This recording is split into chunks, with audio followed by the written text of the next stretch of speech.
Hello, Susato lovers. The best girl in the world. She's here. Hello everyone. I'm sniffy again. This is just a fact of the morning, I think, is that just for the first however long of stream, I'm gonna be sniffing. And we just have to accept that. The greatest lawyer ever. True. God, she actually might be my favorite defense lawyer in the series. Whoa. The sniffing gamer's logged on. Yeah, baby, I'm here. I'm here to sniff. Hello, how's everyone doing? Good morning. Happy Saturday. I hope it is a good Saturday. Hello to AJ, Siren, Mike, Batman, Shakasaur, Holly, Elfho, Anarg, Crimson, Shalokian. I'm so sorry you haven't slept at all. That is not fun. I don't think I've slept well for like 3 weeks. So I feel you. Thalia, hello. Lesbian enjoyers. It is the time to be a lesbian enjoyer. Sun, happy Sister Friday and Saturday. Golicious, hello. Rogueplate, hello. Scott Fair, hello. Jake, hello. So Saturday, if you will. Let's go. She's my girl. Hi, Zay. Dazzling and delighting her audience with unseen feats of nasal alacrity. Yes. Currently recovering slowly. I'm almost done having to take my antibiotics. I hate taking— oh my gosh, I'm sorry. The last time I had to take antibiotics, I don't know if it's the same as yours, but the pill was freaking huge. It was like, I'm really bad at like swallowing pills anyway, but the antibiotics I was on like last 2 Christmases ago, they was so intense. But I hope you're feeling better. Good job finishing up your course of antibiotics. You should always finish your course. How's it going, Sam? That was crazy. The antibiotics I took last 2 Christmases ago. Hello, Sister and Sick Nation. I'm currently downing some Neocitrin as well and prep for our girl and her lawyering trial. Incredible. Incredible. She needs us all healthy to support her through her lesbian adventure. It's a big pill and it always makes everything taste weird. Oh no, I didn't have that. That sucks. That's not fun. I'm sorry. At least you'll be done soon. Keep it up. Oh, see, okay, I opened up the tier list ready to like make big changes, and I was gonna be like, yeah, like I gotta move Susto up so hot. She's already second. So I might have I guess I can't move her up. I could add Ray though.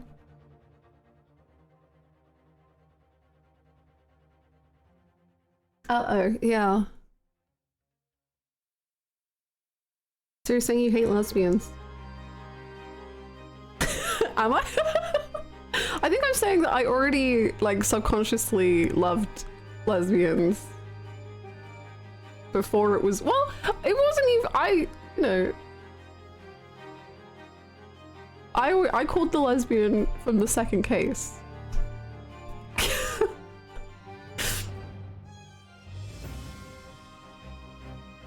Egger? Oh, my monitor is in the way. Yeah. Yeah. Yeah. You foresaw the Great Ace Attorney 2 Yuri while playing Great Ace Attorney 1. I'm just saying, it was there for eyes to witness if you wanted. Like, her and the way Susato treats the ladies is very different. She's a big lady fan, I would say. So it was noted in my mind from Great Ace Attorney 1, and it was confirmed with little subtext in Great Ace Attorney 2. Hi Callus, how you doing? I love how both games start similarly with Yaoi and Yuri. It's so funny because like in that they both exist, they like encourage the other one because like the parallel is so direct and it's like so obvious that by the Yuris being even more Yuri, it like increases the Yaoi, and the Yaoi being more Yaoi increases the Yuri because they're meant to play off each other. So the fact that they are all in love, it encourages the other one. I think it's neat. I just think it's cool. But it's such a rare case. I'm really curious how much left of it we have though. Because I remember with Giselle Brett in the first case, to me it was like, oh, we're gonna like be done any minute now, and then like 2 hours later we would like finally wrapping up the case, and I was like, okay, we went on some detours but we did get there. And I feel similarly about this case where I'm like, okay, it's obvious who it is. Let's lock it in. Let's just wrap this up and go home. But I have a feeling that it's not gonna be that quick. We might have to jump through some hoops before we get there. Peak MLM and friendship is Runowski and Susto. True. True. They are somehow like father and daughter, sister and brother, best friends, co-workers. They are everything. I actually don't remember myself, so I may have to load up the old VODs. Ooh. Yeah. I remember you doing that a lot in Great Ace 21 to check my progress. I will never, ever, ever forget finding out that something that took me like 6 hours took you 40 minutes. What was it? No, it couldn't have been 6 hours. Was it like 4 hours? I don't know. It was bad. Oh, classic. Yeah. It was hours and it took me 30-40 minutes. Yeah, I remember it was definitely hours for me, minutes for you. But I don't remember exactly how many hours. It was a very overwhelming scene and I had to have words after every single sentence and I just couldn't think anymore. It's equally bad on my end though, I didn't soak it in enough. No. We found the perfect balance. We have both sides. It's equal measures in different, no? Yeah, equal measures, yeah. I'm so curious though where we go from this case. Because I'm curious if they're gonna like really repeat the first game. And then we do like another traveling montage. I don't know. Anything is possible.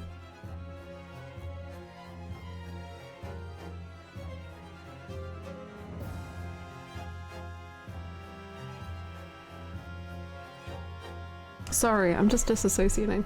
Man, I kind of want to jump into the game, but we've literally been here for like 5 seconds. But also the game, but also lesbians, but also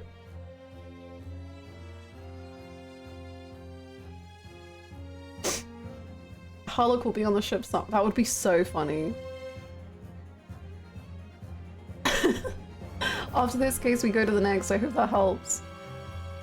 There's gonna be a second case. I actually just stopped myself mid-VOD lookup because I want to be surprised. Really? Okay, I'll open the game. I'll do it.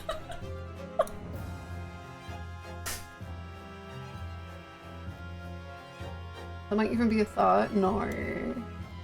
That's like too many.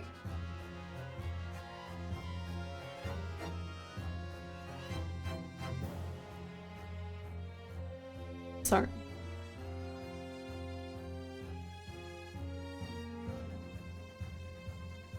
The power of Great East 22. It's too powerful.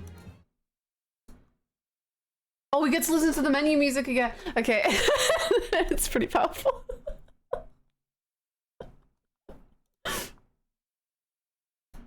Me just excited to have menu music. Wow. Menu music, cool.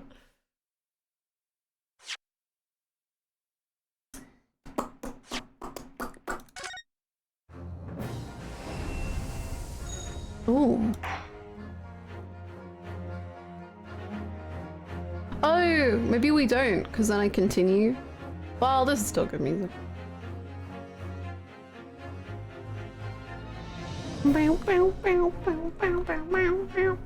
Thank you for the hydrate.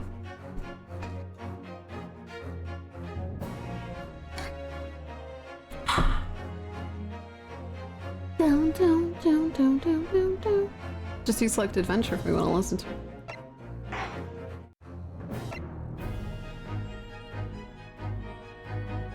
They are so smart, by the way, for absolutely baiting players so hard by putting the British court as the background. Because obviously the player is like, oh, well, I'm in Britain now, where I will be.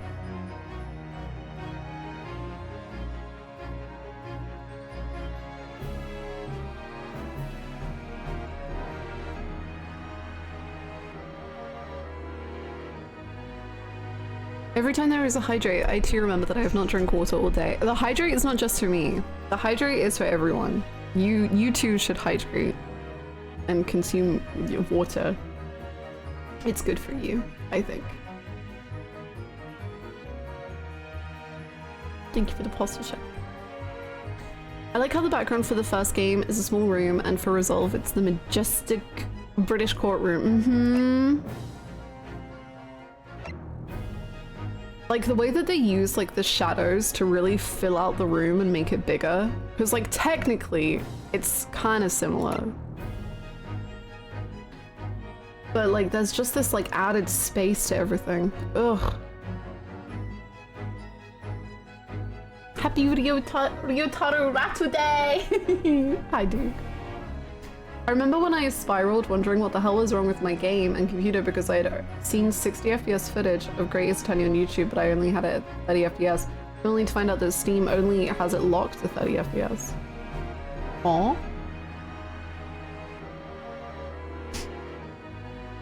Luckily the human eye can't see over 10.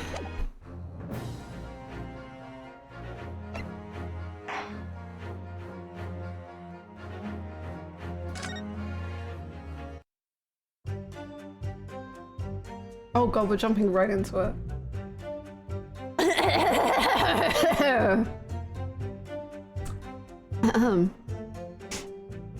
The human eye cannot see. The human eye I can't even see without contacts, let alone any of the SPF things. True. I just cracked open a watermelon. I am set. Man, a watermelon. I hope it's yummy. Kamashita at home. He really is Kamashita.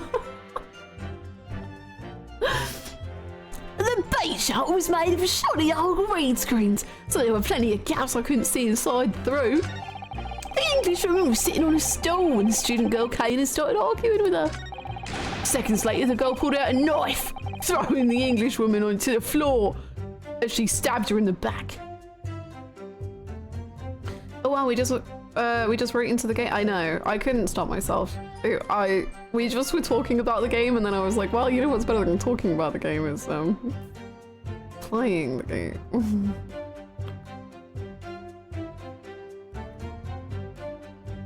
I had a dream with the Phantom Thieves in Joker Persona 5 last night. Was a Phantom Thief and held Joker's hat. Beautiful.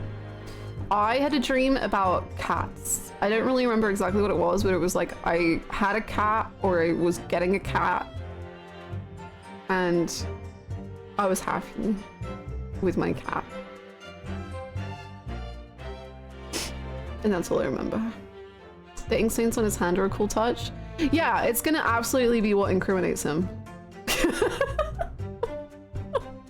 We have a pen that is suspiciously run out of ink. So... I wonder where the ink went.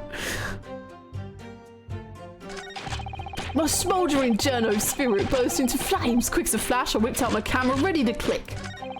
I pulled apart the rough weave of one of the screens and poked the lens through for the perfect shot.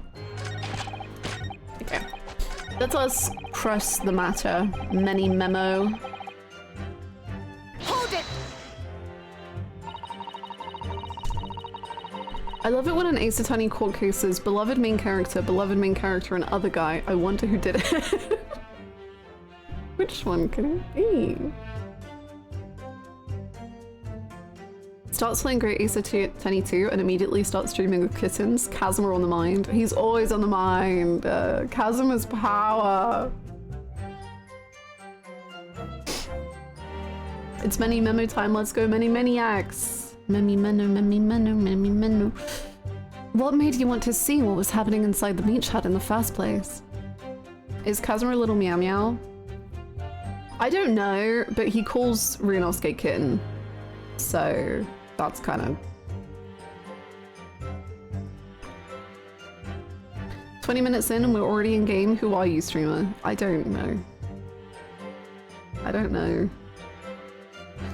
I don't know. Maybe I need to start watching anime again. I have nothing to talk about apart from the game that I'm playing. I'm just like, I need to play more game. I need more game.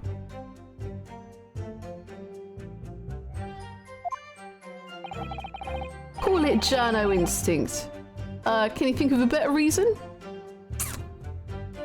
Yeah, probably, but it's the power of the lesbians. Yeah, honestly. Oh, I don't know. Perhaps because as well as being a proven criminal, the person inside was a young woman.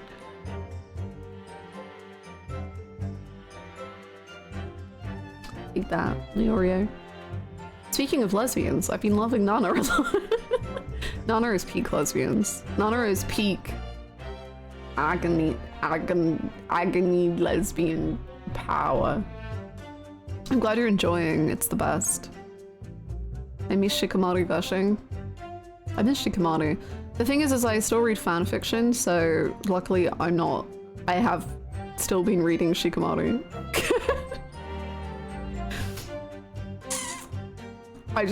None of it is canonical Shikamaru. It's just in my head Shikamaru.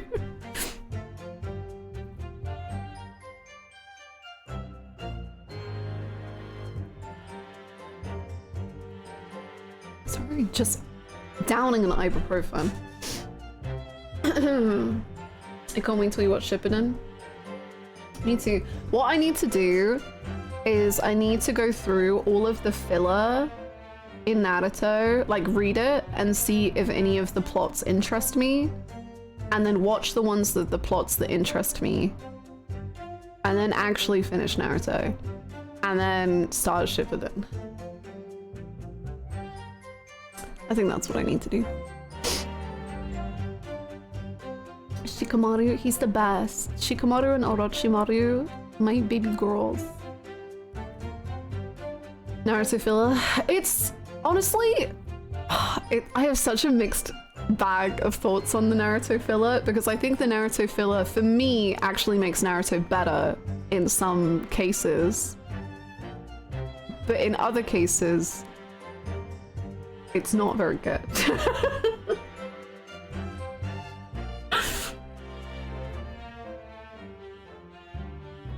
Because for me, like, a lot of Naruto, like, they move really fast through some things, and for me it's like too fast. So the filler like actually helps me, because the filler is like, let's just slow it down a bit, and that like is way better for me.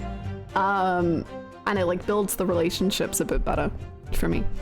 But then the bit where I'm on right now, the filler is so like, the filler is either like incredible or it's like nothing happens for like 5 episodes. So it's very mixed. But like one of the fillers was so freaking sick. I was like, this is what I want in the main story. I need it. I need more of this. So I know that there is good filler, so I don't want to skip all the filler. It's hard. Some fillers are cool, but in a huge amount it gets so boring. Yeah, it definitely can. And I think it's like 60 episodes of filler right now. That's pretty... But the thing is, they also keep putting like actual canon scenes like in filler episodes. Hi Megan, how are you? Yeah, exactly, AJ. Like, talking about him was like the coolest thing I think the plot has done. Like, including the canon material. But...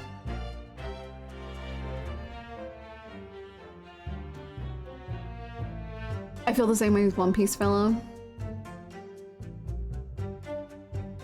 I watched all the Naruto filler and I can remember exactly 2 of the arcs. Good? I don't know. I remember seeing that filler and I was shocked. It's the best. It's so... It like deals with my favorite stuff in Naruto. Which is like, these are child soldiers. And like, there was like a military dictatorship in Konoha. And it's actually awful. And it like really got into that and I was like, damn, this is sick as hell.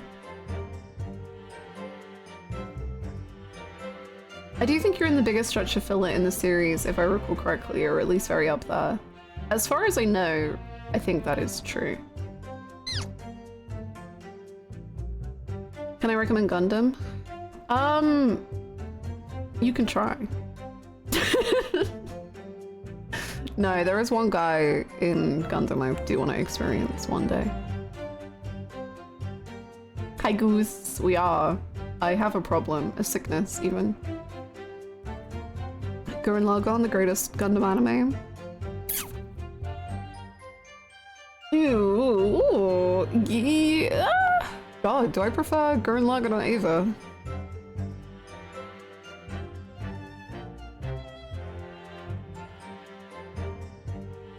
I don't know. I don't know. I think I prefer Gurren Lagann. Like, my favorite character in Gurren Lagann is better than my favorite character in Eva.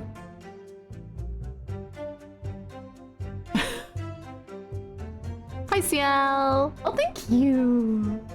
We jumped in, and then we proceeded to get distracted nearly immediately.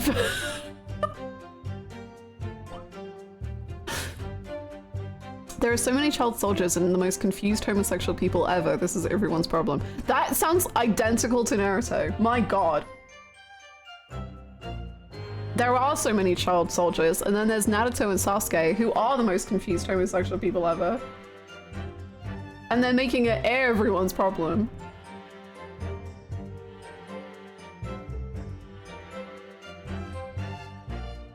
Child will change your brain chemistry. The original Haggle. Damn. Oh, I'm sorry you're sick. Hi, Ghost Lover. Yowie, so true. Eva has none of the lows Gurren Lagann has, but Gurren Lagann makes me sob. Both visuals are amazing, both OSTs are amazing. I think Eva is a tad more consistent and mind-breaking overall, so it gets it for me. Okay, here's my thing with Gurren Lagann and Eva is Gurren Lagann has my favorite character out of both shows. However, I think the female characters are not that great. But the female characters in Eva are like, my top 5 is like 90% women because they're all just like the best ever and they're so fucking cool and I love all of the women in Eva so fucking much. The music that goes to Eva, Gurren Lagann references Eva. That's pretty fun. But I don't like Ava's movie. But I like the main series. So maybe if I just don't include the movie, then it's easily Eva. End of Eva? Yeah. I didn't like End of Eva very much.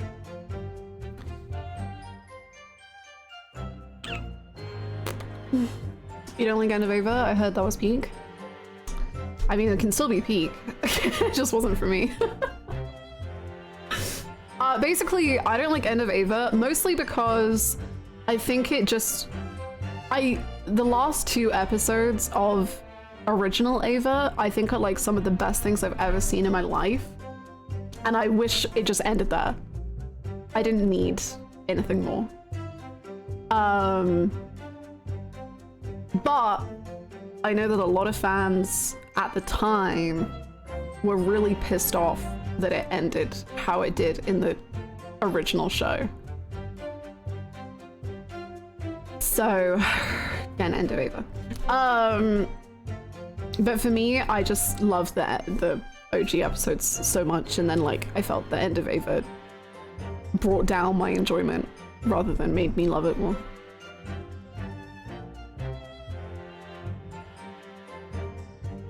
I love Gurren Lagann, but Evangelion sounds like all the peak character drama and sorrow of Gundam without all the levity that makes it work, so not for me. And Gundam also has the best written female characters, especially when I was 79. Nice. Yeah, the popular sentiment is that the final episode sucked, which makes me so mad because they're like the best episodes I've ever seen ever in my life, and they're so fucking good. I love the last 2 episodes of Evangelion. They like... Oh my god, I love them. I was so in need of more great Ace Attorney content after stream yesterday. I went back and rewatched AJ spots. Beautiful. You're so prepared.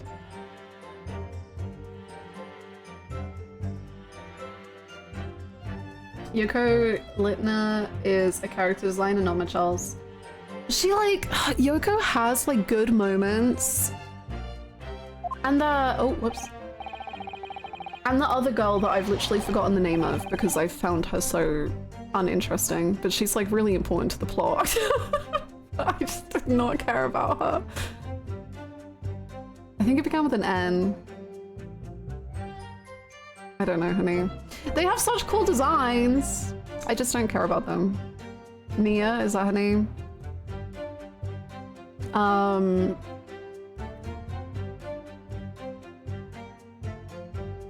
Yeah, I don't think the women of Gurren Lagann are very good, but it does have some of the best other characters that are really good. I just wish the women had a little bit more love.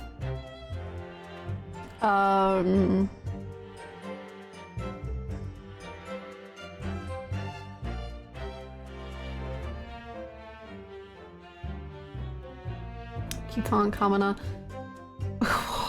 Viral? He was incredible. I think Sam Riegel's, I watched it in the dub. Sam Riegel's best character ever, I think. I don't think I've ever seen Sam Riegel, outside of like Critical Role, play such an emotionally complicated character. What a absolute incredible character.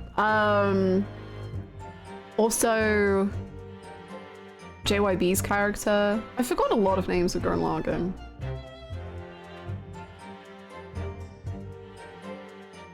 Rossiu? Yeah, he was amazing.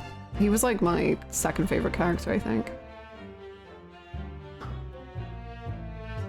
Yeah. You like Kitan too? I did. But not like the others. Kamina and Rossiu are my favorites, for sure. And Viral. JYB has never not crushed a role. True, actually. I don't think I've ever been like, oh, that was... okay. I love Simon. I like Simon too. He's just not as good as the others for me.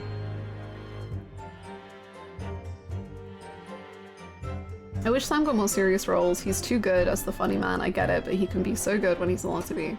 That's why I don't know if you've watched Critical Role, but Critical Role Campaign 2, he plays a very funny character, but one of the most emotionally deep characters in that season. And it's incredible, like he can do emotionality like so well.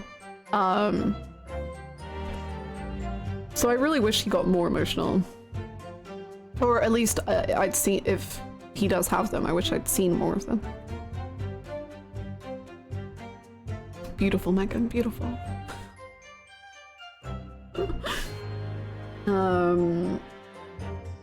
Just who the hell do you think I am, Hannah? I don't know, I forgot your name. I would never forget Captain, the king. My boy. Hi, Cole.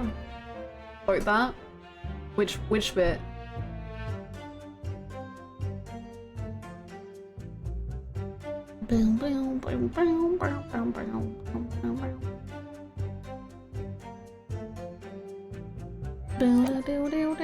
Okay.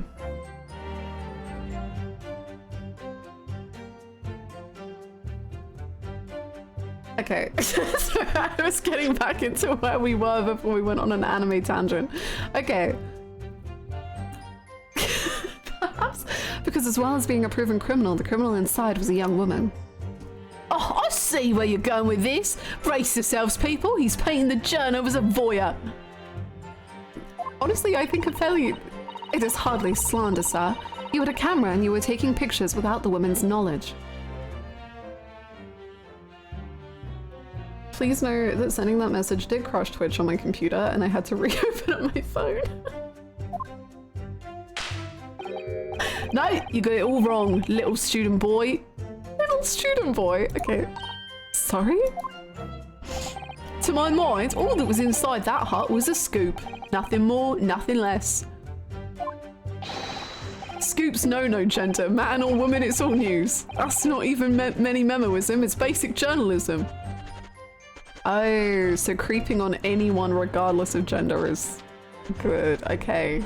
Understood. Thank you for explaining. If only the courtroom was as indiscriminate. Right, so if that's all buttoned up, can we move on? Tell the court then, witness. What sight befell your eyes when you looked inside the hut? Now I see that if you try to skip the just chatting, that it simply reasserts itself into the gameplay. Literally.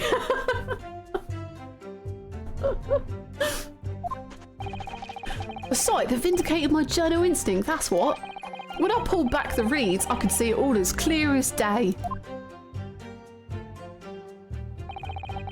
The Englishwoman was sitting on a stool when the student girl came in and started arguing with her. So you actually saw Membami-san entering the hut? Yep. And she was raging like my journo spirit. And the argument you mentioned, what was that about exactly? You stole it, I didn't steal it, that kind of thing. Talking about the poison, I suppose. The student girl walked right up to the Englishwoman and really started laying into her. I mean, if she'd laid into her anymore, there would have been eggs. What? I see. You do have a way with words, Many Memo. Sure, hell yeah. If you say so. The man should have been an author. His descriptive talents are wasted on journalism. But the student's reign seems fell on deaf ears. Like a Japanese person listening to English for the first time. Okay. You really want to work on his similes first, though, to be honest. Hey, LB. No, we've just started, really. You're not fooling me. I recognize you under that hut. Suguru Kamishita. God, I forgot Kamishita's name is Suguru. What the hell? Anyway, the point is that woman in the dock was mightily angry. And her temper finally got the better of her, it seems. Dear me. Which was the climactic moment that I caught on film.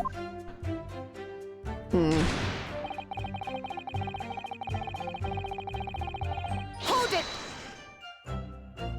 Oh wow, we're in the game. We're... You know, it just went a whole journey. We started the game because I was like, I'm ready to start the game, even though we're so early into just chatting. And then we just did just chatting with the game open. Is that the game of all time, the Great Ace Attorney 2? Hi everyone. Two? louiseyhannah. Thank you! The sheer number of people shocked at how early we started is amazing. I know, I feel like most people have been like, wait, what? But then we just did just chatting with the game anyway, so it was just background noise, I guess. Thank you so much, Bluebird, for the 44 months. Thank you. I hope you're having a good day.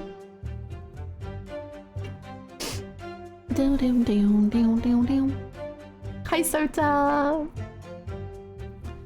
Do you swear before this court that you actually saw the precise moment when the stabbing took place? Ha! The precise moment? I didn't see just that. I saw the whole hellish scene play out. From start to finish. I have here a simple plan of the beach hut. But perhaps you could use it to explain to the court exactly what you witnessed. Why are we dotting so? Right you are. It's all here in my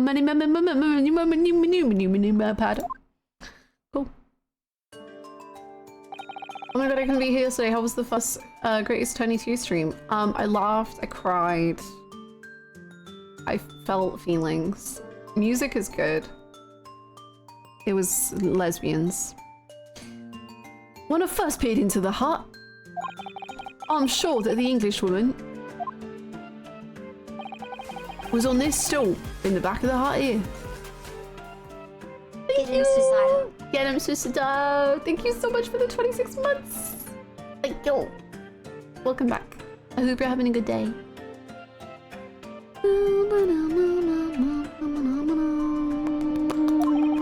Yeah, see how cool Dame testimony confirmed that.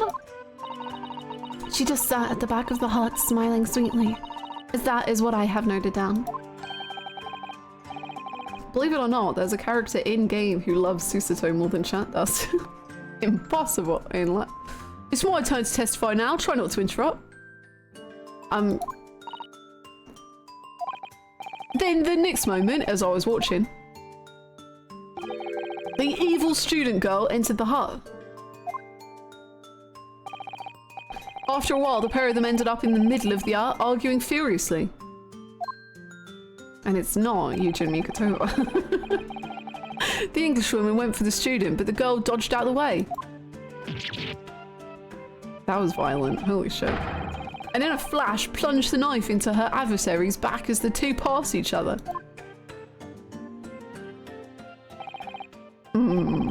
What do you describe as a grim crime indeed? Never sugarcoat the truth. That's what many memoism says. The beach hut plan has been entered into the court record. Who's Yujin Mikatoba? I only know Susto's hot dad. Susto's sexy father? Oh me, oh my. Wow, you can really magnify this.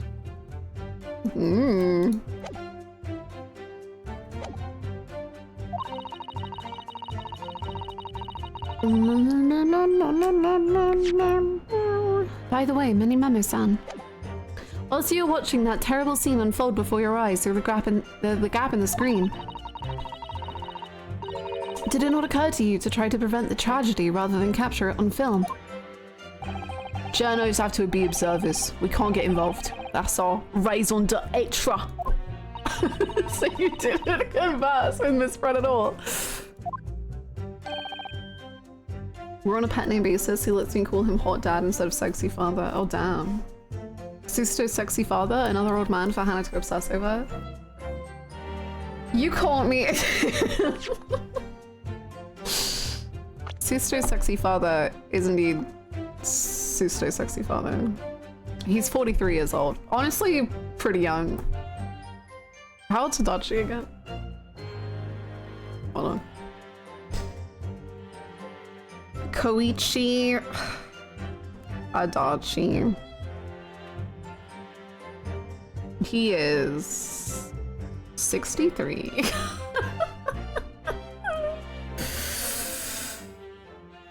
Yeah. Yeah. Yeah.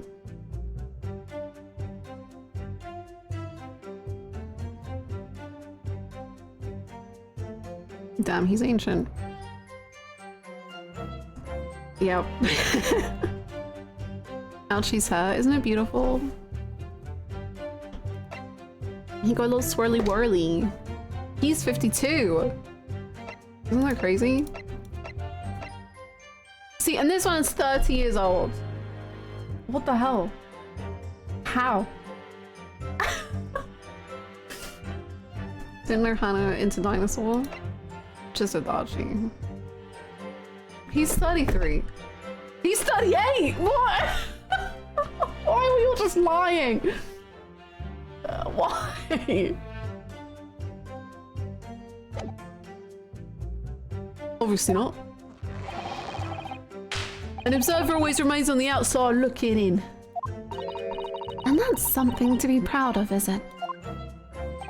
Your Excellency, if I may, I am Susto's sexy father, and I must... Yes, Professor. I am also 30 and look like I'm 1 foot in the grave. Hosonaga is accurate representation. They've got that Final Fantasy ages where anything above 30 means you're dying. He's older than Sasaki. Mm-hmm. I think the witness's last expertly phrased statement should perhaps be added to his formal testimony. Herlock being the exception. Well, Herlock takes drugs, so he's kept young by the cocaine. Father, what are you? I will grant the defense's request. Many members, San, will supplement your formal testimony with the aforementioned statement. Well, nihilism is the foundation of many memoism, but I'll what? What? But I'll gladly prove that my words are meaningless.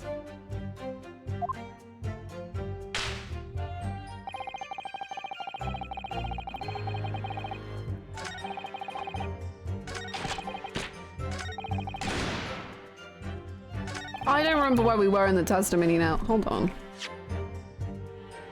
Easy to stay young when you have your 10-year-old do all the chores. Yeah, when your 10-year-old roommate, flatmate, just does all the work.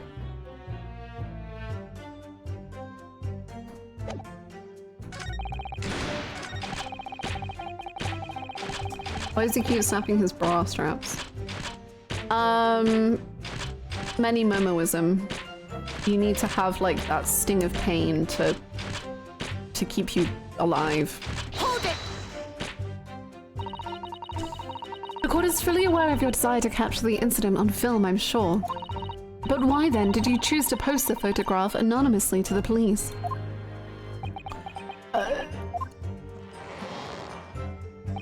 I'm afraid I don't understand a word that's coming out of your mouth. What? I'm asking why, as a journalist, you decided not to make a story out of the incident.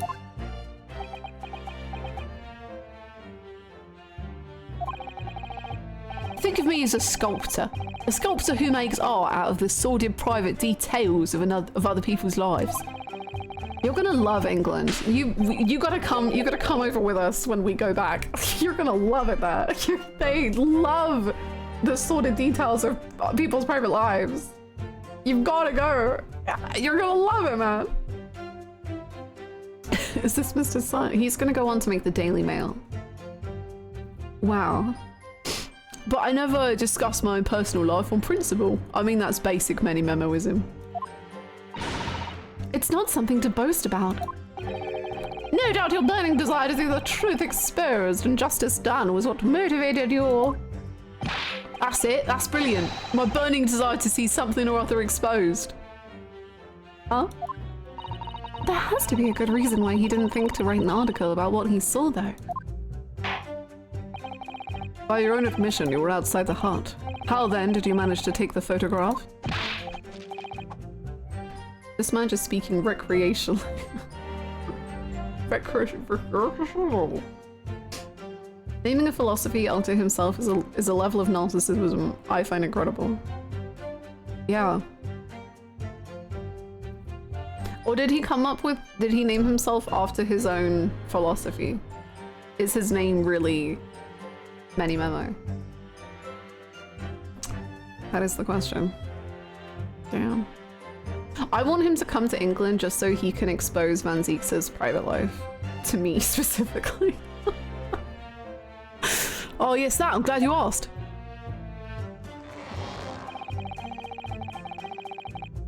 moved it! But the two women inside didn't notice. Chikoshiism gotta be a philosophy. Oh, gotta be. Surely. Ha, obviously not. If they had, where would I be right now? In jail, that's where. Which you think would make you reflect on what you were doing. I'm only paying attention. Half paying attention while baking. Fantique's exposed? Where? Wouldn't you like to know? No, Jono's job is to collect little snippets of life as unobtrusively as possible. Leave nothing but footprints. Take nothing but photos. Yes, that's spot on. Did he just make that up? The point is, the widows risked life and limb to obtain this photograph. And this photograph reveals the whole truth. There is nothing more to be said.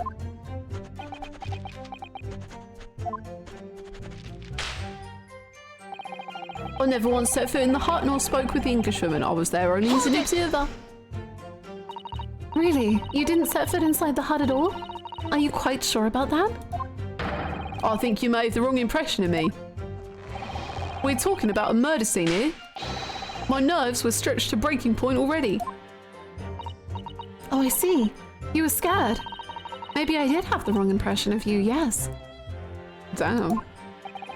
It was all I could do to stifle a scream and hold my hand steady enough to snap the shot. You really should have summoned help before thinking of your camera. Many Mamoism and humanism don't always agree.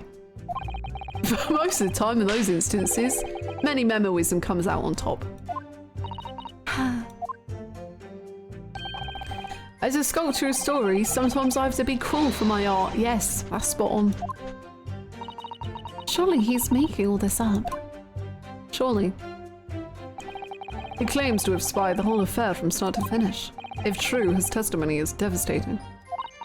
But it does seem as though he's holding something back, doesn't it? if that's how you feel, I suggest that you trust your instincts and press him on everything he said. Papa, I just did that. Are you paying attention? Wake up. As you've no doubt seen done many times in your role as judicial assistant. Okay, thank you for reminding me of my place. Papa, yes, I have. I've seen witnesses like this pressed often. I know exactly what to do.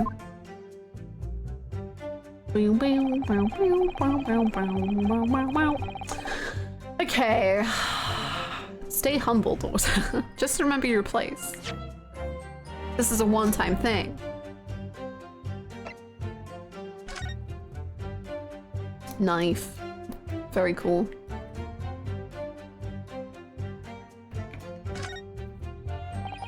Oh, she's so cool. Oh yes, this must be the victim's blood. Oh dear, blood is never a pretty sight, is it? I'm having to fight the urge to run it under a hot tap and get it clean. You've always been fastidious about cleanliness, haven't you? I think this is something else, Father. Because women are known to clean. Yes, Father. Thank you, Father. Father, sometimes I find your views somewhat questionable.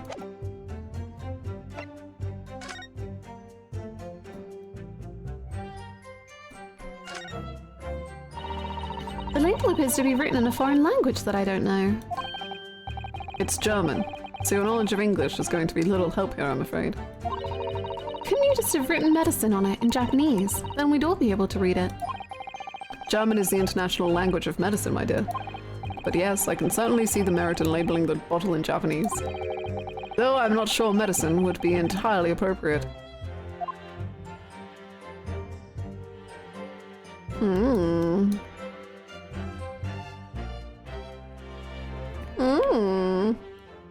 Papa speaks German, huh?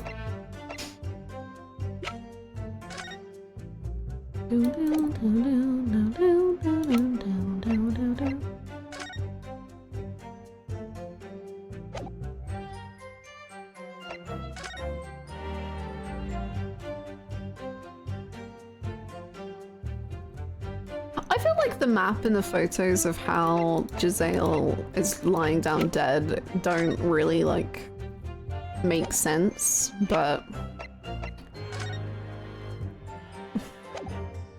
you know, who am I? German is a man's language, my dear. Sister's sexy father has not taken the Feminism 101 course between the games. He has not, no. He is like, you can have one chance at this, but like, it's only for fun. And after that, you will be retiring. Hi, devils. How's it going? Ooh. I like your hat. Oh, thank you so much. We need to introduce him to Namba. We do, Namba. Your feminism will save us all, please.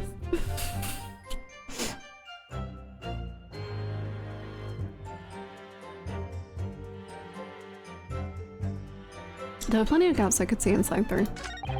The Englishwoman was sitting on a stool when the student came in and started arguing with her. Seconds later, the girl pulled out a knife, throwing the Englishwoman to the floor as she stabbed her in the back. My smoldering gentle spirit burst into flames. Quick as a flash, I whipped out my camera ready to click. I pulled apart the rough weave of one of the screens and poked the lens through for the perfect shot.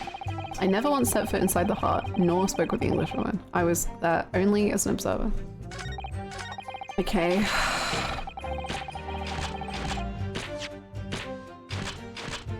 I have compromised about the VOD thing and have instead opened up a walkthrough in a separate tab for if light nudges are ever needed. Oh my gosh, thank you. Could we show the fountain pen? Because it's obviously here. Okay, stop doing that.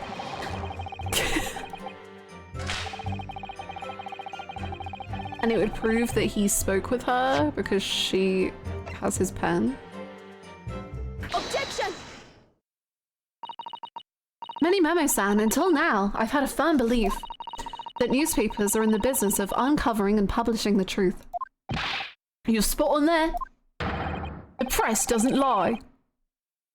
Which is why I'm proud to wear the emblem of the Shoujo News on my arm. Yeah, I wouldn't be that proud. In a way, that's more many memoism. Sadly, though, it seems the journalists who write for those papers don't always share the same passion for the truth.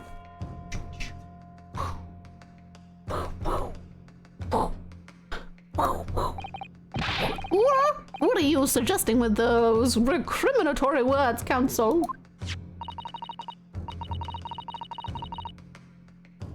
Many Memo-san, do you recognize this fountain pen? This pen was found at the scene of Miss Brett's death. In fact, the murdered victim was gripping it in her hand as she died.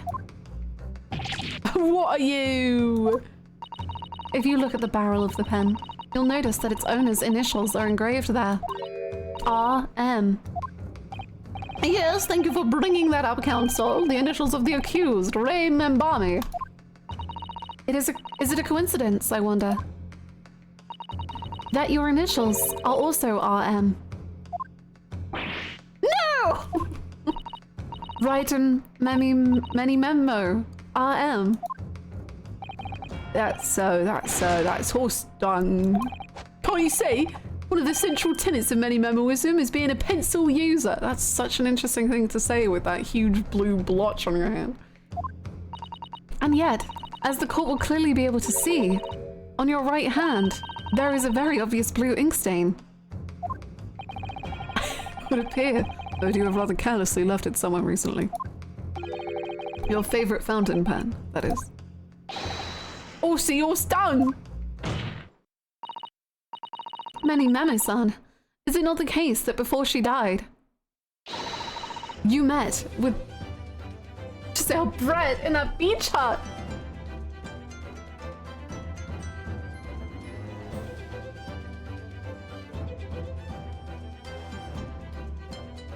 Objection!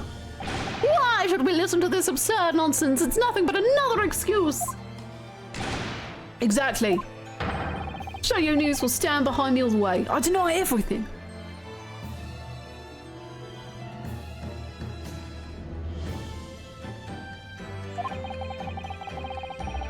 There must be as many people with initials RM as there are stars in the night sky.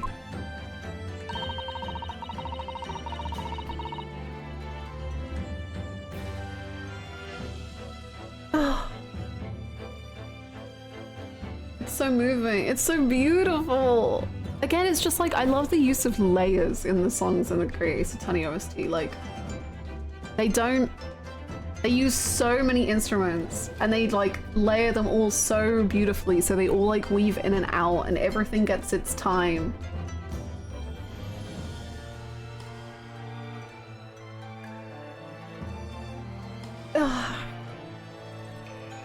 The defense has neither the time nor the inclination to count every star in the sky.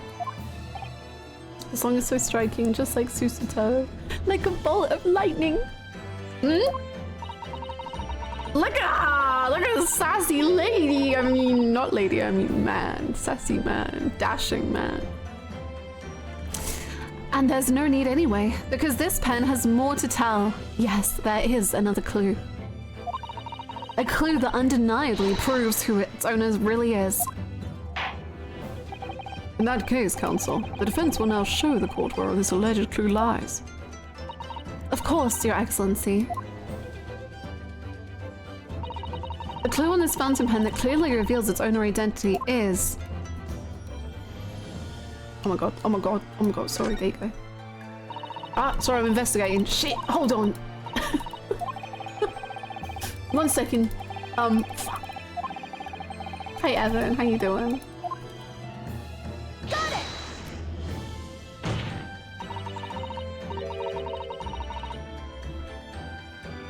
She's got it. As well as the initials, there is also an emblem on this fountain pen. An emblem that you will of course recognize, Many Memo-san. Goodness me, it is the emblem of the Shoujo News. In other words, the owner of this pen is an employee of the Shoujo News, whose initials are RM. Suddenly, the stars in the night sky don't seem so numerous, do they? Well, Many Memo-san, how do you respond? No! Oh, he's got... What a stance, my god. Order. Explain yourself, witness.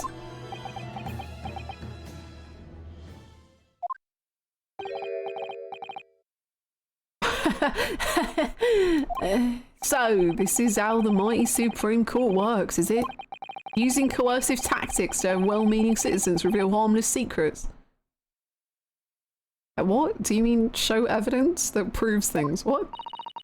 I've used nothing but honest tactics. Alright then. Fine. I won't try to hide it anymore. Yes, not long before that grim tragedy unfolded, I, a Shoujo News reporter, on behalf of the public, conducted an interview with the Englishwoman. An interview? You!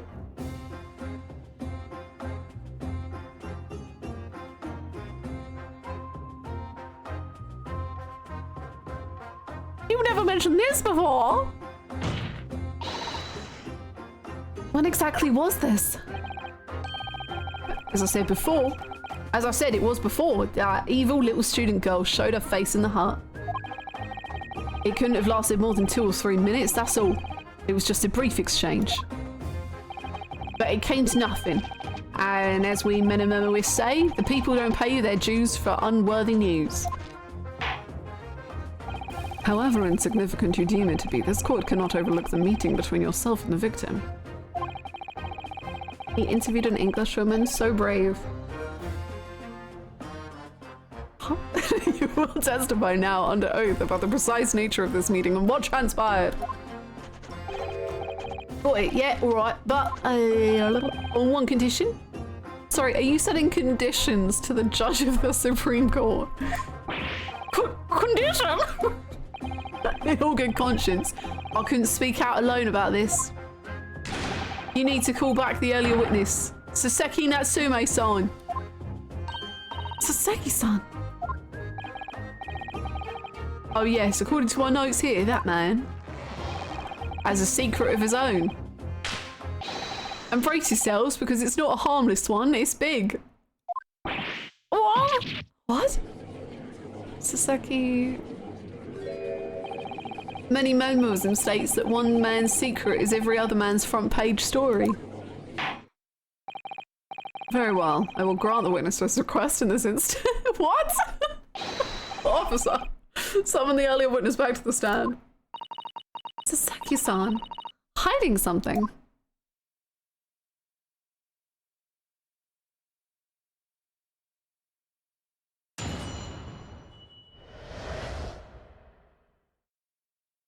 The witness's secrets. I asked the Englishwoman for an interview, but she declined, so I left the hut without making a fuss. Then, watching secretly from outside, I saw the woman being stabbed and the other witnesses come running. The detective realised that the victim still had a pulse, so he ran off to fetch help. That's when this writer man here asked the woman a very significant question. But he didn't say anything about that in his testimony, which is why many memoism demands I reveal it now. You mean to say the victim... The victim regained consciousness. Well, no, that's not your fault. Yeah, I've changed a bit since I was in Britain, you see. Well, and when she did, you decided to ask her a question. That's true, yes. He did. And that's not all. The woman gave him a very definite answer.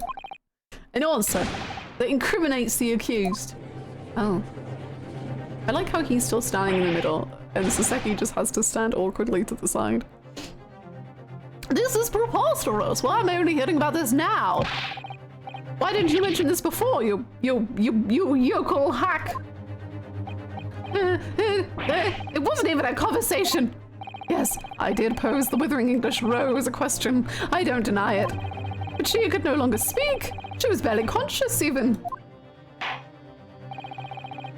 Counsel for the defense, I expect a thorough cross-examination to be conducted here. This court must and will know the truth. Absolutely, Your Excellency. The reporter is claiming that Miss Brett implicated Ray somehow. What on earth could have happened in that hut?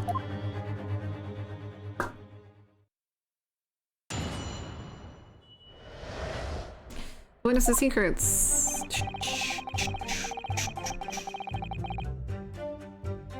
Hold it! You asked her for an interview, you say? Well, of course I did. I wanted to ask her about the incident she was involved in at the end of last year. About the case in which Dr. John H. Wilson lost his life. That's not the way I phrased it. Many memoism calls for straight talking. Sorry. Just because she's a lesbian, she can still talk straight, okay? Don't be so rude, Many Memo. Why did you murder Dr. Wilson is how I put it to her. Yes, that sort of talking is as straight as a ruler. Ask every question as if you're asking for a menu in a restaurant, I say. It's the best way. A veteran at the paper taught me that. And how did Miss Brett answer? With one simple phrase. Mystery is woman's charm. I mean, she's got a point. Whoa, that told me. So I waltzed right out of there. Really? Something about that doesn't quite seem to fit together. Leave every room as if you're waltzing in a dance hall. I say it's the best way. A veteran at the paper taught me that. Lovely. Then watching secretly from outside, I saw the woman being stabbed. Hold it! That was very persistent of you, considering that Miss Brett had just turned you away. Persistence wins the prize. Any many memoists will tell you that. Let them think you've left. Then, just when they lower their guard, that's when you swoop in for the scoop. And the fruits of your labor are all too apparent in this telling photograph. Though I'm sure the young Yale student would rather not be reminded of this damning evidence. Actually, it's thanks to that photograph that we managed to identify this witness. And now that you've found me, I'll tell you whatever you want to know. I've got nothing to hide. If he, oh my goodness, I hit enter too early again. If he, but like if he, you know. What if?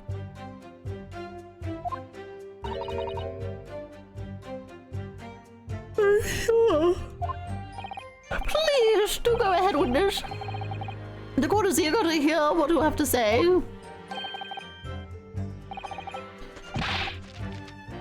On the chance that the gentleman... Try to stop me. There's a story to tell you and I'm gonna tell it. The detective realised that the victim had a pulse, so he ran off to fetch help. Hold it! And Saseki-san remained behind in the hut. That's right, yep. Our author friend here was a blabbering wreck, shaking all over from his head to his toes, moustache twitching, eyes bulging. Yeah. What do you expect? You don't know the troubles that haunted me whilst travelling abroad. Back behind bills bars. They'll be coming for me, surely. That's all I could think. I felt as though I were gasping for air, drowning in the sea of cold sweat. That's a panic attack, Sweeney. Poor Saseki-san. His experiences in London have scarred him deeply. As the world seemed to close in around me, I quietly recited a prayer to Amida Buddha. Eternal emptiness, empty eternity. The end is coming for me, surely. Did they know that panic attacks were real? Had panic attacks been invented yet? That's my question. No sutras to resound in my courtroom, please. Oh. And now, we've come to the crucial part. That's when it happened. That's when this writer man here asked the woman a very significant question. Panic attacks weren't invented until the 90s, I think. Oh, okay. Sadly, not the 1890s. You were expected to tough them out? Yeah. That's rough, though. I believe they called them seasonal madness. Which season? Every season. He's just having a fit, I see. I see. What question? What exactly did he say? Well now, you should hear that from the horse's mouth, I think. Don't you, Mr. Writer Man? Oh! Out with it, you yokel hack! Did you just call him a yokel hack? I remember when Mad Men taught me about fainting chairs. I don't remember what Mad Men says about fainting chairs, actually. Well, she's a witch. Yeah. Let's tie a large stone around Saseki, and then if he floats and lives, he is a witch.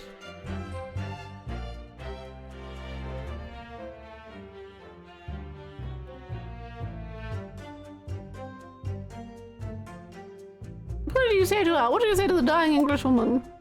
If he dies, then whoop's not bad, yeah. It's tough, but it's the only option we've got. Well, in truth, I'd been catching crabs at the water's edge and building castles in the sand, you see. Oh. Well, the seaside is a place to be at leisure, I suppose. Even for a grown man. Don't even for a grown man, him. But then all of a sudden, from that little beach hut, a young girl's panic-stricken cries for help. Sorry, a young girl, like a young student girl's panic-stricken cries for help. So she wanted to help the victim. Ray! I ran up the beach to see what was happening, to find the defendant leaning over the collapsed victim. As soon as Inspector Hosonaga saw Miss Brett on the ground, he sprinted off to get help. God, Hosonaga can sprint? I can't even imagine it. At least Turtle was tied on tight.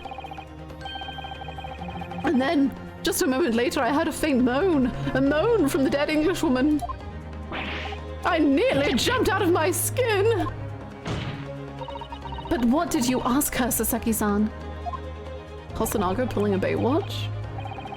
Hosonaga slow-mo running down the beach? Hosonaga!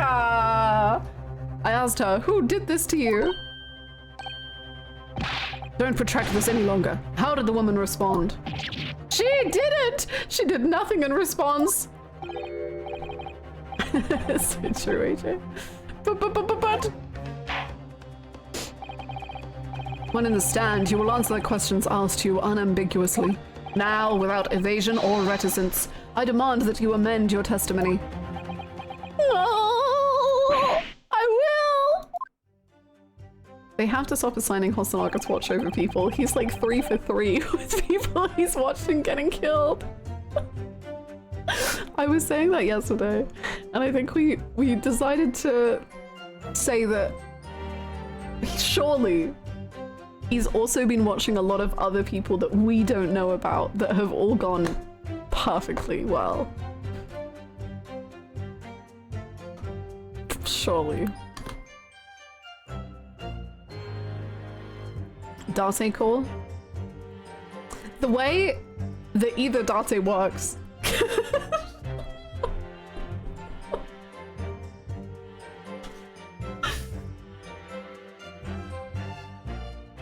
God. Why do these detectives fail so much?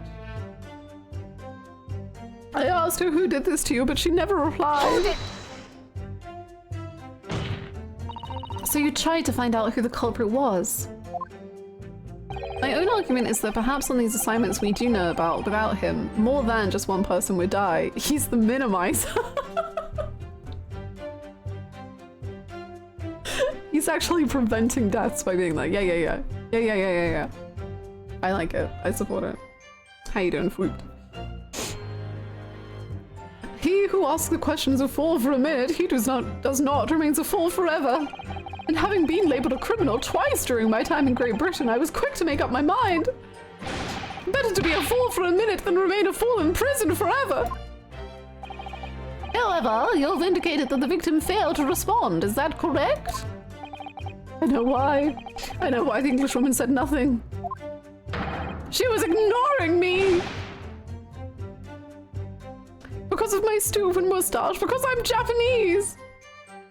You know, honestly, I was about to be like, have a little bit more belief in yourself. But knowing Giselle Brett, probably, yeah, honestly. I loved when Hosonaga said a dragon doesn't have the luxury of being forgotten. But like he did say that because he knows Ryu Nosuke and he knows Ryu Taro, so he's just like, damn, so many dragons around me. Wonder what that means. My eyes are so dry, allergies, sleeping with my eyes open. I don't know. Oh, I hope you can put some eye drops in or something. Have we considered that Hosonaga is in fact an assassin working for the Japanese government and that he manages to perfectly frame others for his crimes?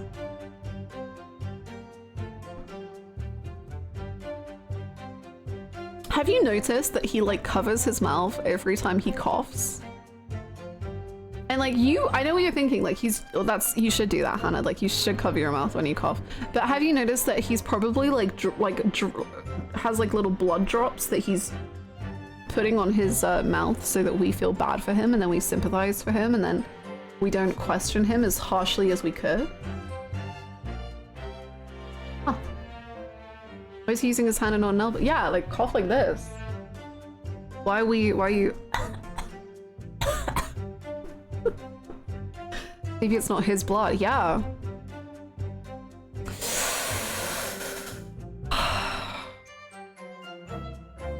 Hosonaga, I think I'm onto you. He's gonna be the final trial. He's gonna be the final trial. He's gonna be case 5. Big.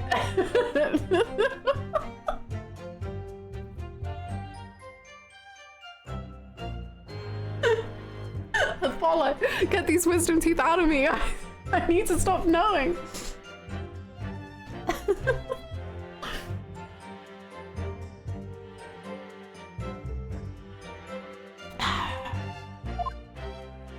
Oh dear, Sasaki-san has really developed a dislike for the English, it seems. Okay, but like he's right. Like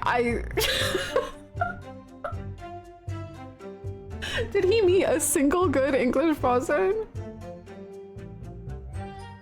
I don't think so. And then Giselle Brett was racist.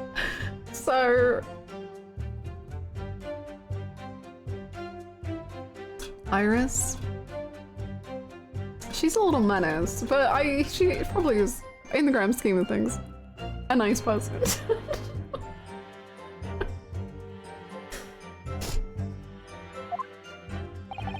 Having read the report of his time in Great Britain, I can't say I'm surprised at his xenophobia. I'm about to say Sean. Yeah, no, Sean's literally put him in jail. But the Englishwoman didn't ignore you at all, did she, Mr. Writerman? Well, yes, all right.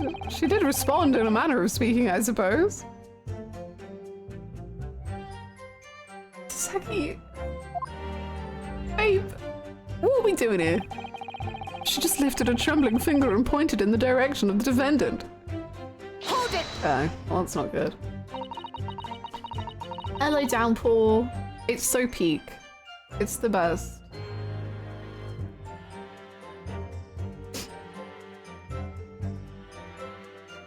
Sean's didn't put him in jail. He took sincere pleasure in tormenting him.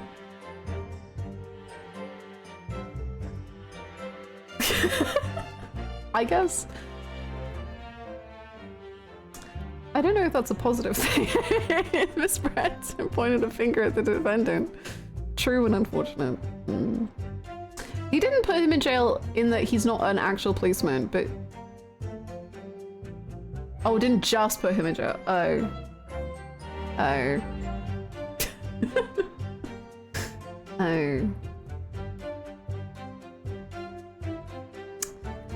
Well, Miss Brett pointed a finger at the defendant. Saseki-san, is that really true?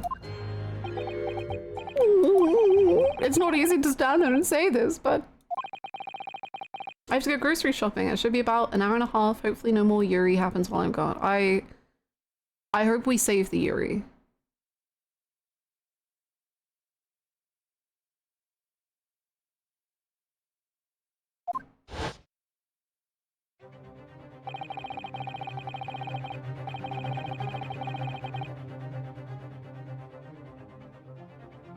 The Englishwoman was sprawled on the floor before us, with the student girl standing on the far side of her. A moment of silent contemplation for the Yuri. When I asked, who did this to you? The Englishwoman summoned her last ounce of strength to point a trembling finger at the back of the hut. Okay, at the back of the hut. So like the hole in the hut, not the culprit. Which was, it can't be denied, in the direction of the student girl who stands accused today.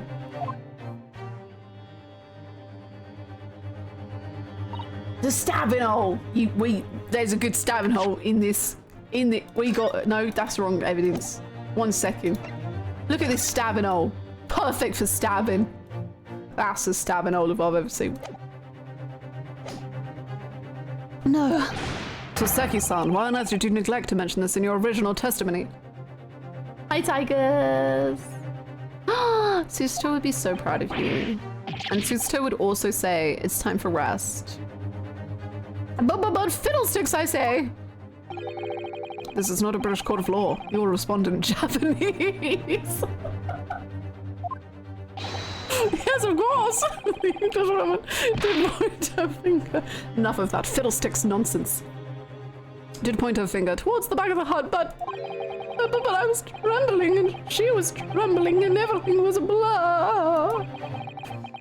And thinking about it, I feel as though perhaps she was pointing in a slightly different direction. Susto is such a Fudodate character now that I think about it. Yeah, she is actually.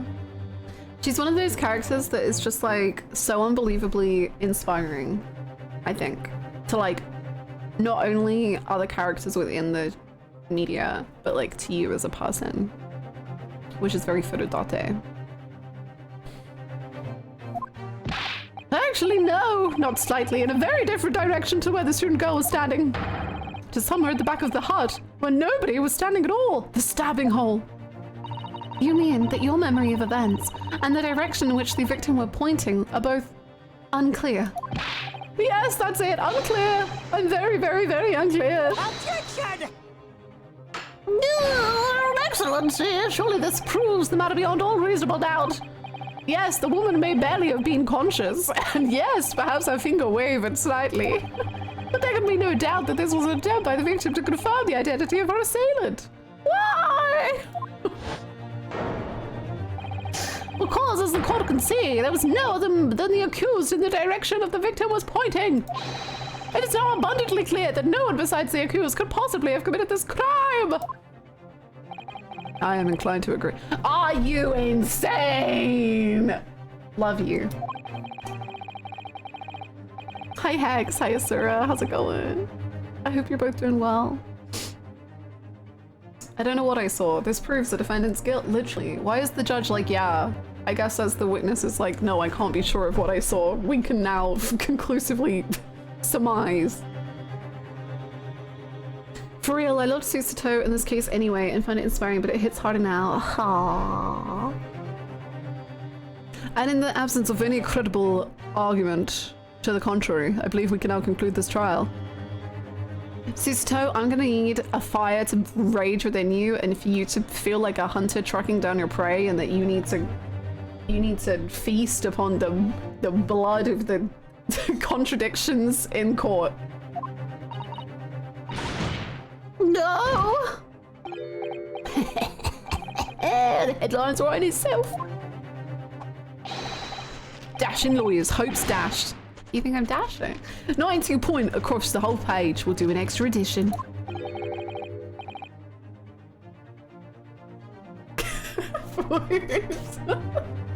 This is a serious blow, sister. Unless we're able to identify the true culprit and substantiate our claim with evidence. The judge will give his ruling, and the trial will be over. But that's not impossible, Father. We don't even know how the crime was committed yet. Impossible though the task may seem, we have no choice. We must think back over everything we've learned thus far. Stabbing hole, stabbing hole, stabbing hole. Somewhere in all those details, I'm confident we'll find the clue we need. Ray gave us her account of how events unfolded in the defendant's antechamber before the trial resumed. Beautiful quote. Looking at a sword and thinking, this is chiropractic, really? I do get it though.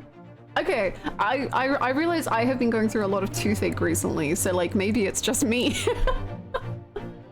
But have you ever had like toothache and like, okay, this is just what goes through my head. I don't know if this is weird, but like I have toothache and I just think to myself like, oh my god, if I ripped out this tooth, I would feel so much better. Like, it's just like, it feels like physically hurting it would be like, oh, this will relieve the tension in my jaw so nicely. So I do think maybe getting stabbed in the back for a moment before, like, you know, death started taking over, it would feel pretty good. Like you'd be like, oh yeah. I'm making point. I am with you. I haven't had toothache, but I can understand. Or, like, this is another one that I feel. Sometimes I get such a specific headache where it feels like my brain is, like, too big for my head. And, like, I just think, like, I'm like, man, you know in medieval times when they would just drill a hole in your skull? Like, maybe that would feel really fucking good.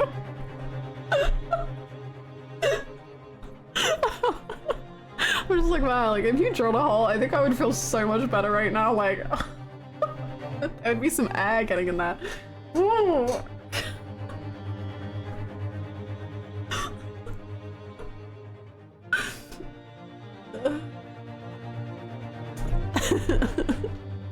I'm not a doctor, but you cannot exact vengeance on your own organs. Recreational lobotomy. Yeah. You'll ever yell to have your skull punctured? I just think it would feel nice. I think it just like relieve the tension. I get it. Anyway, Ray gave us a account of how events unfolded in the defendant's antechamber before the trial resumed. Defense, why have you suddenly gone quiet? Oh, I'm sorry, I was thinking about drilling a hole into my skull. She told us what happened at the precise moment Miss Brett was killed. The Englishwoman was sitting at the back of the hut listening to what I was saying. And then, a moment later, she suddenly got to her feet. Before collapsing on the floor in front of me, with a knife in her back. How could Miss Brett have been stabbed in the back in a beach hut that was empty but for herself and Ray? Stabbing hole, stabbing hole. Somewhere amid all the information we've gathered so far, there must be an answer to the question. Stabbing hole, stabbing hole. I take it then that the defense has nothing further to add. So, the gallant Yegel student's luck finally runs out. I can't say I'm surprised. I love how everyone in this courtroom is just like, God, that lawyer is so gallant, it's insane. If I could summarize this brand new lawyer I've never seen in my life, dashing. Also gallant. Like, my God. In that case, I am ready to deliver my final verdict on this matter. This is a crucial turning point now. If I can't establish what really happened, it's over. Where was the real culprit hiding? And how did he or she stab the victim? You know. Hi, luxury. Get him, girl. Get him, girl. What if I just started to... Sorry, I was just talking about how, like, sometimes you get a headache and, like, if you drilled a hole into your skull, it feels like it would feel better. Noble too, perhaps, in a sense removed from stifling social hierarchy. Holes. Gulp. Your Excellency, I respectfully ask you to postpone your adjudication for the time being. Oh, to what end, counsel? The defense would like to present the court with an alternative theory. An alternative theory that can explain who the victim was actually trying to implicate with her dying gesture. Objection! An alternative theory? No! None exists. Objection! There was someone else present at the scene who could have committed this crime. And the victim, Miss Brett, tried to reveal who it was to those around her at the time by mustering all her remaining strength and pointing a trembling finger in the killer's direction. This is fiction, fantasy. Very well. As you seem so sure of yourself, counsel, I am prepared to hear your alternative theory. So, young Ryotaro Naruhodo. Yes, Your Excellency. You will present your latest theory to the court by means of this plan. At the moment the victim was stabbed, where exactly are you proposing the culprit was concealed? Meow, meow, meow, meow, meow, meow, meow. Take that! Naruhodo-san would never give up. Oh.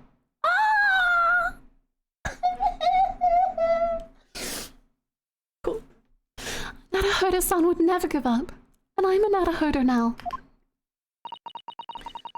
The true culprit who fatally stabbed Miss Brett was concealed in this location here. Are you mad, counsel? You're suggesting the culprit was outside the hut?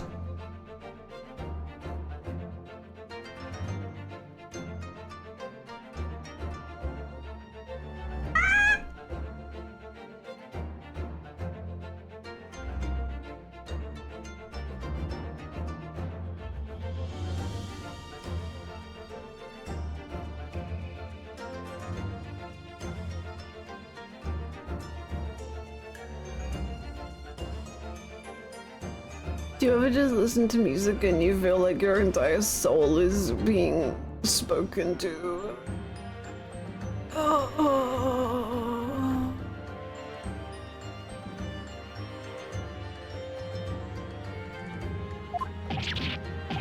What? Order. Peak OST, truly. I don't think I've ever had an OST like Grey's Tunnies.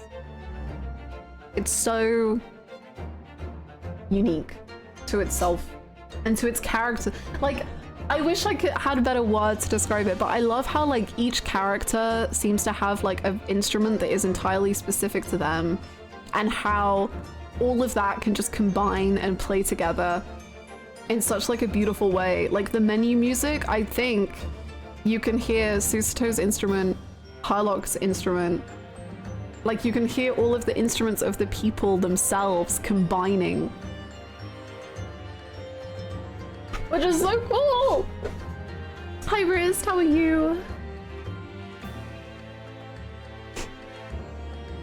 But student lawyer Narahuru-san Esquire, that makes no sense at all. You've just pointed out the exact spot where I was hiding to get my scoop snap. But I didn't see any suspicious individuals loitering about. Interesting. So there was no one else where the stabbing occurred but you. That's so curious. I can swear to that. I wonder why. Making instruments associated with characters is so fucking good. Peak choice and OSTs. The fact that each song likely had to be drafted several times and they all sound great, I can't imagine being a composer. Mark, I don't know if you were here when we were going through it. There is, in the game itself, at least for the first game, there is, in the menu, there's like notes by the composers, and they talk about, they show like previous versions of the songs, and they're like, this one didn't work because it felt too harsh for someone so soft or something. And like, you can tell how the composers just know the characters.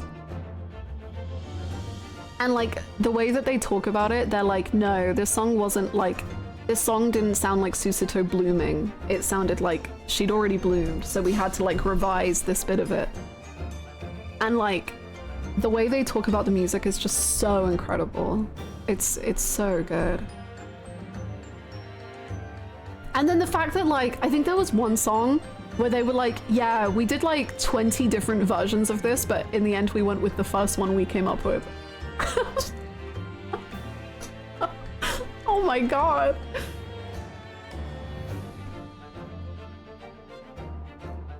There's so much love. Everything in this game just feels so imbued with love. It's crazy. Obviously, if the culprit had been outside the hut, there is no way that he or she could have stabbed the victim who was inside the hut. Stabbing hole! Stabbing hole! Actually, Prosecutor Alchi, there is a way. And, in point of fact, the defense can provide an evidence strongly suggesting that is precisely the way Miss Brett was killed. You're bluffing! You're bluffing, you yokel! He loves that word. The defense's assertion is clearly too fantastical for the court to comprehend. You will need to give us more guidance, counsel. What piece of evidence corroborates your theory that the victim was stabbed from outside the hut? I assume it's this one. Also, this knife is very thin, and I would dare to say thin enough to fit through a stabbing hole. Such as this. Take that! The original photographic print of the crime scene. Yes, it's clearly visible in this print. The trace of the fatal thrust that was delivered from outside the beach hut. Objection! Do you take us for fools? There's no hint of any such thing. I'm not sure that everyone present would agree. Someone, at least, appears to have noticed what it is that I'm referring to. Is Soseki okay? Good girl. It's okay. Someone needs to twirl his curls to calm him down. Never. Has Soseki ever been okay? He's just vibing. Vibing or vibrating? Hi, Auto Fantasy. Counsel, once again, I must call on you to be explicit for the court. Vibing or vibrating? Yes. Me when I'm holding this OST in my hands? True.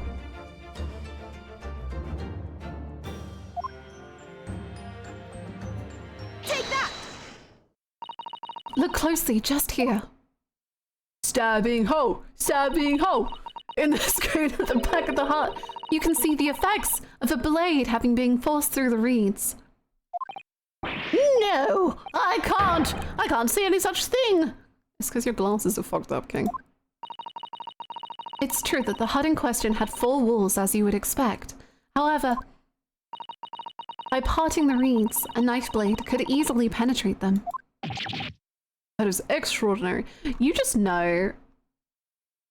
Sorry to ruin the vibes. I have to bring Date up. You just know that Date would be like, damn, this is erotic. Right now. Passing the reeds and using...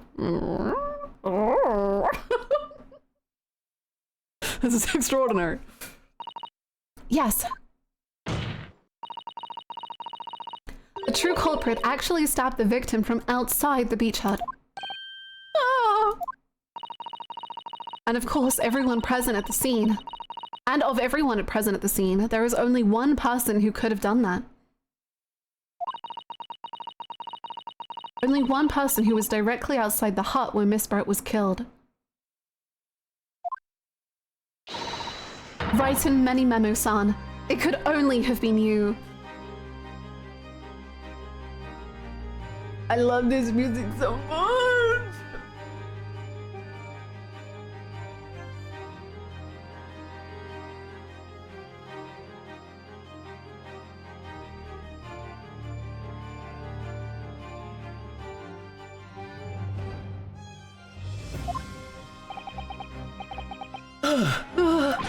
No! Objection! The preposterous idea leaves me almost speechless. Just look at the photograph again. The victim lies almost exactly in the center of the beach hut, does she not? Are we to assume as part of this farcical scenario that the assailant was a knife thrower? Objection! No, of course not. We're not? Me too, me too, me too. I have a book, I have notes. Me too. My notes are all insane though. If you recall the testimony of the defendant about the events just before the victim's death, inside the beach hut, I confronted Miss Brett.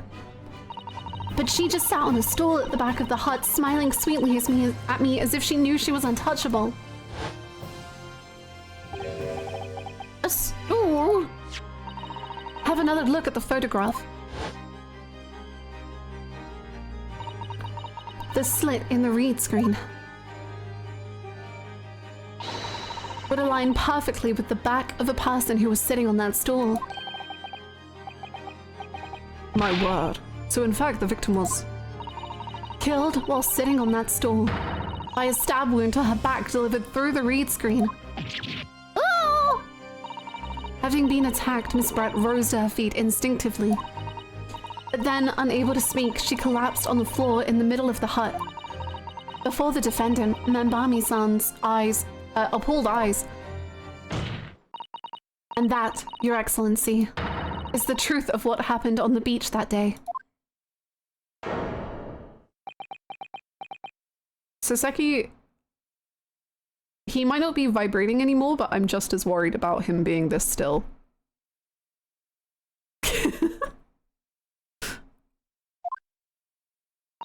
Violence calms him. He just had a knife to the back to relax the muscles. The spirit of Ryuki lives on. My two moods, disassociation and...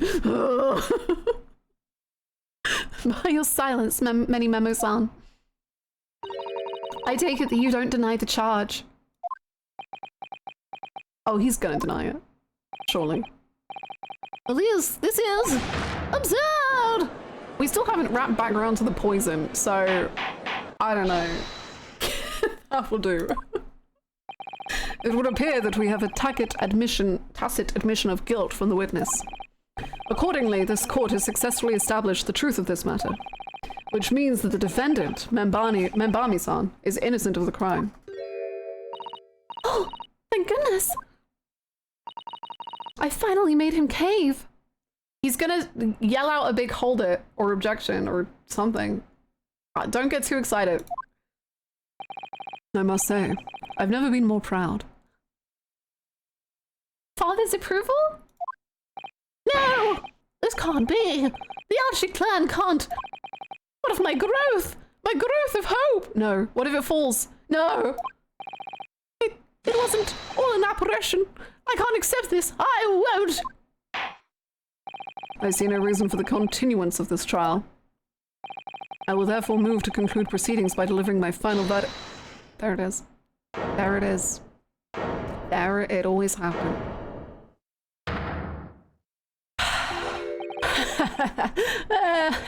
Well, this is all very convenient. I lightly stabbed Saseki when he wasn't looking and it sounded like air exiting a balloon. I hope the reporter snaps and starts shooting pencils with his suspender strap, like just aim. That's pretty good. This is how the highest court in our mighty empire delivers justice, is it? Suppressing well-meaning citizens' freedom to speak and branding them as criminals. Okay, maybe he's not gonna like England. But we've established that the victim was stabbed from outside the hut through the reed screen walls. Thank you for the follow. And no one but you was in place at the time to have his hand on the hilt of the blade. It is a perfectly logical deduction. So, your argument hinges on the location of whoever stabbed the Englishwoman, does it? Well, it seems a little irrelevant now. Irrelevant? Where she was stabbed, how she was stabbed, it doesn't matter. I mean, whether she was stabbed at all makes no difference if you think about it.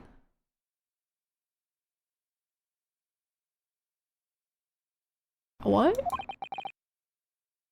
After all, this trial's already shown the whole thing hinges on something else. Why is he going evil? What's happening? Wow, his wrist bones are freaking popping. Holy guacamole. I need pointier wrist bones. Wait, why is he actually giving that emote? Not the MoMA. The combination of the Fan Daniel and the MoMA is so true. Holy shit. This trial's already shown the whole thing hinges on something else. Saseki, run away, baby girl. What? What are you talking about? Brace yourself, little man. I'm talking about the fact that everything's changed. Because of the dirt you dug up. What? Enough obscurity. Explain yourself, witness. What's to explain? I'm talking about the poison, of course. See, what did I say? The poison hasn't come back yet. The poison? Let's ask the professor for a comment on the situation, shall we? I understand that a deadly poison you were developing was stolen from your laboratory, correct? And it's been shown that this poison was administered to the victim, Miss Brett. Is that right? That is correct. The unusual constriction of the victim's pupils are a sure sign that this particular poison was used. I see. So, presumably that means that the victim already had the poison in her body before she was stabbed. Given that her pupils were clearly constricted, it seems highly likely, yes. This guy is definitely a British tabloid journalist, does something illegal and immediately seeks to undermine the rule of law. That's what I've been saying! That's why I keep being like, he's gonna love England, because even though I don't know if he's coming to England, he suits England. Because he's so like, yes, I personally as a journalist am allowed to invade everyone's sense of privacy and peek on two women changing into bathing suits because I'm doing it for journalism. But as soon as you question me on the stand, you are impeding my privacy beyond anything ever. How dare you? And that summarizes British journalism, or tabloid journalism, to a T.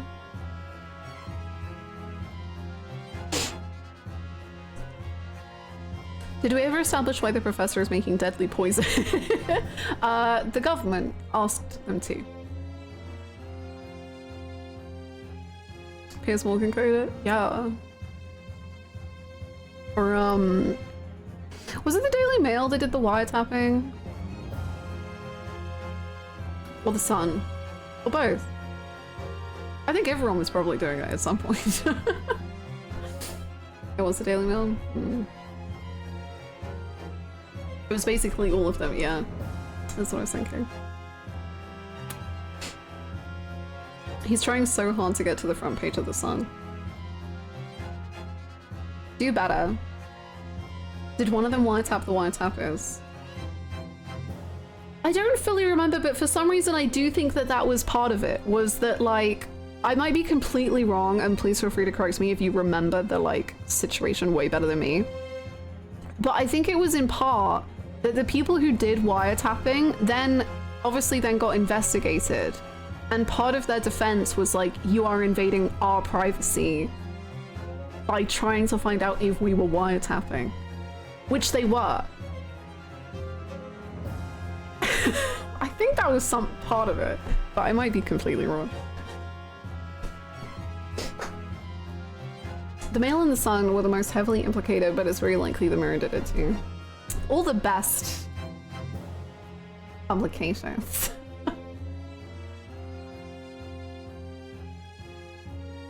The best 3 in the UK for sure. This is sarcasm, by the way, in case you can't read my sarcasm, which, man, you've made it a long time if you can't read my sarcasm.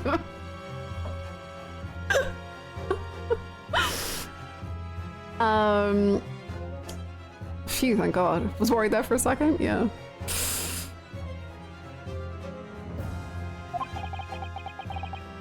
If she had been dead already, the poison could not have circulated in her blood. I think it was in the wine. I think. Okay, Monogama. I think it was in the wine. I think it was in the wine. I think. And I bet Hosonaga still has the wine glass because that's the kind of guy he is. He would keep all that evidence. He's trying to make Japanese detective stuff even better than before. Ah, how refreshing to hear the argument of a metropolitan mind. He's just that guy. He is him. Precisely, it matters not a jot who stabbed whom and whose back, whom with whose blade. Okay. Because, quite simply, the Englishwoman's life was taken not by the knife, but by the poison. Objection! But that can be explained by the poison being on the blade, as I already... Objection! Girl, no, we got told that that wasn't the case. Oh, forgotten already, have we, yokel? During these very proceedings, the laboratory of the professor at your side assisted in proving that the blade of the weapon used to attack the victim had no trace of poison on it whatsoever. So let me get this down. The facts, as skillfully established by the defense in this trial, turn out to be a headline-making red herring. Is that about right? Grrr. Well. You're doing so well, Speedy. Don't worry about it. Don't worry about it. Order, order, order. But where does this leave us? How, in that case, did the poison enter the victim's body? What does the sign on Ouchie's fan say? Does anyone know? I think someone was asking about that yesterday. I don't know if there was an answer, because apparently the kanji has changed since the first game. But I don't know, I'm afraid. Maybe if he holds it up, I can translate it with my phone, and we'll get a very accurate reading. There is an undeniably obvious answer to that. The lady most likely imbibed it. You mean she drank it? Have another look at the photograph here. As you can see, Mikotoba's on my side, huh? In the first game, it was sin. It says punishment, basically. Wait, so did he change his fan to from sin to punishment?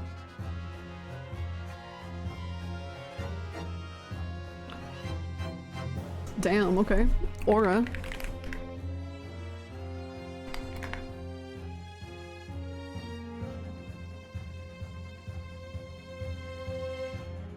What are the two? Wait, is he a Persona 2 fan?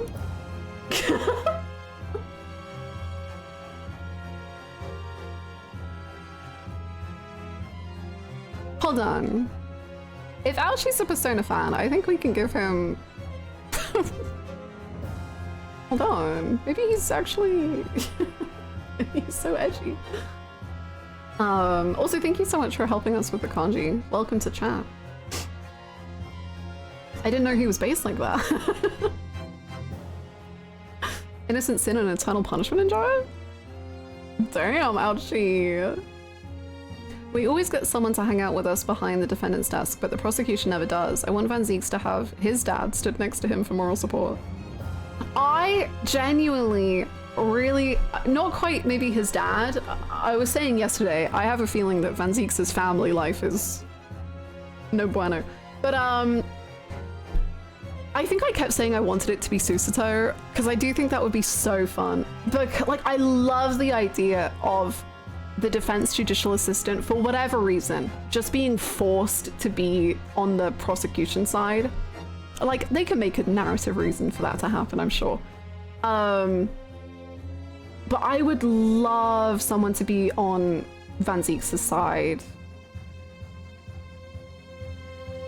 I think that would be so freaking epic. That would be so fun for him to have an assistant. And even, can you imagine? I would lose my mind if he had an assistant and like Van Zieks starts like trying to like do an argument and then his assistant is like, whoa, wait,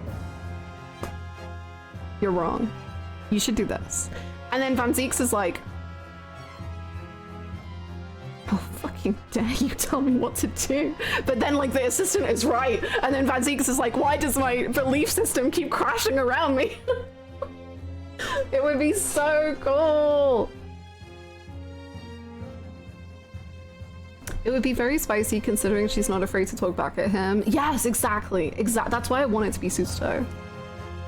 Or honestly, this would never, I think this is less likely, but like, I love that Susato and Iris are so like willing to snap back at him. So Iris, the 10-year-old,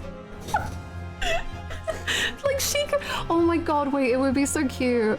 She could, cause she's so small, she could like sit on the desk. And then like when he slams his leg on the desk, like the animation is her like jumping with the weight of his crash.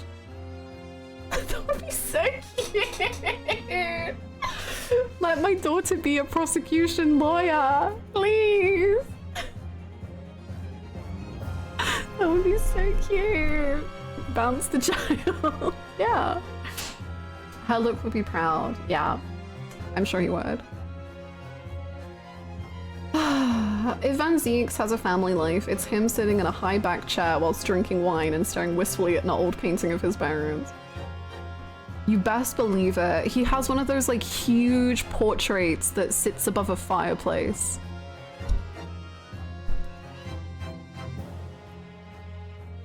And you're like pretty sure it's haunted, and the eyes follow you around the room. Spooky.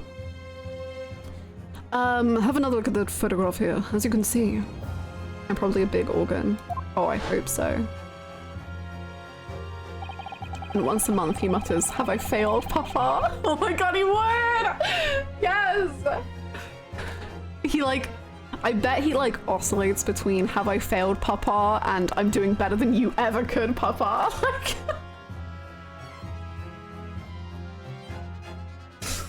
he's just like lonely in his, with his wine, just like, oh, I failed family name. And then 2 weeks later, he's like, "I'm better than all of you." I'm better than all of you. That's why I'm the last one here. Ah! He's crazy. I love him.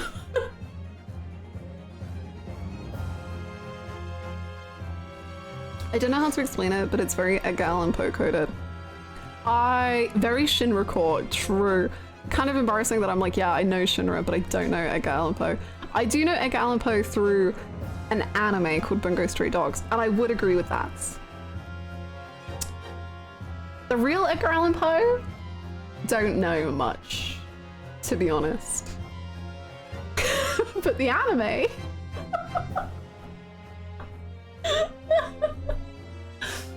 I know that one. Top 5 elitist characters. Ooh! I might need suggestions. You need to watch Fall of the House of Usher. I really want to. You and Harley have big recommended it to me. Byakuya. Oh yeah, he is. I love Byakuya. Okay, Van Zeeks, Rufus, Shinra. My love. Especially Rufus Shinra in Rebirth. Byakuya. Kermit. He probably is quite elitist. Oh, actually, you know what? I'm not gonna go Kermit. I'm gonna go Varys. Because I think he's got a different level of elitist that, like, I eat the hell up. Oh, okay, hold on. I've got my final one. This is a good list. Okay. Van Zeeks, Rufus Shinra, Byakuya, Varys, and last but certainly not least, I'm gonna go Ken from Digimon 2. Because he's so elitist that he believes this whole world was like created for him, and he's like, I'm gonna enslave every Digimon. And it is insane. And he's the best. Nice friends you got there, Davis. Look, you got Wormon. I like Wormon. Wormon is my moral support throughout life.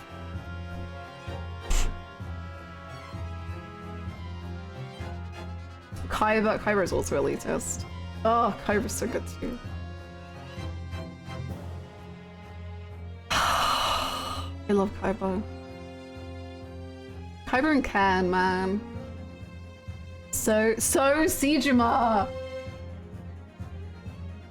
Okay, I can't believe I was like, I need suggestions. So many of my favorite characters are elitists. Akechi's pretty elitist. Because he's like, I did everything. Well, he's like elitist, but also having a complete mental breakdown. Like, he's less sure of his elitism, I think. In a way. Compared to like Byakuya. Byakuya is like, no, I am better than you. Because I do have more money than you. Okay, cool. Thank you. Akechi has simultaneous superior and inferiority. Yeah, I agree. Frothing at the mouth. I am superior to you. Yeah. Paris didn't help.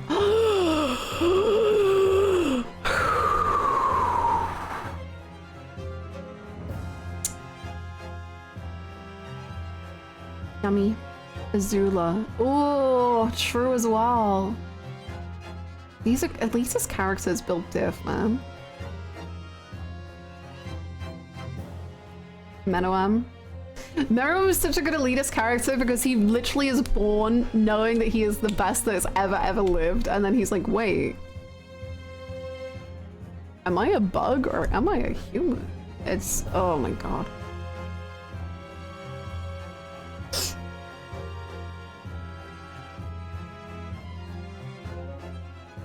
Or, even, I think you could maybe make an argument for Poof in Hunter x Hunter as well.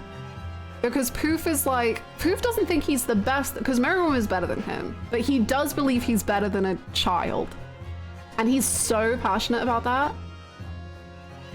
And it's my favorite thing ever, and he is my second favorite Hunter x Hunter character forever because of that. Hi, Hi Sonic, how's it going? This fucking guy, you yeah.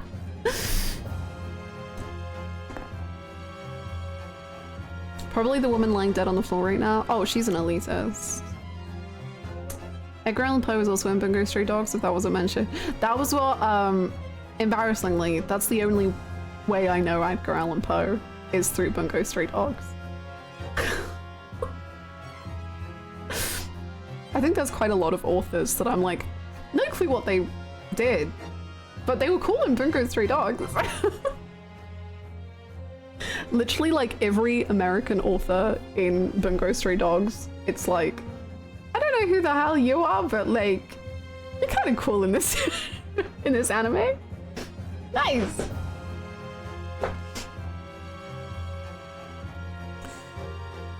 Anyway, sorry Mikatoba. Sorry So Sexy Father, my bad. Have another look at this photograph here. As you can see, a bottle of carbonated water and a glass had been knocked onto the sandy floor onto the beach hut. As someone who was very obsessed with Edgar Allan Poe in high school, this hurts me, I'm sorry. Unfortunately, I was just obsessed with anime. Will hearing that Edgar Allan Poe gets me to watch Bungo Stray Dogs. He's such a fun character, I will say. I thought Bungo Stray Dogs was only Japanese authors. No, so they have the main cast is Japanese authors, but then one of the seasons, America is like, we're fucking gonna attack. And the America crew is just made up of American authors. Like Fitzgerald is the main one, I think.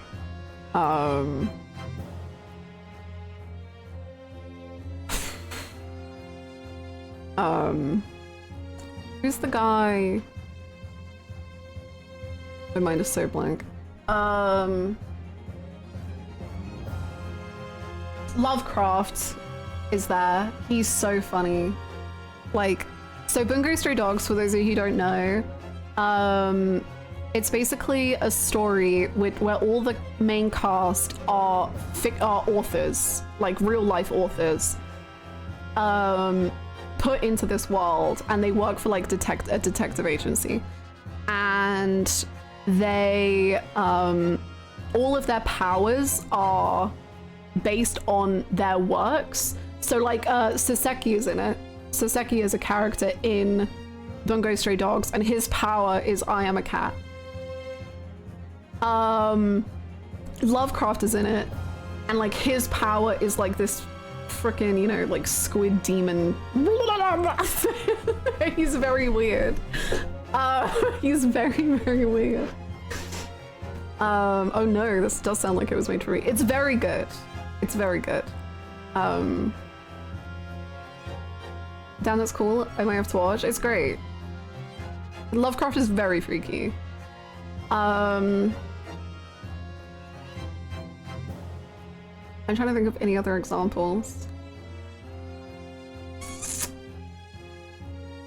Oh, and then they have like, so for instance, the Americans have a huge big ship that flies in the sky that looks like a whale.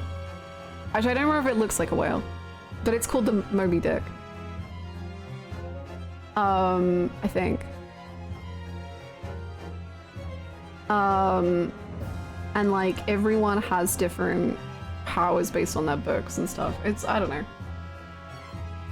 It does look like a whale? Okay, good.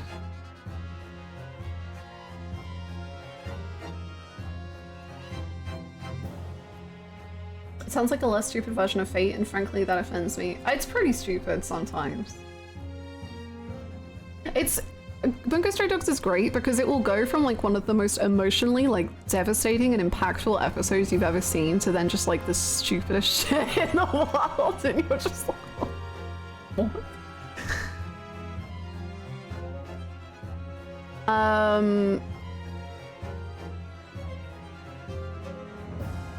trying to think. My favorite character is Chuya. I think that's all you need to know. Chuya is my favorite. It's also got, yaoi, if that's your thing.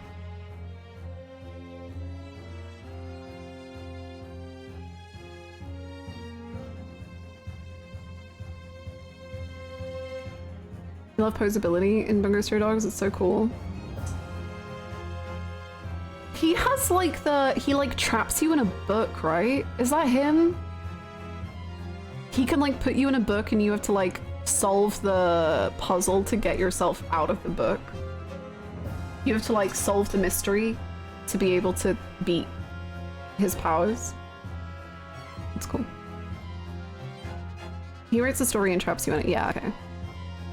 Yeah, he does have a cool ability.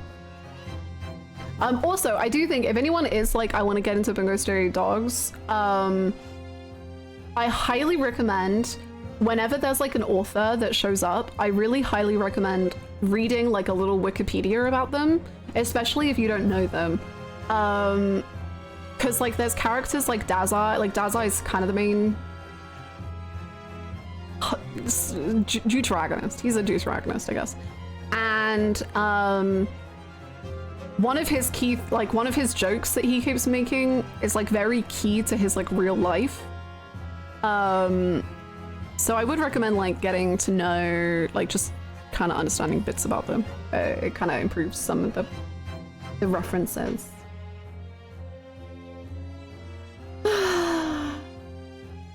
You describing Bungo Stray Dogs has convinced me to watch it more than the years of seeing the yaoi from the sidelines. Hell yeah! I hope you enjoy. It's good. It's really good. Oh, it also has like Fyodor and he's played by Akira Ishida. And it's good stuff!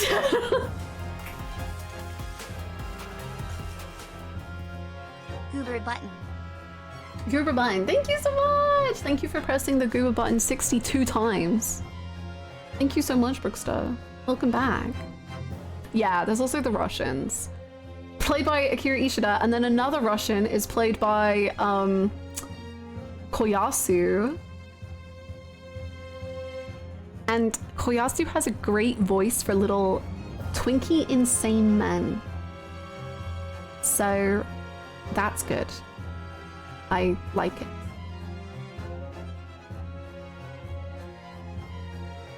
Well played, William Shakespeare. However, I have written a short story wherein you have become pregnant. The fight is over. Although he died, Alan Fur, Go Stray Dogs. True. You also voicing a twink. So, okay, Susto Sexy Father, I promise we're gonna come back to you. Koyasu is freaking crazy because when you first get to know Koyasu, I think most people only know him as like buff big men, or like Toji, Dio, like people know him as like that. But secretly, somehow, Koyasu voices all of these like young twink insane men. And they slap so hard that they're like some of his best roles. And I don't know how his voice does it, because when he voices like Toji, you're like, oh, that's a man. But then he just voices like, it's crazy. You have to insane twink before you can insane twunk. Oh. I'll always come back to you, Susto Sexy Father. Okay, Susto Sexy Father time. Sorry, King. We're back. I'm focusing. I got distracted. Koyasu could voice. Koyasu could you know what I mean? Okay. The poison could have slipped into either. So somebody made Miss Brett drink it. Well, what do you know? Look at those dashing eyes. This will make a great front page slot. Sorry, are you talking about how dashing Ryotaro was again? Hey, why the bewitching stare? After all, I'm the last person you should be looking at. It would make no sense at all that I poisoned the woman, would it? I mean, that's been established already. Hold it! Established? What are you talking about?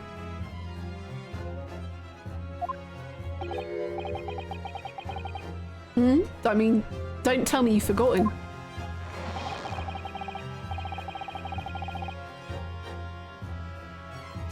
Cool, LB, thank you. That's such a shame that he's a Crime and Punishment fan and not a Persona 2 Innocent Sin and Eternal Punishment fan. Whatever. That's a little hard to believe, given that the person who established it was you. Me? What on earth does he mean?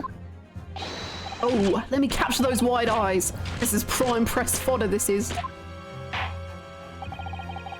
It would seem that the trial is not destined to end yet after all. I hereby call upon the witness to give further testimony. I missed the early part, but I see many memoing as many memoing. Yes. Off he goes. This genuinely hurts my eyes when he does that. Like my eyes try to follow him, but they can't keep up and it kind of hurts. That's great, that is. Let me get a shot of that magnificent beard, Your Excellency. You claim it to be impossible that you were the one responsible for administering the poison to the victim. You'll explain to the court in your testimony the basis upon which you make such a claim. He's just like me when I'm G-posing. Real. I'm a journo and I'm a man. I've never tried to run or hide from anything in my life. Damn, okay. And I'm not about to start now, because that's many memoism. For a brief moment, I thought I'd illuminated the truth, but it slipped right back into obscurity again. Just where is this trial going to take us?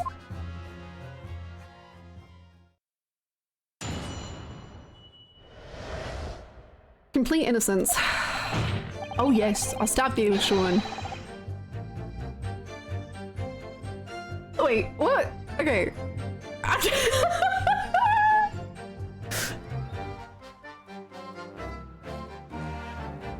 I stabbed the Englishwoman, and it's that very fact that proves I'm innocent.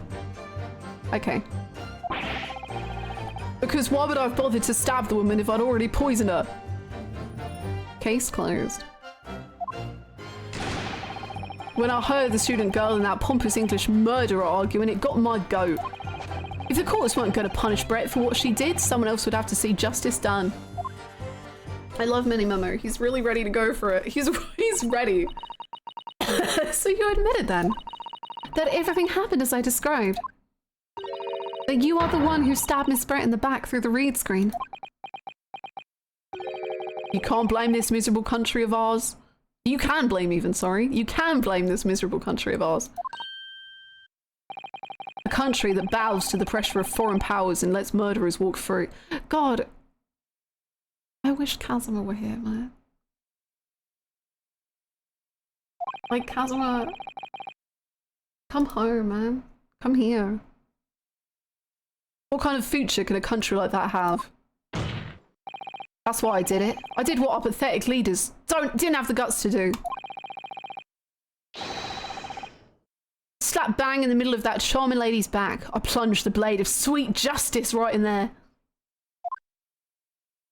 Brayton, you would have loved Kazuma. Yeah.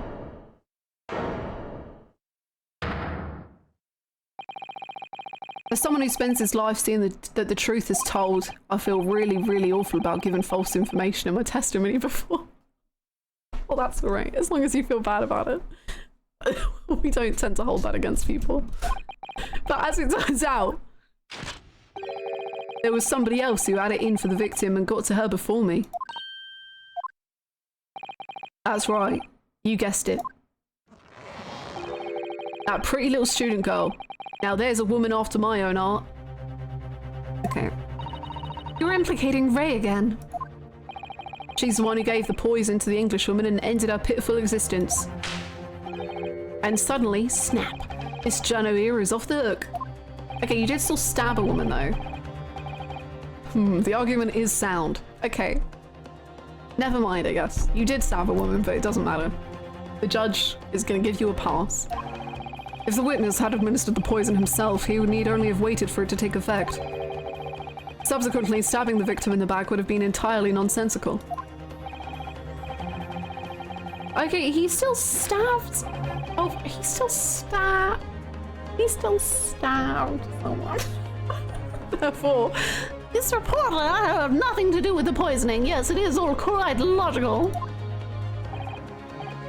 slap him on his huge wrist bones. Yeah, they are. Look at them.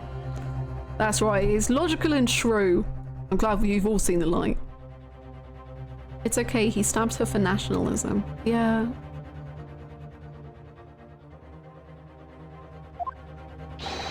Justice at last! Woohoo!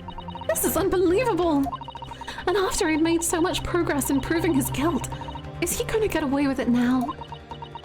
No. Come on, let the hunger build up in you, Ryotaro. Let the background fade to black.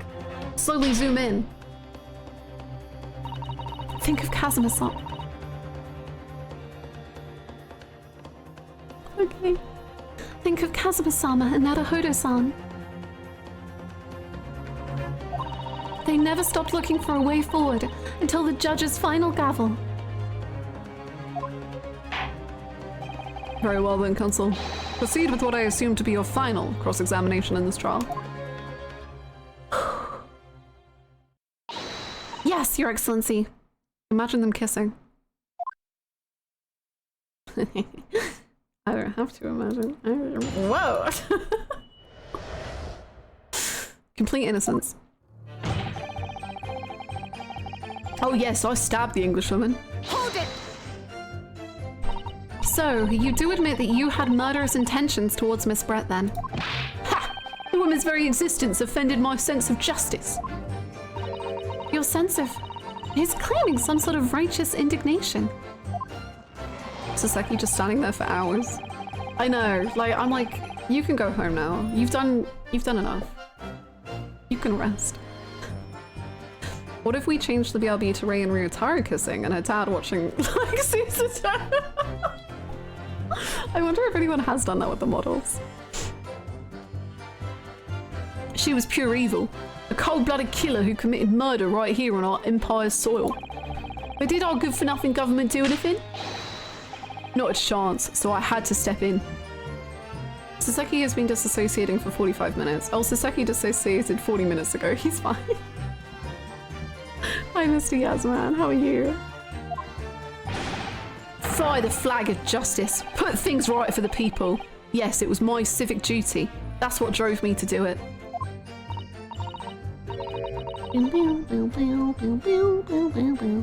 So in summary, murderous intentions then. They were good murderous intentions. Whatever you want to call it, the point is, that Englishwoman was a blight, so I had to do what was right for society. Woohoo! Imagine Date trying to use the bathroom in the lesbian courtroom that won't let him in.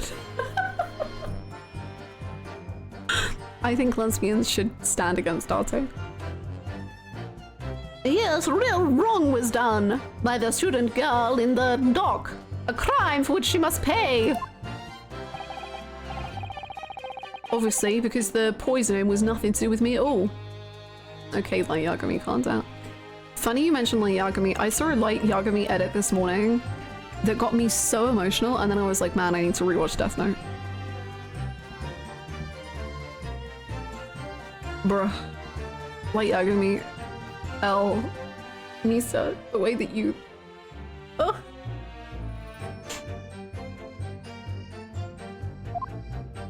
I missed Death Note too. Yes! I need to rewatch it. I always drop it at the exact same bit though. But maybe I'll be able to push through. I have finished it. But on rewatches, I always drop it at the same point.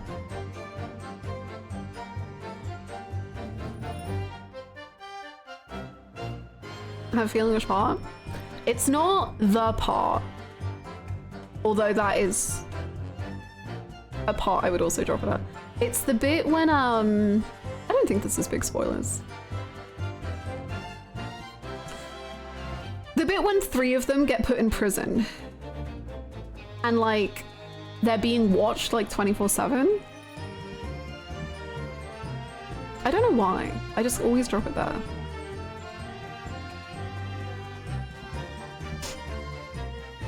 Many men are out here letting the world know that stabbing women in the back is based. The Code Geass problem? Oh really? I've not seen Code Geass. I want to though. It's on my watch list. My hate for Light is so big that I can't rewatch it. Oh, that's fair. If you don't like him, then being stuck in that man's brain must be a struggle. I love Light. He's my favorite character from Death Note. He's a problem. Code, get your ass.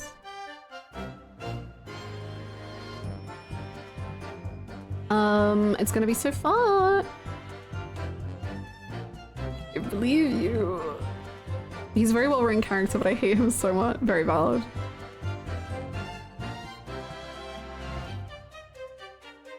Why would I have bothered to stab the woman if I'd already poisoned her? Hold it! You wanted to make sure she was gonna die. So you still maintain that you didn't give the poison to the victim?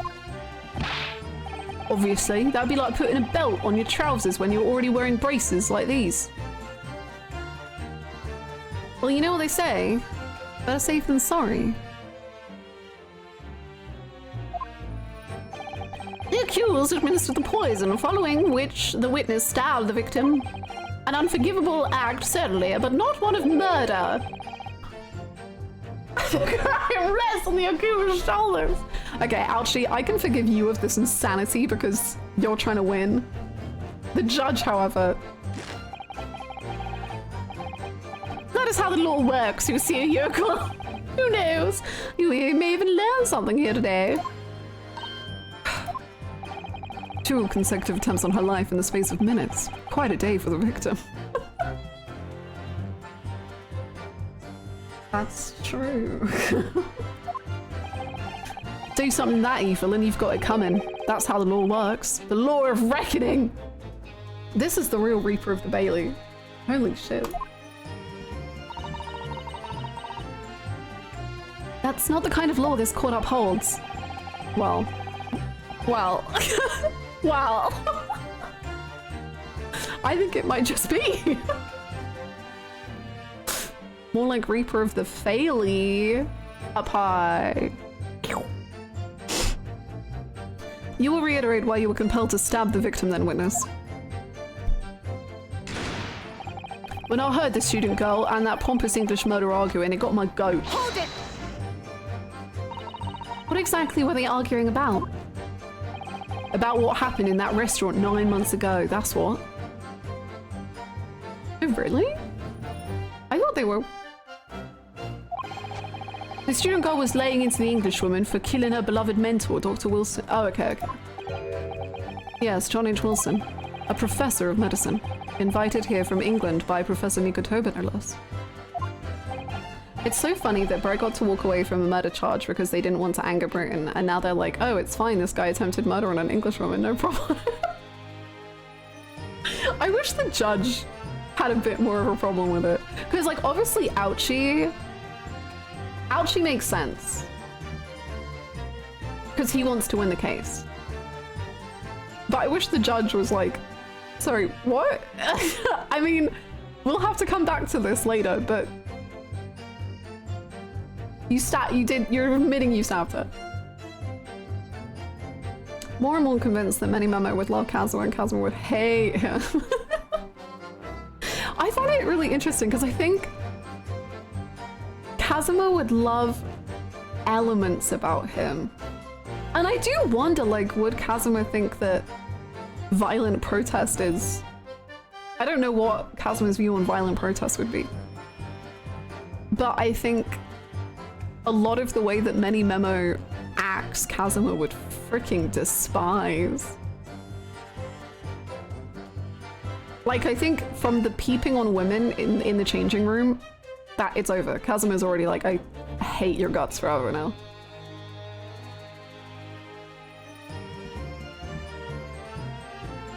It's one thing want to take down Ray. Ray has to burn for appearance's sake. Yeah, exactly. That's why it makes sense for Ouchie. I guess,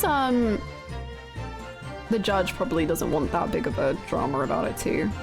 He might be being pressured by the powers that be as well. Right, but the Englishwoman just jeered. Her case was to be heard by the British Consular Court in Shanghai. However, I think Kazuma would see the value of violent protests. He's about immediate change. Yeah. Yeah. I think so too. Like, he was trying to get the crowd riled in that escapade. I don't mean, there's little doubt that she would simply have been acquitted and sent back to her homeland a free woman. Kazuma might be bound to disapprove of the murder of times the dweeb has lied on the snap. I think so. Honestly, I could see Kazuma being in favor of violent protest, but not like a case here where the axe is pinned on an innocent bystander. Yes, yes, for sure.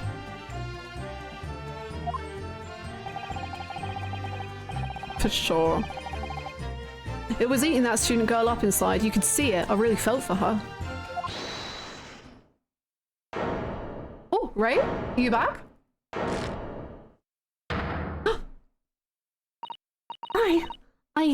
I can't stand here and listen to this tripe!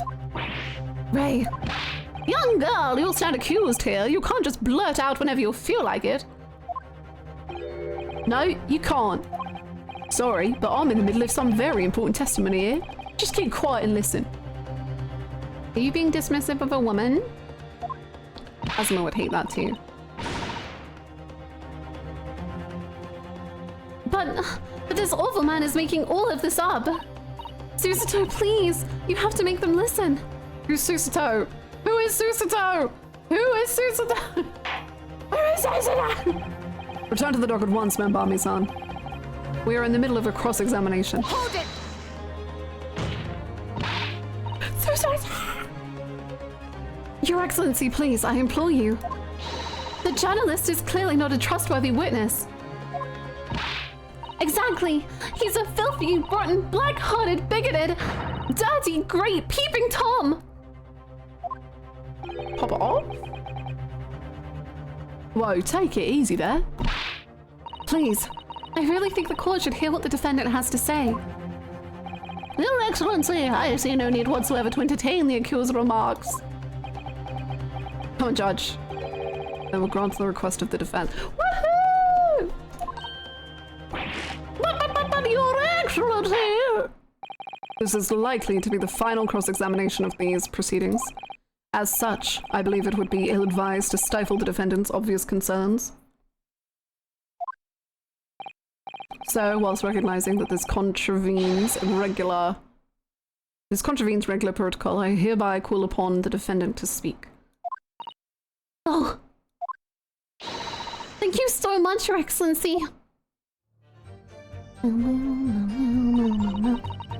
It was nothing to do with Dr. Wilson. We were discussing the stolen poison. Okay, that's what I thought. Okay. Because it was going to be lean. Hold it! The stolen poison that killed the victim, you mean? I suspected her of being the one to steal it. I mean, just think about how she killed Dr. Wilson. That's true. Additionally, Miss Birch certainly had knowledge of the new poison. Because we were letting her work on it. But surely it would be no easy task to steal a highly secret toxin being developed for the government. Hi, Julia. How are you? Indeed, all visitors to the laboratory are thoroughly searched when they leave. Oh. Even if a thief managed to avoid being seen by myself or a colleague, getting the poison out would be very difficult. Sasaki. That's true. I pestered Professor Mikotober until he agreed to show me the poison when I visited his laboratory. But as I left, I was searched from top to tail. Miss Brett rather bluntly revealed the existence of the toxin we'd been developing, you see. And since Saseki-san expressed such an interest in it... Aww, that was cute. Mikotober like doing this and then Susato... Oh, that was so cute. I felt unable to refuse. Obviously, I gave nothing away, other than the fact it was an extremely potent substance. I'm very ashamed of myself. It's just that I've had a singularly terrible experience with a deadly poison. I wanted to look my old enemy in the eye! Surely you can understand that! It's okay, honey. To find out if my suspicions were true, I confronted Miss Brett about the poison. I told her that if there were to be an incident involving it somehow, it wouldn't just be the university. That military would be dragged into it. The whole government even. It would be a complete disaster. I confronted Miss Brett about the poison. I told her that if there were to be an incident involving it, it wouldn't just be the university, the military, the whole government. Okay. And how did Miss Brett respond to your concerns? She just called those beautiful lips of hers. Right.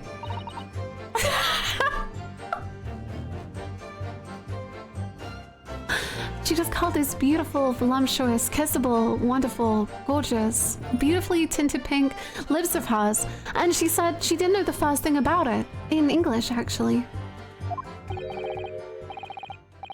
Ah, yes. Mini Memo-san, one small question if you don't mind. Ray is the most lesbian ever. She's so funny.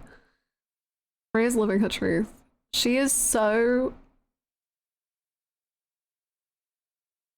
lesbian. It's incredible.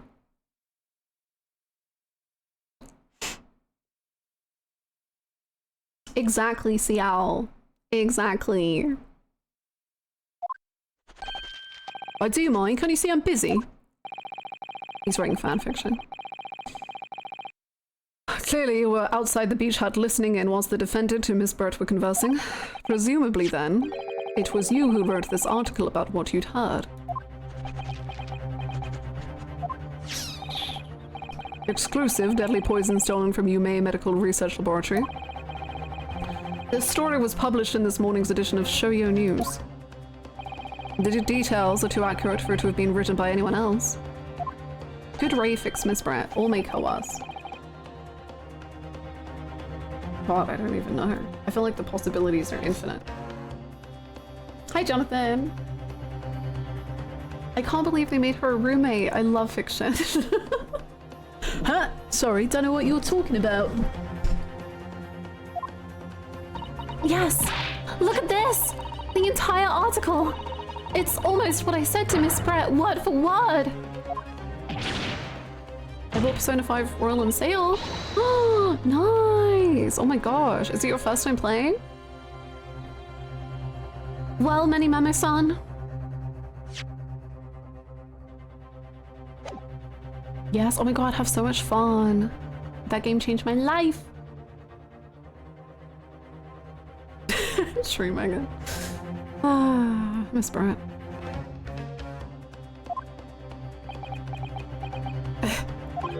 As a journo and as a citizen of a free country, I don't have to reveal my sources. That's the founding principle of Many Memoism.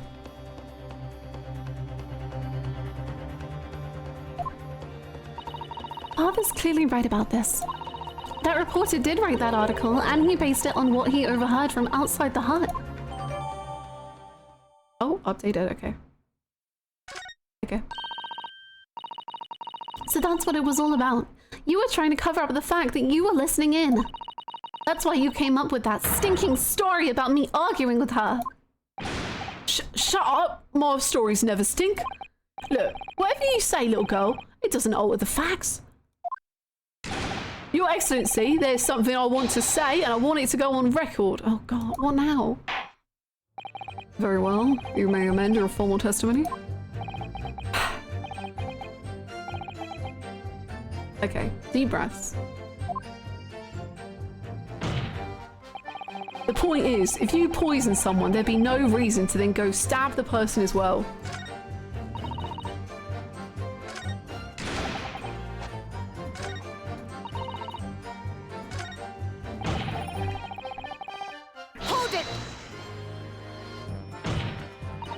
It's amazing to me that the witnesses are allowed to repeatedly amend their full testimonies and their reliability as witnesses and never question once. You know, since playing Great Ace Attorney 1 and now Great Ace Attorney 2, I deep dived into this case in America that was going on. And having watched the court video of how witnesses were during that court case, it doesn't even seem unrealistic to me anymore. I'm just like, yes, it's insane. Like, these witnesses in this court case were just saying the most insane things. And the poor lawyers just had to be like, okay, cool. What was the case? It was the... What was her name? The Boston one? Or like near Boston. Where the wife or girlfriend was accused, but it was like this huge police cover-up thing. I forget the name.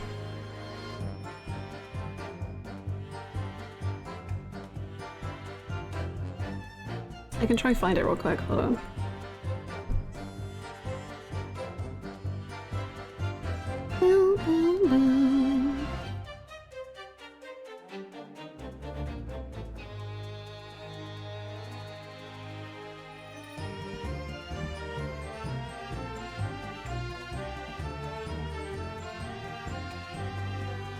The Karen Reed case. There you go. Sorry, Karen Reed case.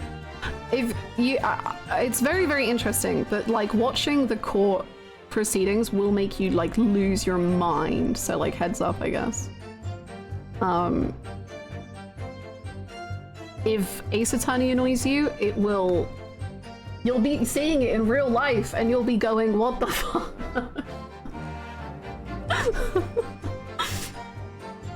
Great Ace Attorney showed us perjury was invented only for teenage girls in Britain. So, yeah. Yes, actually. This is still the wildest gift of a lawyer reading a statement.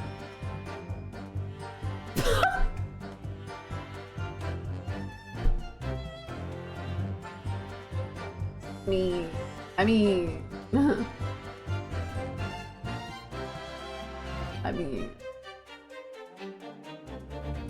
Perhaps you doubted the efficacy of the poison and sought to make sure your victim would die. That's horse dung. What? That would be like pouring pepper on your Chinese ramen before you'd even tasted it. Completely reckless. Although, it might surprise you to learn that I'm a bit of an impetuous pepper pourer as it happens. Why are you offering this? Once the victim had taken the poison, she would have only been minutes away from death. And yet, this man then proceeded to stab her in the back as well. There has to have been a good reason for that.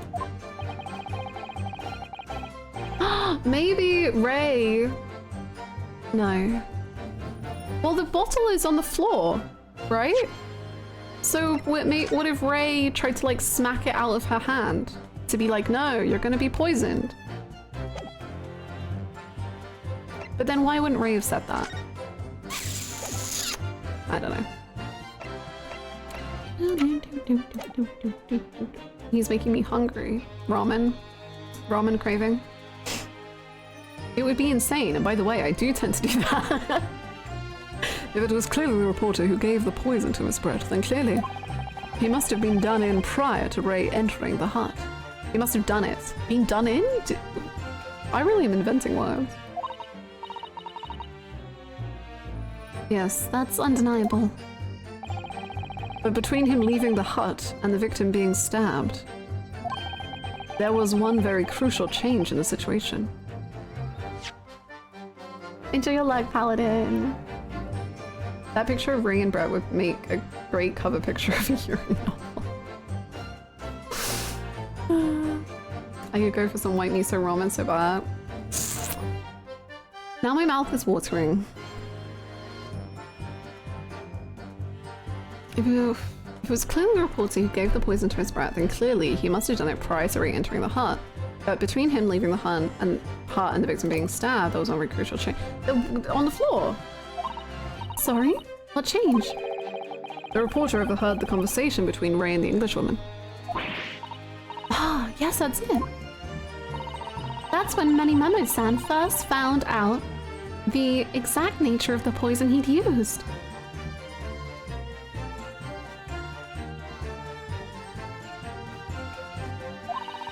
That could be the key here. Okay, hold on. Hold on. Do we still have the information on the poison? No, but she said this was word for word what her and Giselle were talking about. So he would know. Okay, so he knows. Okay. A deadly poison being secretly developed was stolen. Even the smallest amount entering the body either via the mouth or via a wound from a poison-laced blade would prove fatal in minutes. Current methods cannot detect the newly developed chemical.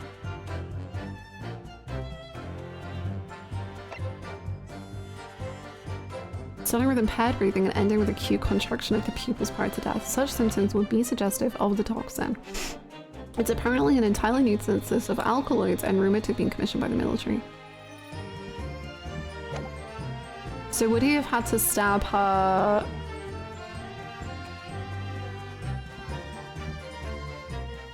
Why would he have had to stab her?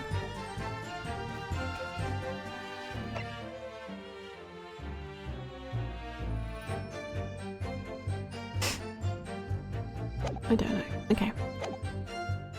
Imagine the stabbing wasn't immediately fatal. Ray's quick action saved her life. This doesn't fix Giselle by a long shot, but perhaps the beginning of something new. Is this my chat room? Am I on AO3? What's happening? That could be the key here. If the victim had unwittingly taken the poison already, the reporter would have had no reason to stab her. On the face of it, that logic sounds entirely reasonable. Yes, I think it's because the drink got knocked over. But there's no question that this man was responsible for Miss Brett's murder. Like, he saw that the drink was knocked over and he couldn't be sure that she had taken the poison.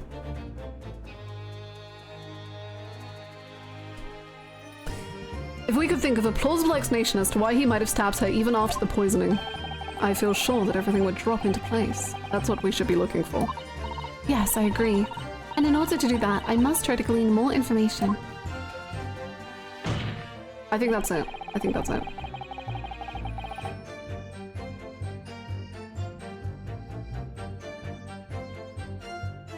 But how do we say that? Oh yes, I stabbed the Englishwoman, and it's that very fact that proves I'm innocent. Because why would I have bothered to stab the woman if I'd already poisoned her? Maybe we can present the picture?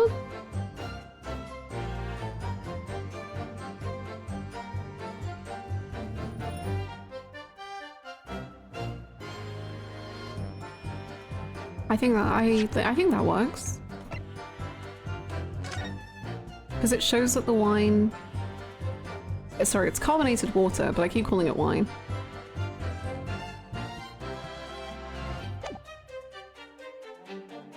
Sure. Objection! Okay, well, we're thriving. We're thriving despite the problems that we've made.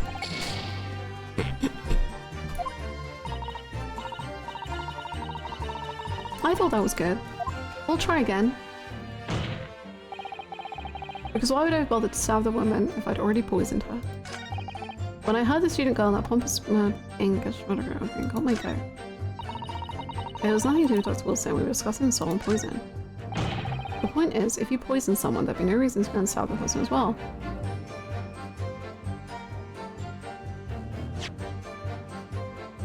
Maybe it's that then.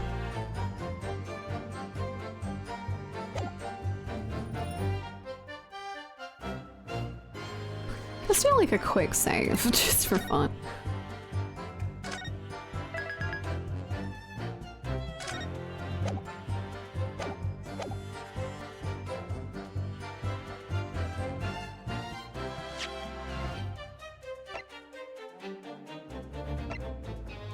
Well, maybe it's this, because we know...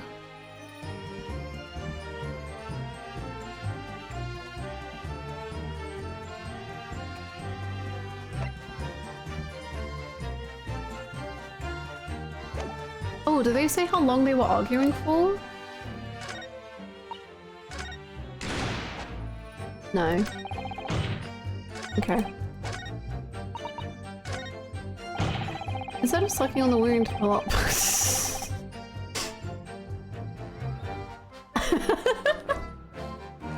Unfortunately, Ray does go to jail. Start from the top. Objection! Okay, I guess I'm on the wrong track. Your Excellency, I must object. It does prove my point if you let me explain it.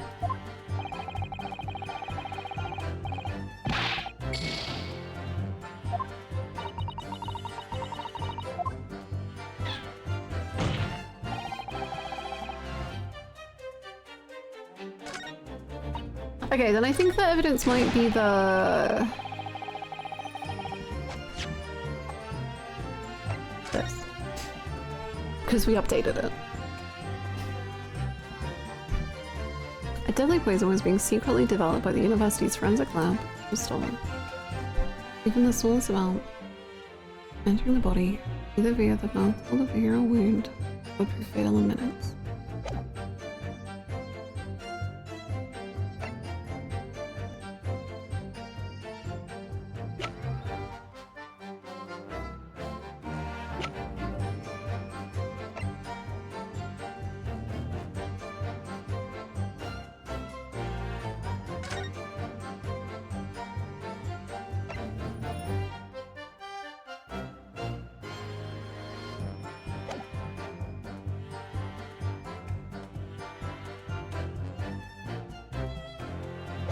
Hold on, I want to press Ray again.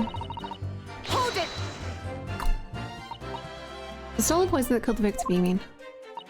I suspected of her being the one to steal it. I mean... That's true. Additionally, Miss Barrett suddenly acknowledged the poison. Indeed.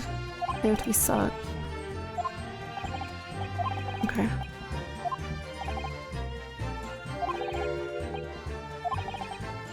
Oh, it's such a cute animation, man.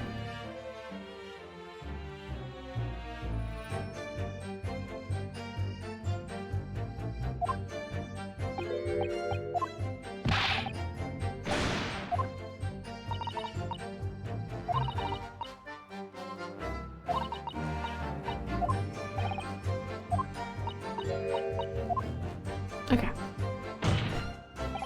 In English. Does that have something to do with it? That it's in English? She called those beautiful lips of hers and said she didn't know the first thing about it in English, actually. Is that part of it? Because, like, he wouldn't have been able to understand? Am I going too deep into the layers here? Maybe. Does he know English?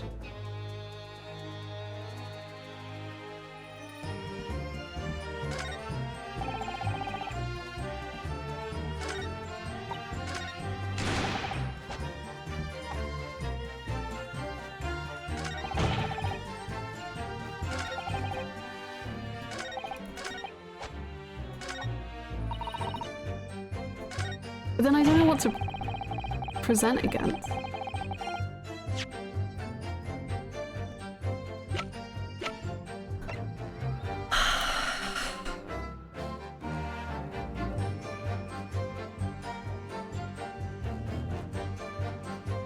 Objection!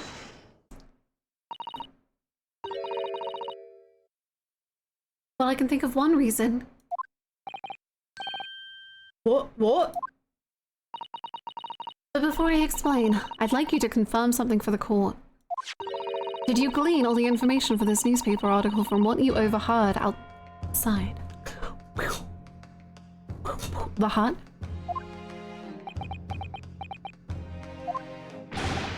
Of course he did. There can be no question of that. After all, when we were all in the laboratory together, Olu told us that it was a terrible toxin. And there is one more important fact to consider. According to the witness, Membami-san's verbal attack against the victim began as soon as she entered the hut. In other words, it would have been impossible for her to have slipped the poison into Miss Brett's drink. Did I miss any Yuri? Ray has used several adjectives to describe Miss Brett. But it wasn't Susato Ray Yuri, so like maybe that, yeah, maybe that was too controversial Yuri. Maybe you wanted like the more sane Yuri. I'm not one to judge. Objection! Where are you going with this, counsel? Many Memo-san has made it quite clear that he observed every single thing that happened in the beach hut. If the defendant had somehow found an opportunity, this man would have seen it. So have we considered that Susato killed Brett in a jealous rage? Didn't one of the witnesses say that Ray was like straddling the victim at some point? I'm pretty sure they did. Even though we found out it was a lie, but Susato didn't know that.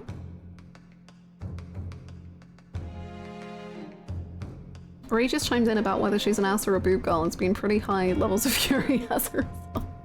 Ray just stopping the case against her and being like, I was just wondering, does everyone, like, what's everyone's takes on ass or boobs? Judge, what do you think? She said, yes, please. Like, oh. Ah! Which means that Miss Brett couldn't have imbibed the poison while the defendant was present. In fact, it must have been administered to her before Membami-san entered the hut. Yes, very articulately put. When I walked into the hut, I immediately started to press Miss Brett about the poison. At which point, many Memo-san overheard some worrying information. Worrying information? What worrying information? The information, which he subsequently included in his newspaper article, namely, that the poison was being developed in strict secrecy and that it couldn't be readily obtained. Absolutely. In fact, that's quite an understatement. The only possible place it could come from is my lab. Susato, Ray has 2 hands, and you're away for a while. And furthermore, anyone afflicted by the poison would exhibit telltale signs of death. Oh, so did he stab her to be like, no, like, because the poison put it too obviously on a small group of people? The extreme constriction of the pupils. Yes, it's quite stark when you see it. There are other poisons that show similar symptoms, but not among new substances that are undetectable. In other words, it would be clear that the victim's life had been ended by the use of this particular poison, which would reduce the number of suspects to only a handful of people. Everyone in my laboratory is aware of the unique properties of the toxin we've been developing. None of them would be foolish enough to attempt to use it for some nefarious deed. Membami-san being no exception. Therefore, we can conclude that whoever administered this unique poison to the victim was a layperson unaware of its telltale properties. Ooh. Ooh. In other words, someone like you writes in many memo.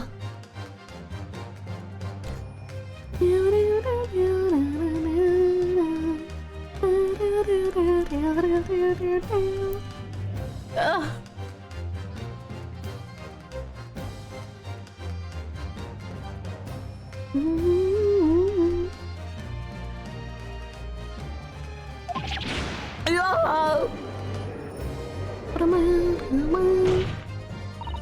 It was you who stole the poison from the laboratory that day, and it was you who administered it to the unwitting victim. Why wasn't he such, though? But you quickly realized that was a terrible mistake, because the poison caused such unusual symptoms and was so traceable. As you listened in from the far side of the beach hut's thin walls, you learnt of these facts.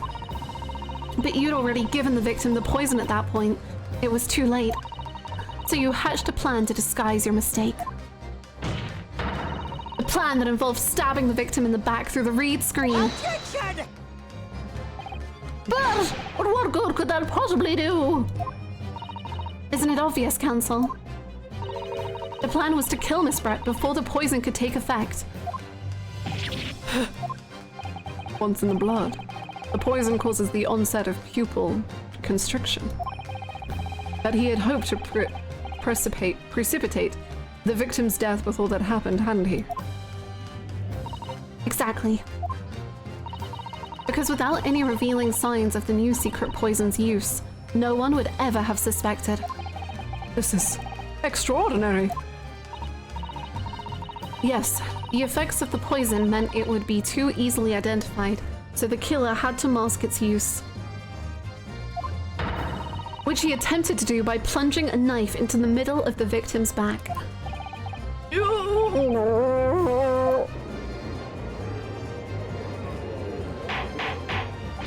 Order. The argument presented is sound. The court is satisfied that it warrants consideration. Does the prosecution have a counter-argument it wishes to put forward? Well, there are a number of them. I mean, yes, I counter completely. Objection! The prosecution's evasive response clearly shows that in much the same way as he nurtures the remnants of his top knot, he is clinging to lost hope. Lost hope! Holy shit, killed him twice. Oh, uh-oh.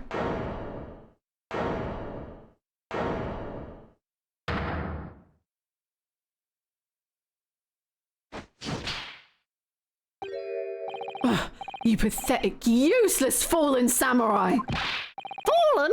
Who are you calling fallen? My burgeoning growth. I don't need a counter-argument. What? What are you talking about?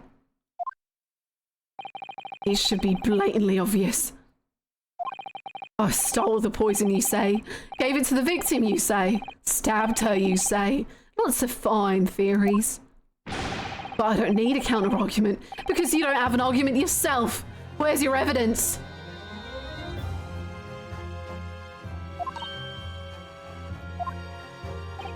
Yes, you make it all sound so plausible, don't you? But without evidence, it means nothing. You have said the words, yes, I stabbed the Englishwoman, on the record, during witness testimony.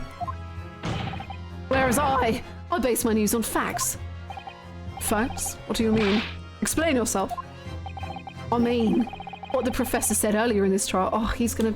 I shouldn't have said my question out loud. He overheard my thoughts. Why didn't he get searched? It's all here, in my many memos. Every word, every slip of the tongue, all noted. That's what the Shoyu News is famous for. Its power of the printed word.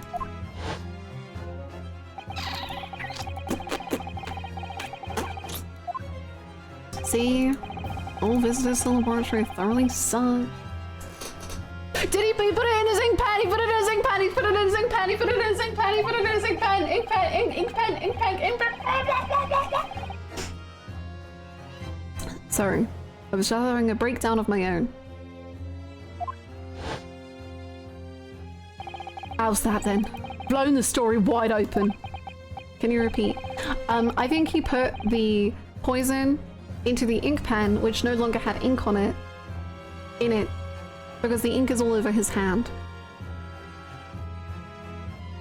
CI, write in many memo, a mere reporter from the Shoyo News. Because I heard impreg. Oh, that was actually case one of the last game. Couldn't possibly have stolen that poison from the professor's laboratory. Ah!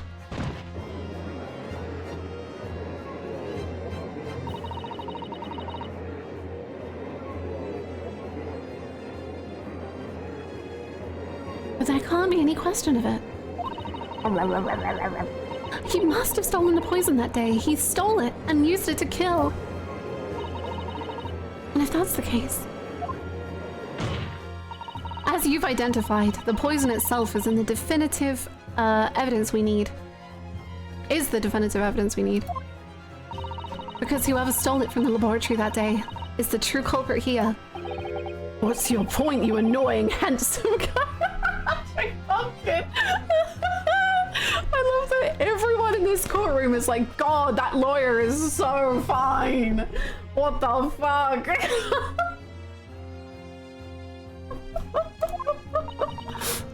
My point is, there is one way that you, Many Memo-san, could have stolen the poison that day. I've had enough verbal conjecture now, thank you. What the court must be shown is evidence. Bro, you like men? Bro, wake up! Bro, wake up! Take that! The proof, Your Excellency, is this fountain pen. A fountain pen? How can that possibly be relevant? These magical pens somehow seem to have enough ink to write many thousands of kanji characters. I believe they arrived in our country for the first time some 15 years ago now.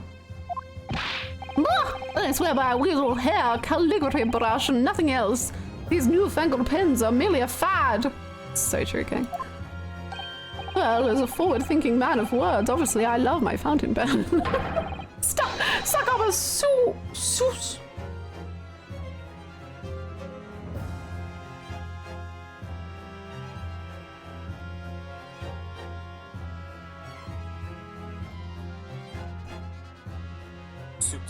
Soupçon! Suck up a soupçon of soupçon! And one's work is awash with words in the blink of an eye. That's right. Fountain pens have a small reservoir in the barrel,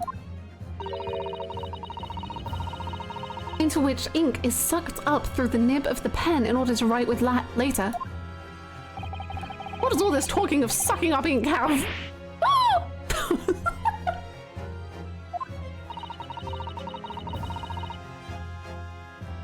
And just as it's possible to suck ink up into the reservoir,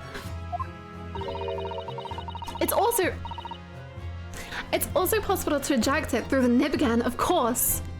God, that lawyer is so handsome. My word, can this really be? Well, Many Memo-san.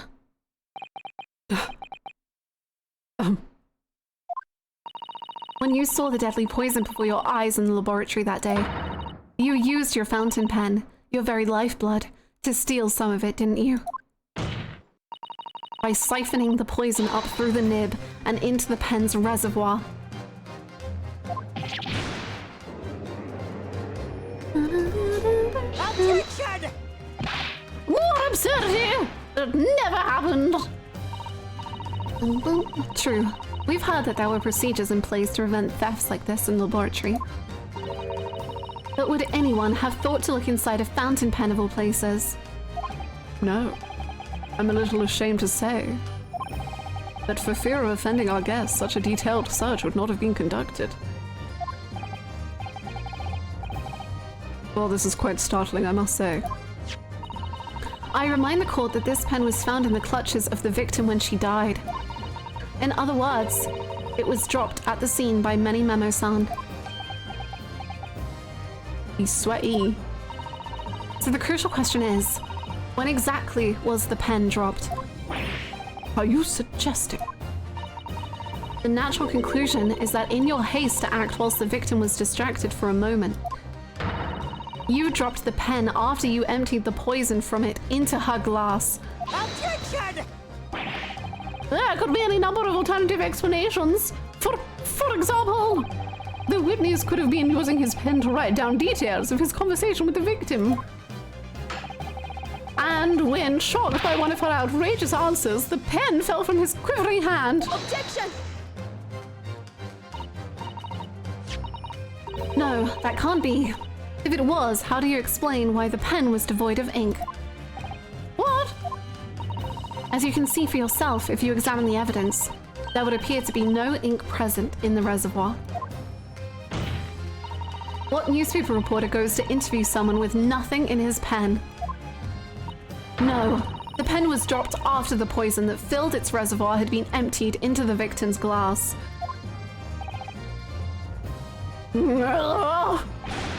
Witness, what do you have to say in your defense?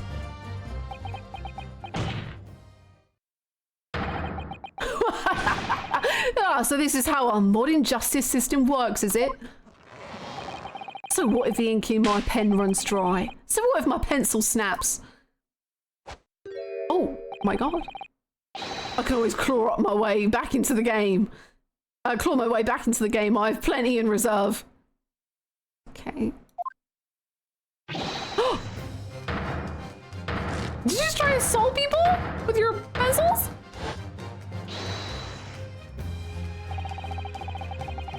Who was talking about him throwing knives earlier? Because I think you might have been onto something. You claim I sucked the poison up into my pen? That's wild speculation, nothing more. If you thought you could bring down a fine upstanding citizen with a trick like that, think again. He attempted to assault people, but he didn't manage it, so it's okay, he's off the hook. Oh, thank goodness. He's too fun to put in jail. It looks as if though it's going to take one final decisive blow to finish this matter. As I see it, the situation is now very simple. It rests upon whether or not this witness did indeed steal the poison on the day in question. Use the evidence. And therefore, it all depends upon whether or not the defense can prove that he did with the evidence. No such evidence could possibly exist. Objection! I'm so proud of her. Many Memo-san, this is how our modern justice system works. What? In the courtroom, evidence is everything. Something you would do well to remember. Because we are well past the point of speculation at this stage, I assure you. Very well, then. I call upon the defense to present the aforementioned evidence. This is it then. This will be the final piece in the puzzle.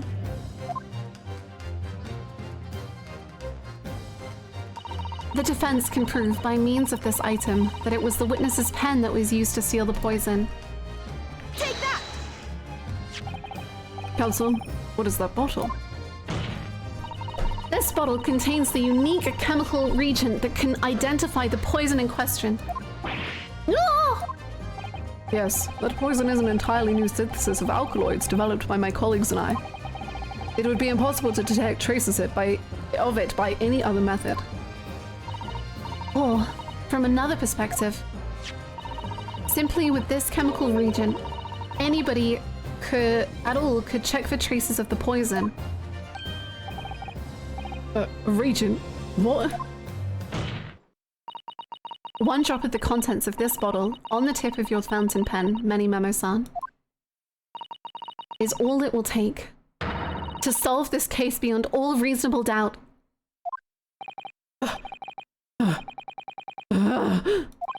No, you can't. I won't. Are you gonna attack us again? Your crimes are bad enough, but at least know when to admit defeat. Your Excellency, the defense requests permission to carry out the test on the fountain pen at once.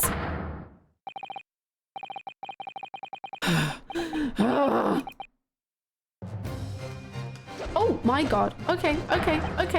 This isn't my fault. The Empire drove me to do this, trying to hold its head high as a civilized nation. I took up arms in the form of my pen. I fought tirelessly, all in the name of justice and righteousness, and many. Wah! Susato, with me! Wah! I'm there! Oh my god! Wah!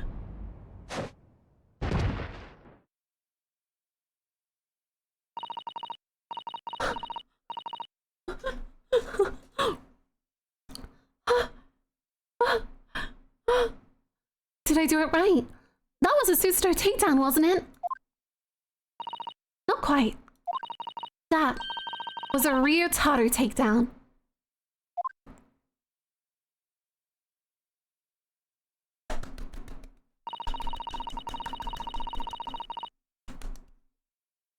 Thank you very much to the creators of this game for letting me witness that, because I think I've done anything in my life to deserve seeing such a spectacle, and I'm honored. The instant the first drop of the reagent touched the nib of the fountain pen, it was clear to everyone present.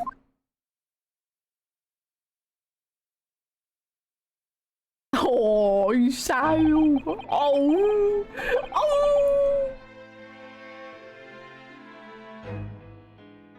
Oh my god, that's a depressed dog journey. This is when Kawashita had its change of heart. And he's like, shit, I am a bad person.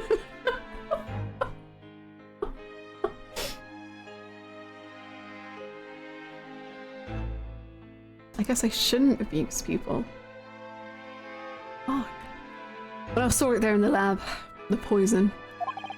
The devil got hold of me and I decided to do it on a whim.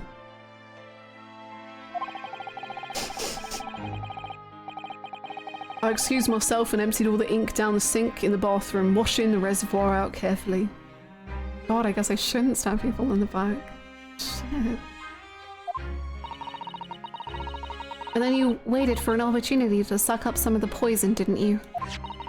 Into your fountain pen.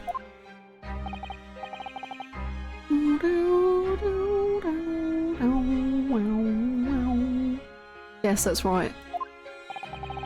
Answer me one thing, Memo-san. Why did you steal it? For what purpose? Isn't it obvious? To find out what it was made of and expose it in an article. I mean, it was a secret project after all. Too juicy for a journo like me to pass up. Then why did the English woman end up dead? I got carried away, mate. I went into that hut intending to quiz her on a situation, that's all. As a reporter. A known killer, enjoying full freedom. Evading justice by leaving the country. I told her what I thought about it. And she just laughed in my face. Oh, she looks incredible there. Oh, there she goes again. Every time!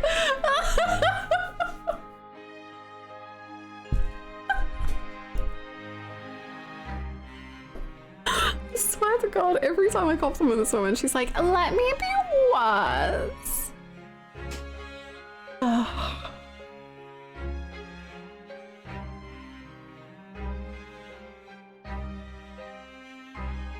Oh, what's this? A Far Eastern caveman purporting to practice journalism.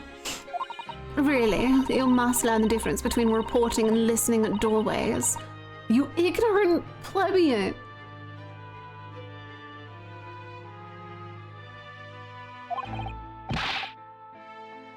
What? What did you call me? The way she has a full-on cocktail, like...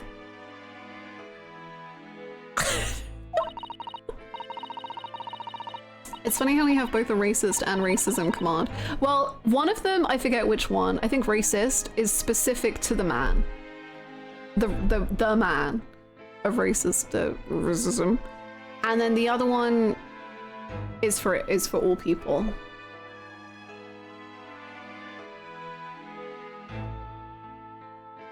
Racism is specific to Van Zeeks. Racist is general. This country, with its pretensions to a justice system, to a free press, it's really very depressing. You see our superior ways in the West, yet you lack the mental capacity to emulate them. Get out of here, you oaf.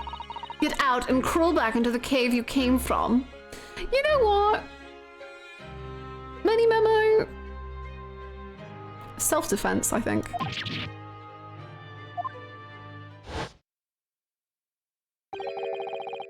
That's when I remembered. About the deadly poison I happened to have in my pen at the time. Successful rage bait from her. Insane. What a terrible tale. In my head, I knew I should just get out of there as quickly as possible, but I couldn't. I couldn't let her get away with it, what she'd done, when she clearly had no remorse at all. Oh, he's just a little puppy. Puppy. How can you with your puppy? Yeah, I do think trying to pin it on the like 16-year-old innocent girl was kind of crazy. I guess maybe he didn't. Well, no, he did try. I was gonna say he didn't accuse her, but he did very much argue that it was her. I suppose it was all my journo spirit getting all fired up.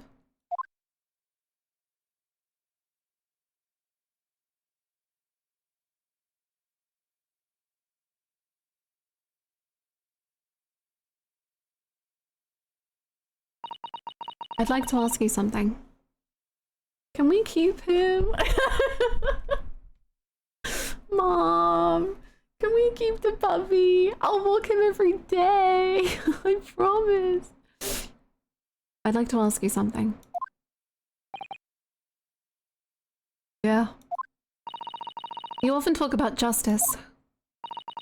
But surely as a journalist, you could have used other means to deliver the justice you sought. Oh, she's channeling Kazuma right now. There's no justice in the press.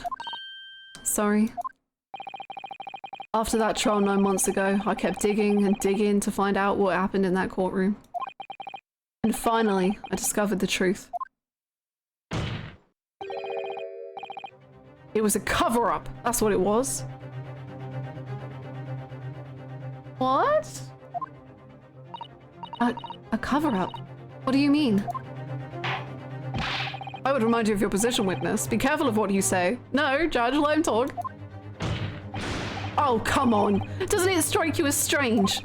We're suddenly not allowed to convict a foreign national. Consular jurisdiction should never have come into it. And yet that puffed-up Englishwoman was going to sail away into the sunset a free woman. The only possible explanation is that behind the scenes, some deal had gone down between Britain and Japan. What sort of deal? I'd done my research, dug up all the dirt. It was all ready to be published. But you know what happened? The editor just tore the article up. He came under pressure from the government, you mean? If our government is going to let criminals walk free, if they're going to crush the free press, then what choice do I have but to see that justice is done myself? Let's not forget, Memo-san, that you committed murder yourself and you tried to lay the blame at the defendant's door. I'm sorry, but you're no better than Giselle Bratt. What? The truth is, you have no right to talk about justice at all. Alright. Suppose.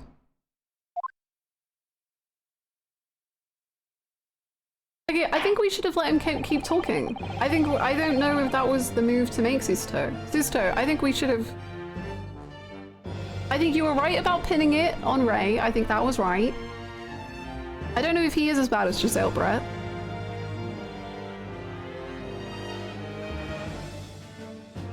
But what is this cover up? What do you mean? What are we covering up?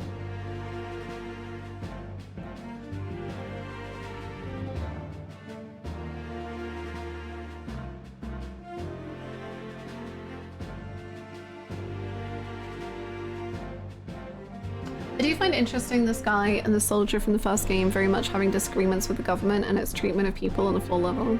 It's such a constant, like, the theme of that, I guess, or like the theming of the idea of the government is so key to Great Ace Attorney, both in Japan and in Britain. Like, McGilded's case immediately is talking about like how people aren't earning enough money and are like having to sit in the cold.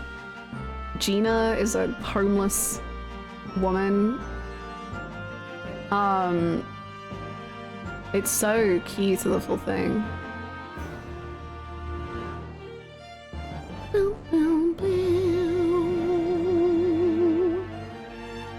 Hi Jenny, how's it going?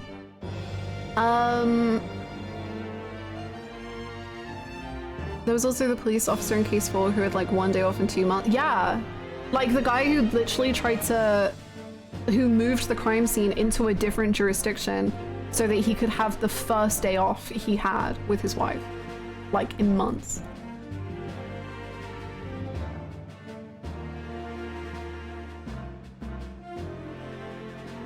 I like many memo written Ashley Graydon from the end of the first game, how Graydon knew he was going to be the same as McGill did, but many memo didn't consider being the same as Brett. Yeah, that's true. I like that too. I really like that this as a continuation of Graydon. Because Graydon was such an incredible character to me. And I feel like this kind of echoes certain like ideas of his, or not of his, but like that they play around with in that case. It's really cool. I miss Mr. Ego. He's the best. Even McGilded himself is an interesting reflection of class. Even though he's rich as hell, he still gets put down by the gentry for being Irish. Yeah. And so like, I think I'm remembering this right. It was like the lower classes who looked up to McGilded because they saw him as more their own than actual, like, than as a rich person. So like everyone was like, oh, his park is the greatest because like it's his, rather than like a different rich person who wouldn't be seen as like on their level, I don't think.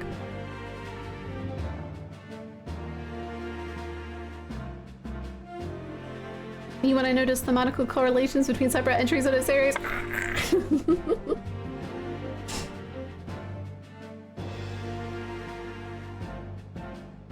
I kind of agree, but I think Graydon did it for revenge. It was more personal. This one feels more like vigilantism, like taking justice into your own hands because it isn't happening.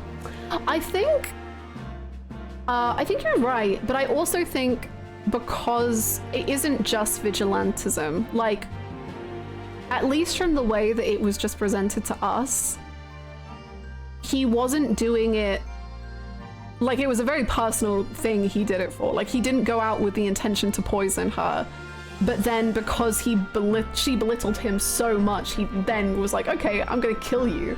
Like, I think that's very personal.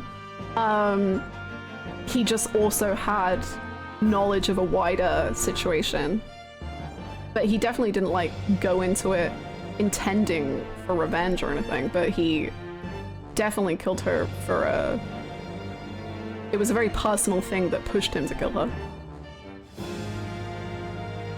I think. I love this case a lot because of the nuances it brings up, and there's no easy answer. Is vigilante justice really the right answer? And what do you do when free speech and justice is undermined? My field of study is in international criminal law, which deals with atrocity crimes, so naturally it's gonna be a huge thing. Yeah, I'm sure.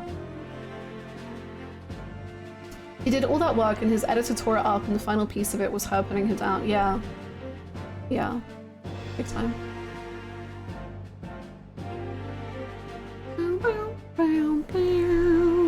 It would appear that we have reached a conclusion in this trial at last.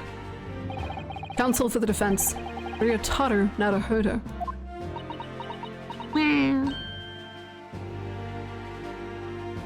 I can't help but feel that the solution wasn't to stab women and then blame the stabbing on other women.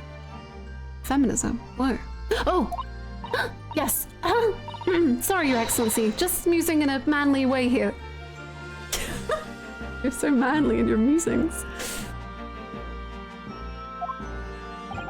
It's almost unbelievable that this is your first experience at the Supreme Court. It was an excellent performance. In truth, it has very much reminded me of your cousin's exploit. Oh, Naruhodo Ryunosuke, you mean? The way he handled the trial 9 months ago, and the way you handled this one. It gives me hope that we are genuinely entering a new era of justice in this land.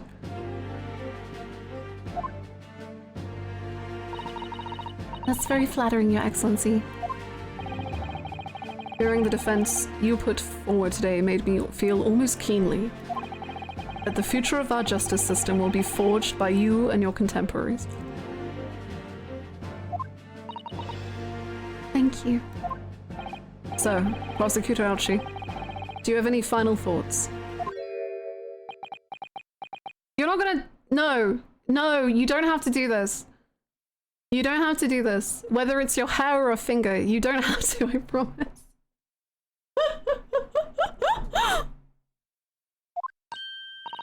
Prosecutor Archie!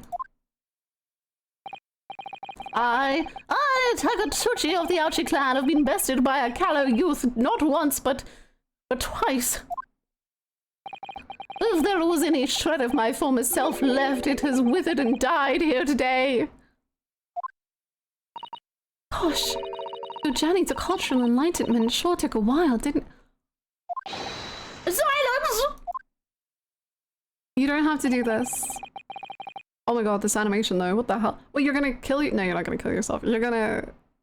Just the top knot, right? Just the hope. Rather than living on in shame, I will end it all now with this blade. For that is the true path of Ouchiism. Ouchiism.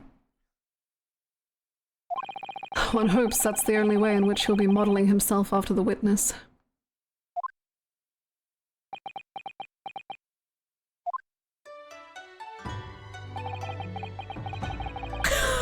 Music. Kazuma! Kazuma! This is his legacy. Sprig of my top knot, the time is right for farewell. Hope is lost forever. Takatsuchi. You could do it. You don't have to though.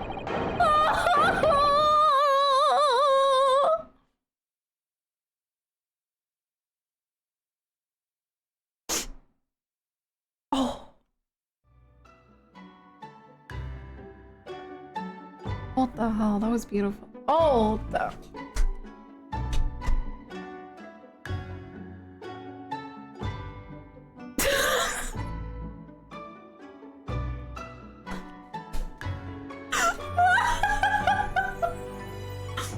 This is beautiful. I wish Kazuma were here. I think gaming peaked here. I think so. Brock is raising a glass somewhere. Somewhere out there, a prosecutor is doing something beautiful. Now, in regard to the defendant, Rei Membami-san. Yes, Your Excellency. I have reached my final verdict. I hereby find you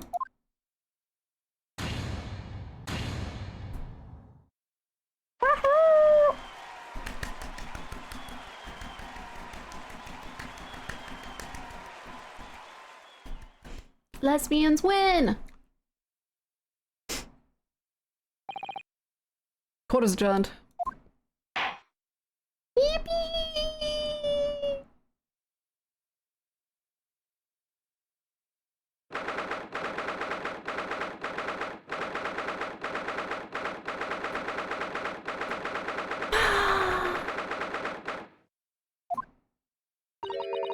It's over.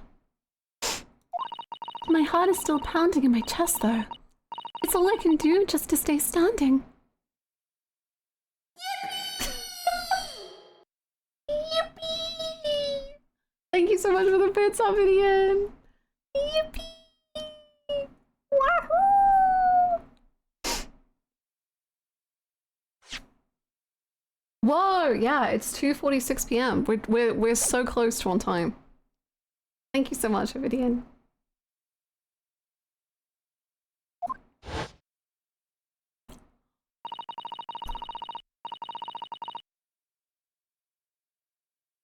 Oh!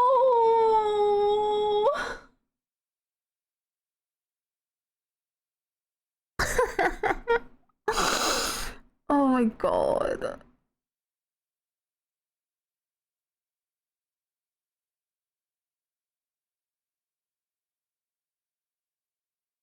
This is Loki. This is exactly how you thinks about Kazuma.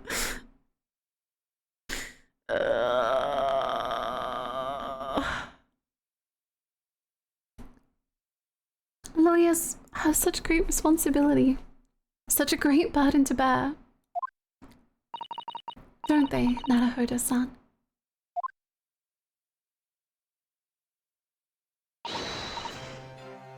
I love them. I want them to be able to hang out again so bad. Susato! Susato! Thank you! Thank you so much! You are so dashing in there. Ray and Father. Honestly, I'm so touched by everything you've... Oh no, I think I'm gonna cry. It wasn't easy. But together we made it. I was on the verge of tears at the end too.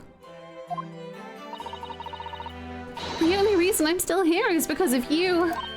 Oh no, I can't take all the credit. It took courage to tell the truth in that. You did wonderfully, Ray. So I would have to say that the congratulations belong to you. Susato! Don't be so standoffish. Sorry? We're friends, equals, and the trial's over.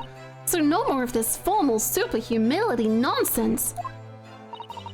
It's time to celebrate with swagger, to throw caution to the wind. Caution to the... What? I'm the great defense lawyer, Ryotaro Naruhodo, and I am taking you out to a milk bar tomorrow. Or something. Right, I see. Hello, LGBTQ community. Let's go. Lesbian? Let's go, lesbians! Bunch of lesbians at the zoo. Ray is going to be the gayest girl in all of Japan. Ray is so... Thank you so much to Thalia for the 400 bits. Thank you!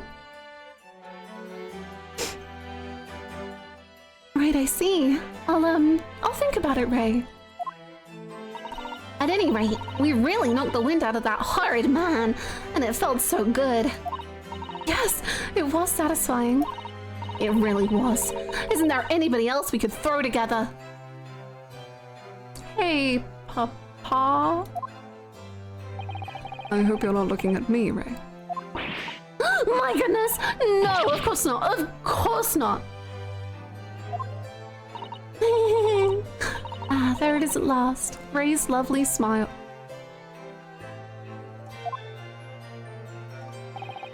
You fought for your friend to the very last. As your father, I'm extremely proud of you. Defense attorney, Ryotaro Naruhodo. Thank you. But I couldn't have done it without your help. I think we could have, honestly. Anyway, it's time to bid farewell to Ryotaro, I think. I shall miss him in a way, but it's back to Susato Mikotoba now. So... Oh my god.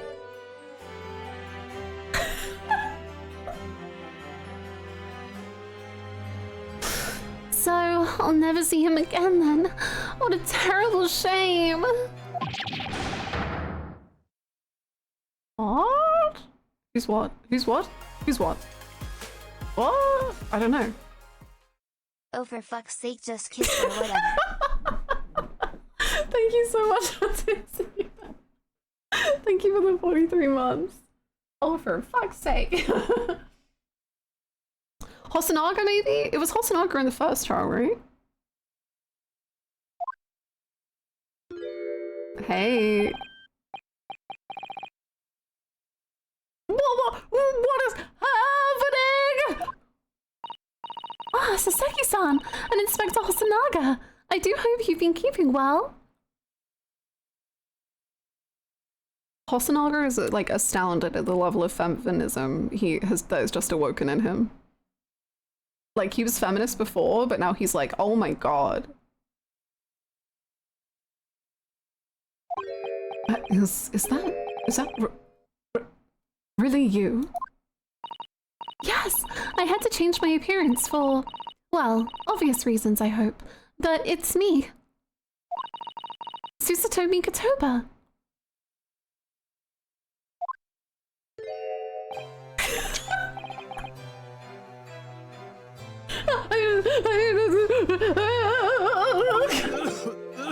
So dashing, so divine. Is there anyone who isn't? Is there anyone in this goddamn game that doesn't? That isn't? It doesn't. It isn't. It doesn't. It isn't. Oh. No. Doubly dashing, yes, and devilishly divine. Just look at you. What cross-dressing does to a man, my god. I had no idea, Miss Susato-san Esquire-S, that you were locum student Naruhodo-san Esquire's cousin. Oh. Astonishingly, astoundingly, ace attorney. Wait a minute. Wait a minute. Poor Saseki-san. So confused. I still remember the first time I ever met him. He was in a prison cell in London. What an extraordinary conundrum it was that the unwitting student from Japan found himself embroiled in. Oh. But after Naruhodo-san's skillful defense at the Old Bailey, I can see him, shrouded in darkness. Saseki-san was free to return to Japan. And now he seems to have earned himself great fame as an author. I'm stunned. That's a truly impressive disguise.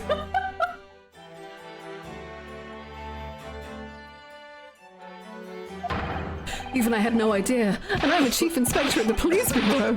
Who came up with Mr. Turtle, no less? Mr. Turtle is a fascinating and incredible. Oh my god, King of Disguises Senpai noticed us.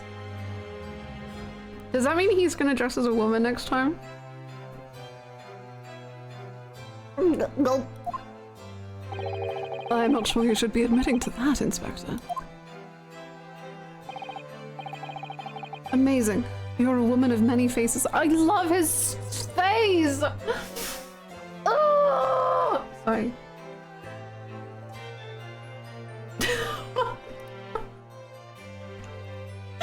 This is incredible emo.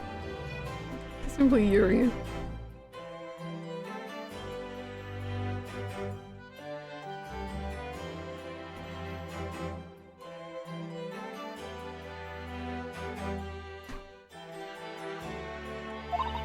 Just two, really. And this was a once-in-a-lifetime event, I hope. Do you hope, though? The fact that 3 men today have fallen for Ryotaro is fun. It's very good, in my humble opinion. Oh, I'm not a patch on you, though, Inspector. Well, I am a professional, of course. He's so cute. I do worry about Inspector Hosonaga sometimes, I really do. 9 months ago, when he appeared here at the Supreme Court to testify, he was undercover, disguised as the head waiter of a restaurant. And then on the steamship to Great Britain, of course, disguised as a sailor to keep us safe on the journey. Yeah.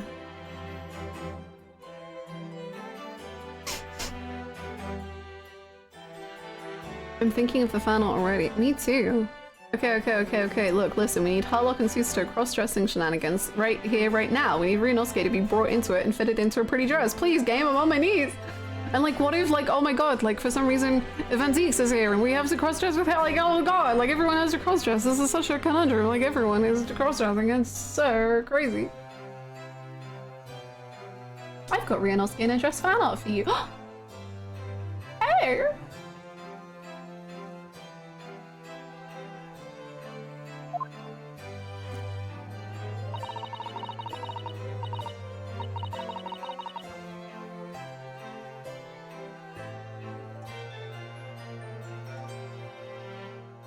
But that didn't help you, did it, Kazuma-sama?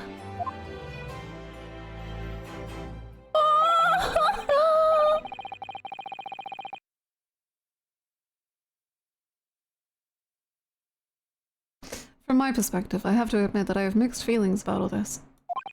I mean, now the truth has been lost forever. What do you mean? I'm talking about the murder that the Englishwoman committed at the end of last year. Ah, yes, it was an English doctor she killed, as I understand it. Dr. John H. Wilson, yes. The man I invited to Japan personally. The mystery is, why did she kill him? And now that the culprit herself is dead, we'll probably never know the answer.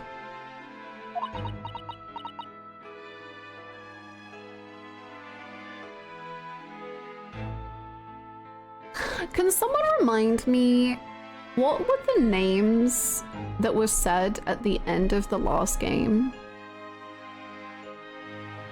I don't know if anyone has them, like, locked in. When did Hannah play Adventures? Like a month ago? 2 months ago?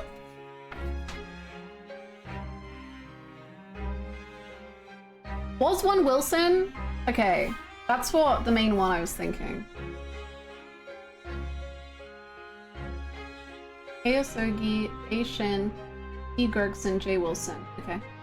Thank you. I'm writing them down.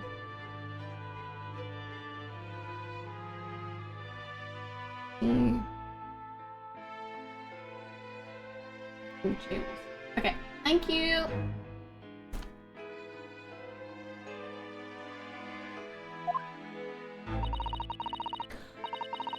On the voyage to Great Britain, we had a most unexpected encounter with Mr. Harlock Sholmes. The great detective, I mean.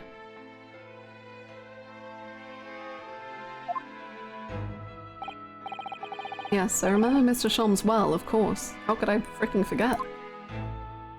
Ah, my arch nemesis! How lightly you utter his name! I know, he is the root of all evil. It's... Well, according to the stories published about him in The Adventures of Harlock Sholmes, the detective once had a partner who helped him solve crimes. A best friend. And that man was an exceptional doctor of medicine by the name of John H. Wilson. What? Dr. Wilson? I just can't believe that it's a coincidence. Well, yeah. I think that the English doctor of medicine killed here in Japan 9 months ago must have been the friend and partner.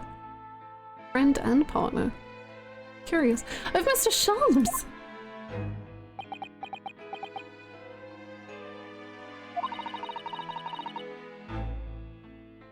And if that's really true... I know! I know! Then the poor girl won't ever see her beloved father again.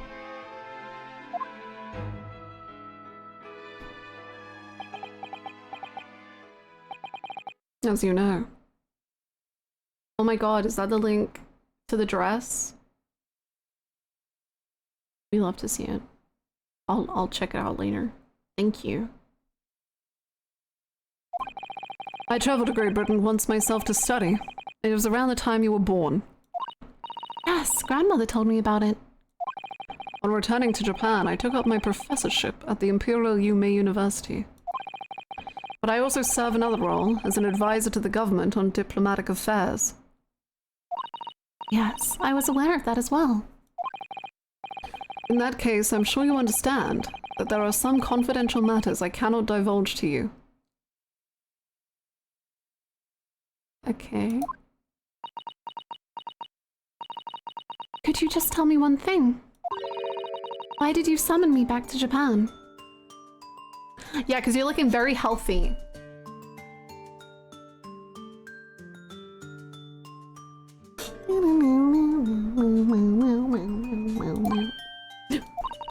It's been 2 months now since I returned. When I left England, it was because an urgent telegram had arrived from Japan. It said that you'd collapsed with a high fever, and you were growing weaker by the day. What? Where did that news come from? That's what I'd like to know. Because after that long sea voyage, I found you in fine health, Father. Was there something in Great Britain that you perceived might inconvenience me in some way, or harm me? That's really the only explanation I can think of.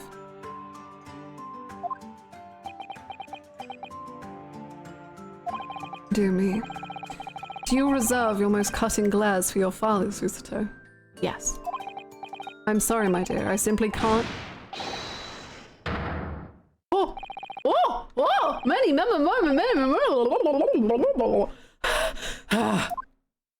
Give me the truth. Nani Mamo-san. Tell me the truth. Tell me the truth. So, one throw wasn't enough for you. No, Ray. Ray, hold on. I've got one last thing to say before they take me away. Professor! Me? I know the truth. I know you had a hand in what went on. In that visiting student's fate. Visiting student? Giselle Brett, you mean? No, not her. The student of law who left for...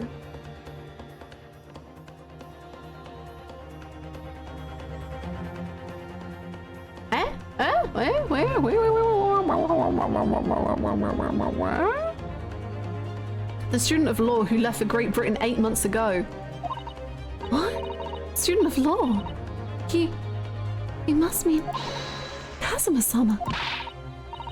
What are you talking about? What does any of this have to do with Kazuma-sama? Nobody here in Japan knows anything about it. They don't know that the guy never made it to England, that he died on that steamship, and that he'll never... Ray... What? What?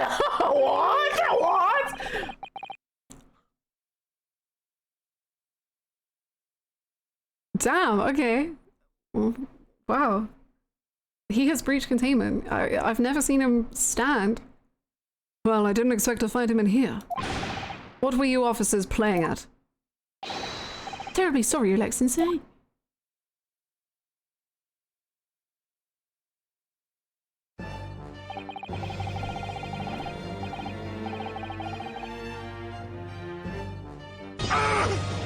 It should have been me, not him! It's not fair!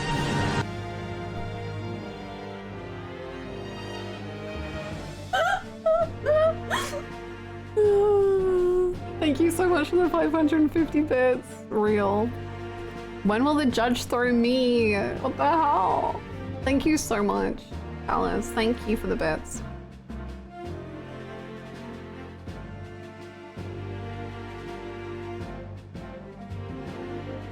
I think I'm yawning because my body was just like, I don't know what else to do.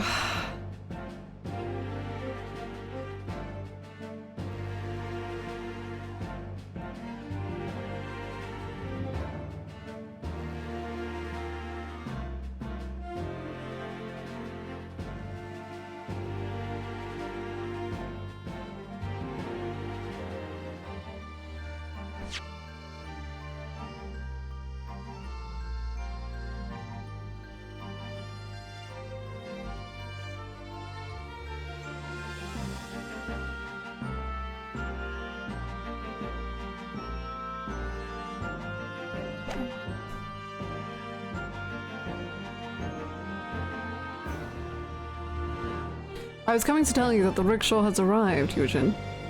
Eugen? Bro, okay. What about Mikatoba-san? Eugen. Okay. And it's a good job I came back. Yes, thank you for dealing with him. And I'll be there shortly. Your Excellency. The trial's over. I'm not your Excellency anymore. Merely your father's friend. Why are we getting a name drop? What's happening? What does this mean?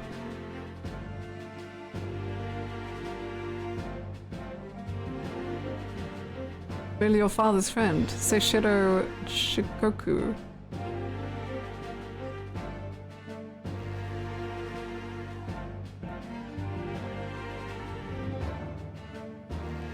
Okay. And may I say that since I saw you last, you seem to have taken on a more dashing appearance. Yeah, everyone keeps telling me. Susato. Huh? Did you know all along? From the start of the trial? A judge sees everything, Susato. Wow, feminist king? I couldn't let you take the risk. If Seishiro here hadn't known and then he recognized you. So I had a word in his ear beforehand, as an old friend.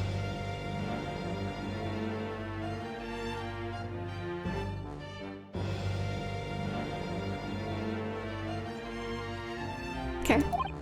So, Seishiro, shall we? Daddy is so corrupt. Dad's getting around. Susato's sexy, suspicious father. I think we might have to update the name too. Yes. Having ruled in that case, we now have various diplomatic issues to address. Yukotoba-san at Rei and Susato. Susato are down in the charge.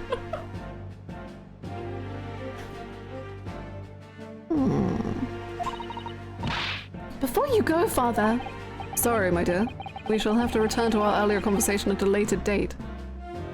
You're gonna go die, and then I'm not gonna find out, and I'm gonna be really pissed off about it. Well done again, both of you. You did admirably. Oh, thank you very much. What did you think of my Seishiro sling, eh? It's been a while since I sent a man flying like that.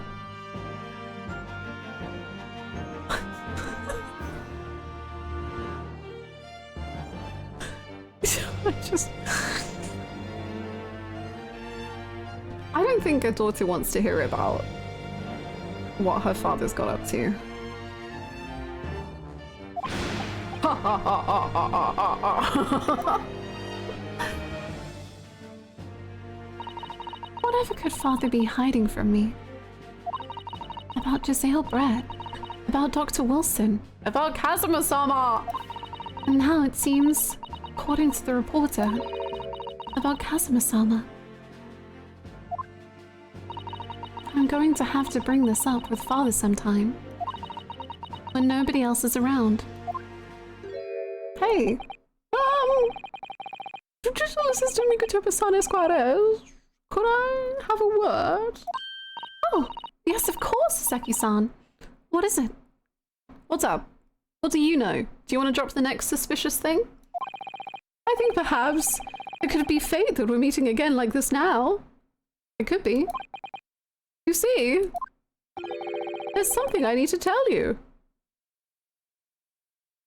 What? What do you know? Oh? I believe that it may be related to the reason why your father summoned you back from England. Oh! You just happen to know something about that, do you? That's so interesting. This I have to hear. Please! No, please, please! Sasaki-san! Tell me at once! I will! I will, I will, I will, I will, I will! As you know, my time in England was terrible. Accursed, I have no doubt. Such awful things I was embroiled in. Thank goodness locum student Nadahodo-san Esquire stepped in. After he secured my freedom, I couldn't wait to get on a ship back here to my homeland. Having arrived in Japan, I submitted a report about my experiences to the Ministry of Foreign Affairs. The next thing I knew, I had a visitor. It was your father, Professor Mikotoba. He wanted to ask me all sorts of things about my report. My father? He seemed to be especially taken with a particular part of the report. Anyway, he left eventually, having thoroughly quizzed me. But it was the very next day that he sent the telegram to you asking you to return to Japan. What was it then? The particular part my father was interested in? I don't really know exactly. Sasaki. But do you remember them? Those two terrible cases I was caught up in? Of course, I could never forget. Your father seemed to concern himself mainly with the second case. The second one? You mean the one Mr. Sholmes forbade any of us to talk about in public?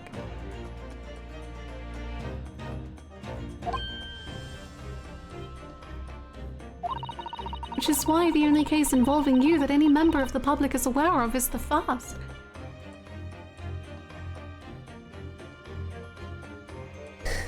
I don't care. I don't have to listen to what that dastardly detective says. Yeah, don't listen to him. He's a meanie. Anyway, the point is, it seems that case somehow holds the key to all these curious and unanswered questions. That horrific, hideous, heinous case, the case of the haunted lodgings. You're gonna end there? Okay. But that case somehow caused my father to summon me urgently back to Japan. I thought that whole business was over, but it seems I was wrong. Perhaps that was only the start. Perhaps the story is not yet told.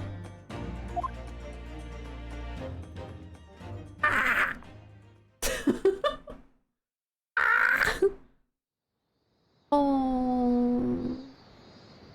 So, the mystery of that English woman's death is solved, thank goodness. And having stood in the Supreme Court now, I think I can comprehend a little better how you must be feeling as you fight for people's freedom in a foreign land, Naruhodo-san.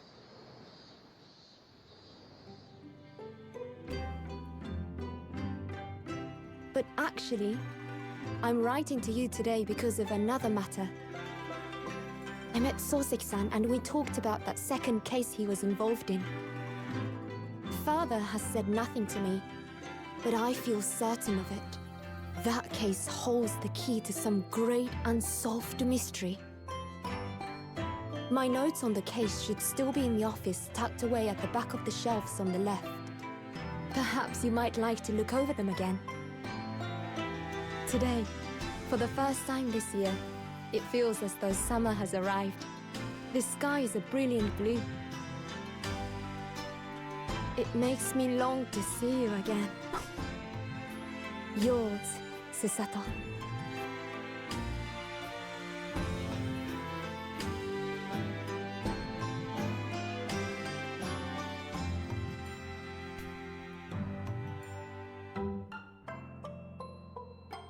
Is she not gonna come back? She has to.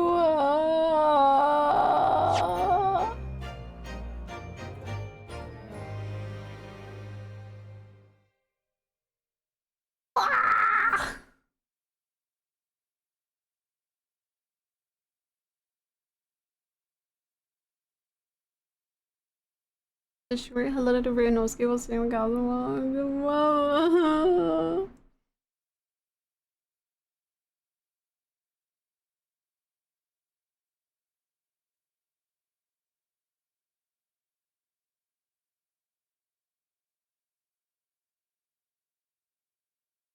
My heart, it's so swollen and crushing.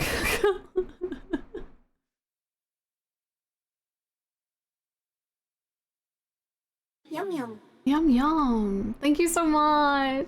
Thank you for gifting that sub. That's so kind of you.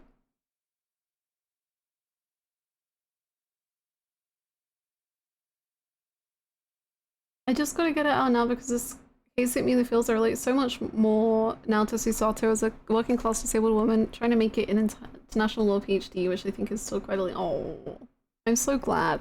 Yeah, I think something that like hits so hard for me, and I think it's probably partly why I feel so emotionally drawn to the ladies in this game, is it like, even though obviously things have changed a lot, things haven't changed enough, you know? And so watching Susato, Gino, and Iris is just like, it just like wrecks me. It just kills me. They're just so beautiful and they're so important to me. I think they're like one of, if not the best groups of women in games.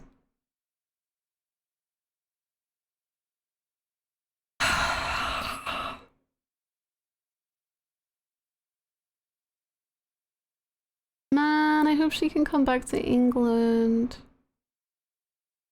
If her dad is like freaking manipulating her to Well, maybe he's just trying to protect her. I guess it doesn't have to be a bad thing. But like the manipulation of using his health and like, oh yeah, I might die to get her to come back.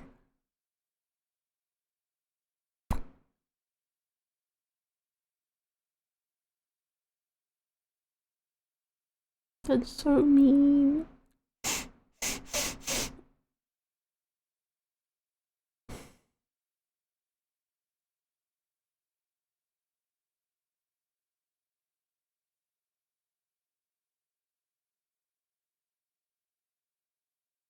Top 5 fictional manipulators.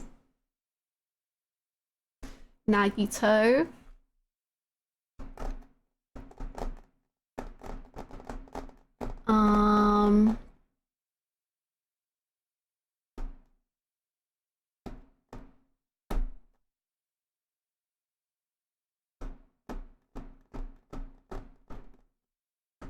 Griffith. Sephiroth? Yeah. Nagito, Sephiroth, Griffith.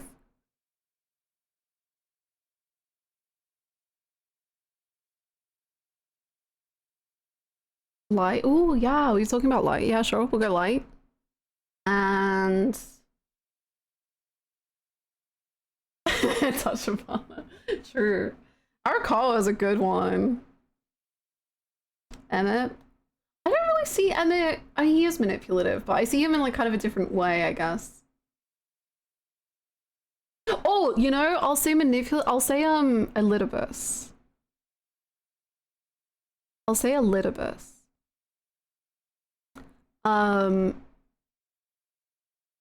Elidibus is manipulative.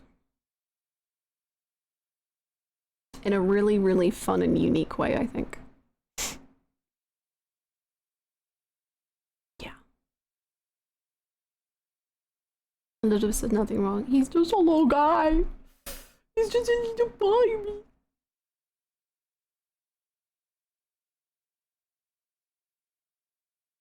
Yeah, there you go. 5 manipulators. Boom.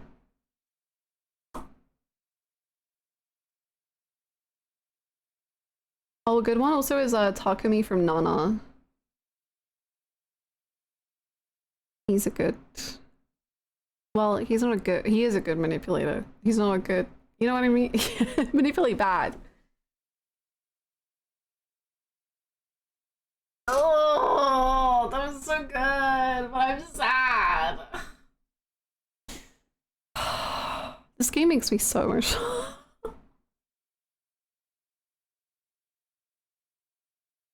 I'm already like miserable that I've done a case. I'm like, no, that means there's less cases to do. Everything sucks.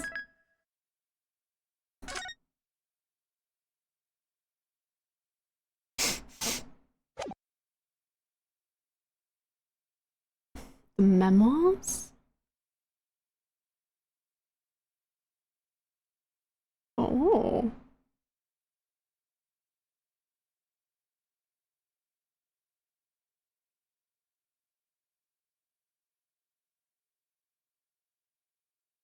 Also, isn't this just beautiful? What the hell? Oh, God, that's gorgeous.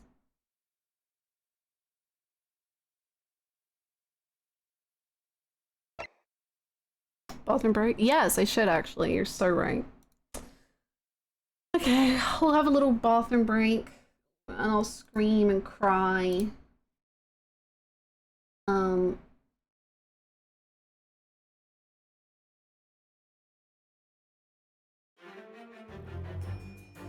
Okay, be right back.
Hello.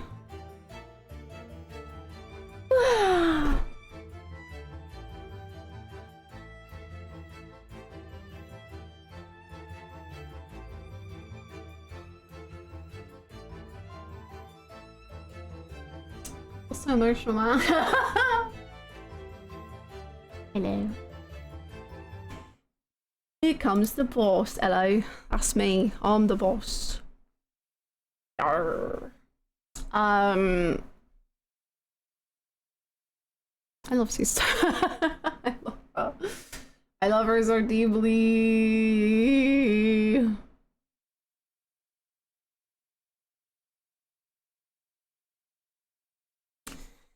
Gosh, how are we on episode 2? Okay, well, should we just jump into it? Should we just do the thing? Should we just pull off the band-aid and just... Ah.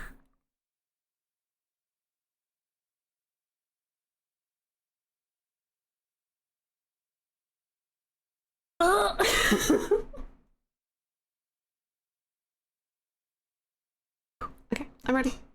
Am I? No.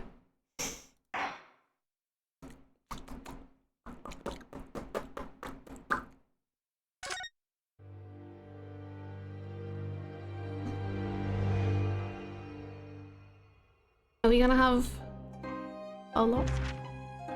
It was a ghastly tale of a winter's night. One of an invisible killer and a crime perpetrated on the pavement along Briar Road. As the victim lay at death's door, the mystery of just who had stabbed the young lady from behind Another young lady had stabbed been from behind. resolved. But no sooner had my friend saved that Eastern Exchange student from his harrowing plight, then in the dim, flickering shadows of gaslight did a second bizarre crime rend the stillness of that very night.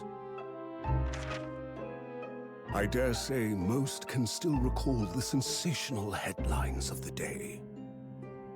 Haunted apartment of death, the condemned criminal's curse, the dread demon of coal gas. Yet, though the great detective had at once discerned the truth upon his arrival at the scene, I'm sure. it only proved to be the overture that announced the rising of the curtain on a most Wait, is it gonna be the tragic guy? Is it gonna be the? Is it gonna the guy? That fucking guy who showed up for one scene that was like, I'll be there for another day.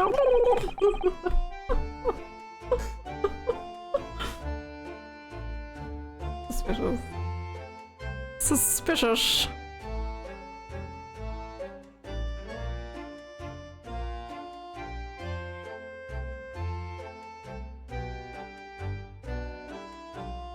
Wow, I can use my own voice again. Okay, my name is Ryunosuke Naruhodo. I'm a fledgling lawyer just starting out on my journey. 6 months ago, I arrived as a visiting student of law. Having made the long voyage across the sea from the Empire of Japan to here, London, England. And on the way, in quite extraordinary circumstances, I made the acquaintance of a world-famous detective. Ooh. Currently, I reside in the attic. Oh, not the empty desk. Which we still have the sign up. Okay, good. It's still her room whenever she wants it. Currently, I reside in the attic of the detective's own lodgings, from where I run my legal consultancy of sorts.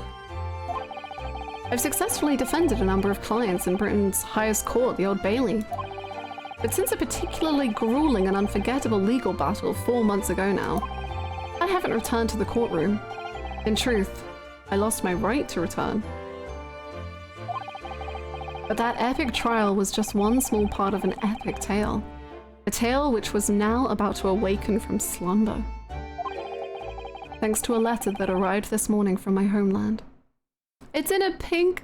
She has a pink envelope with flowers on it.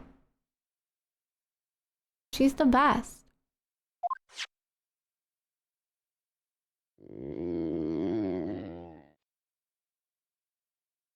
Okay, do you want breakfast first before we get into it? What a delicious smell wafting up the stairs. I thought you made that sound. There you go. Close enough. It must be nearly time for breakfast. I'd better go down to Mr. Sholmes' suite and say good morning to the great detective and his flatmate.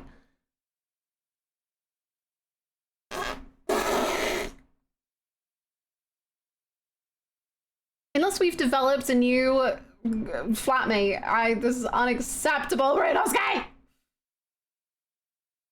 Anyway.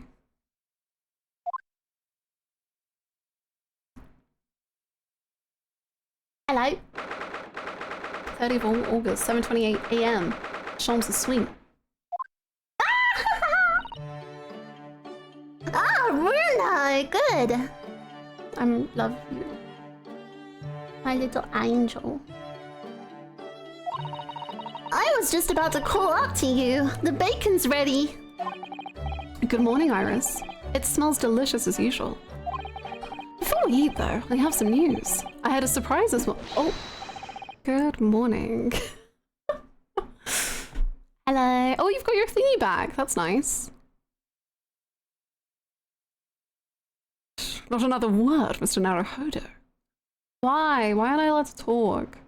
Do we need to kiss you good morning first? Go on then.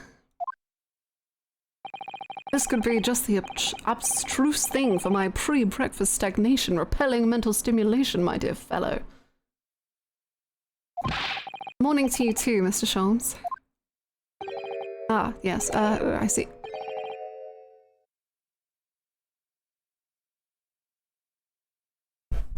Goodbye. Mwah! Sorry, what? Yes. I see it. I see. That's it. What's up with my fate? What's...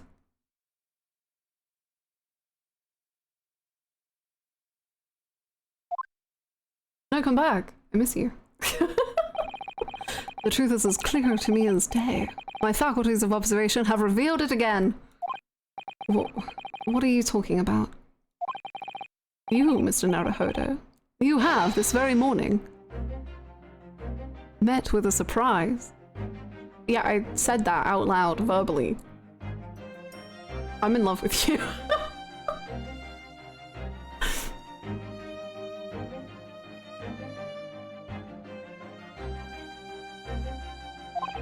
Well, is that not the case? Really, my dear fellow, it barely warrants explanation. Firstly, your hair is particularly unkempt, somewhat reminiscent of a bird's nest. Secondly, you have neglected to fasten the third button of your jacket. Wait, what are you about to accuse me of? Whoa, slow down. What are we doing? What's happening? What are you going to accuse me of? Clearly, when considered together, these two facts point to you having been flustered this morning. What is happening? Can I talk now? But of course, though I don't look for admiration, you understand. My hair always looks like this. It's been this way since I first met you. Oh, it has? And the button was ripped off last night, if you remember.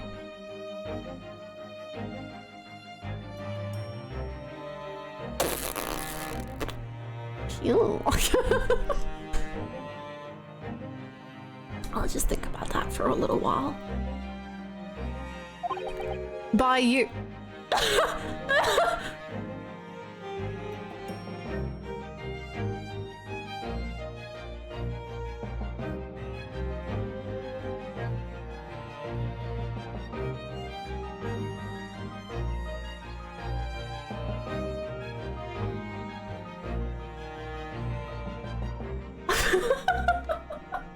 Sorry, I mean, like, I thought I was kidding when I was like, haha, by him, right? By him? Then it actually was. It wasn't a joke anymore. It was real.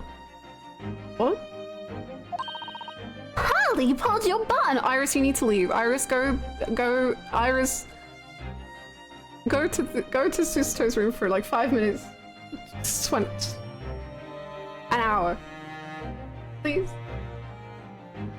Harley pulled your button off.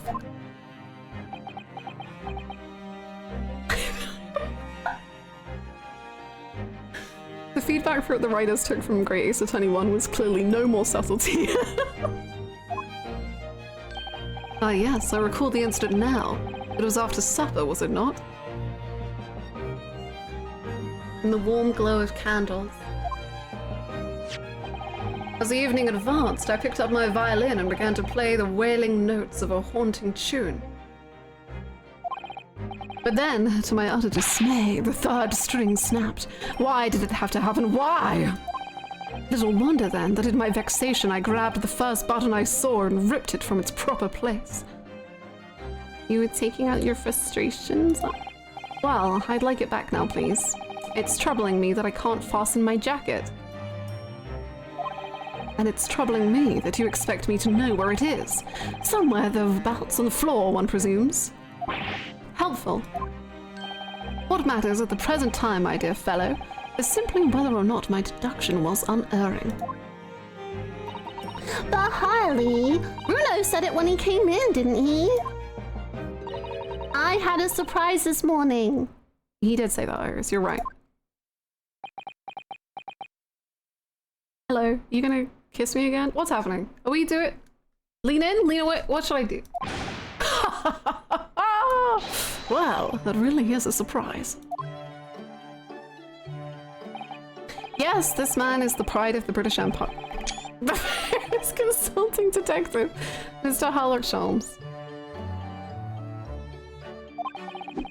There can't be a single person in the world who doesn't know his name.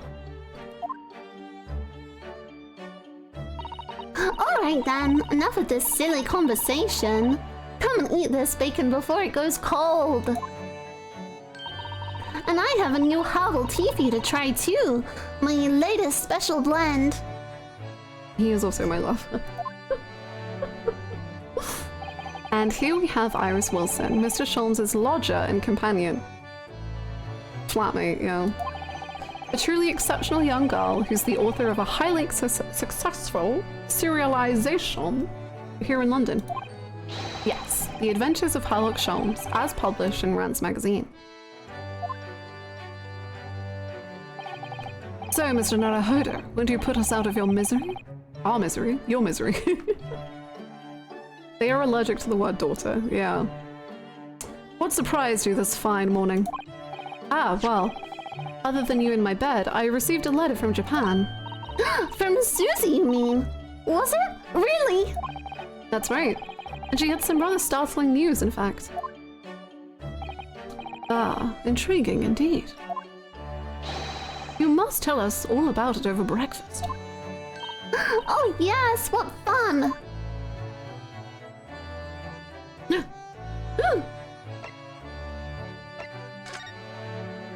Wow, we're so back. When it gets to this time of year, Londoners seem to leave their hearths alight all day long, and I love it. There's something very relaxing about watching the flames flit and dance about. But a fireplace in days of summertime is a waste of space. Really, no use at all. Rather like a great detective in days of no crimes and no criminals, Harley? But consider this. Instead of a fireplace, a frost place. That's my latest idea. An extraordinary hearth from which emanates a cool breeze in the hot summer months. What do you think? I think if you invented such a thing, your name would go down in history. The principle is extremely simple. One must, of course, light a cold fire in the hearth. Yes, of course, brilliant. The trouble is, none of the fires I build ever burn cold. How it taunts me. Honey, sugar plant, don't enter the depression just yet. Come on. So as you British say, it's a bit off a damp squib.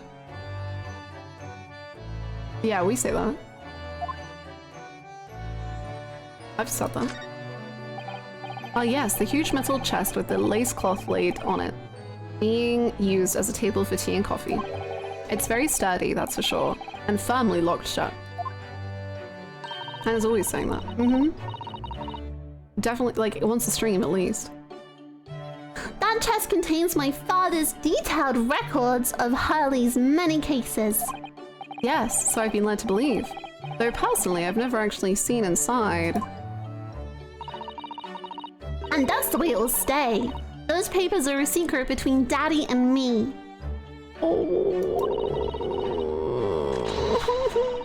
If you go opening it uninvited, you might find yourself being bitten. What? Is there a beast inside there or something?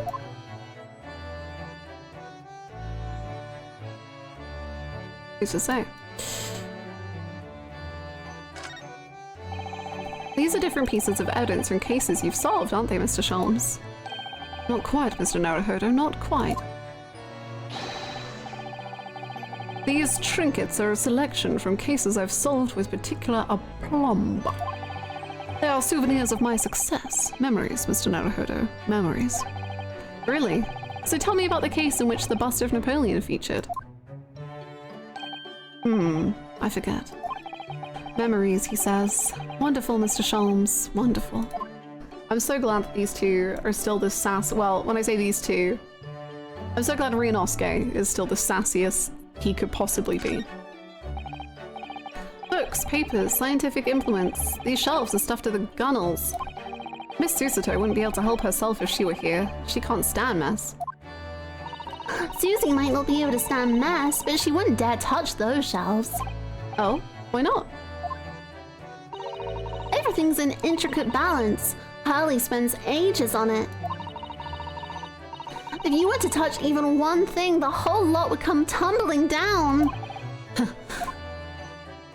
Susie noticed it was a very delicate arrangement right from the outset. You make it sound like a meeting of great minds. Which is what it was, Ryunosuke. But the truth is, Mr. Sholmes just needs to tidy up. No. No. He's a creative. He doesn't know how.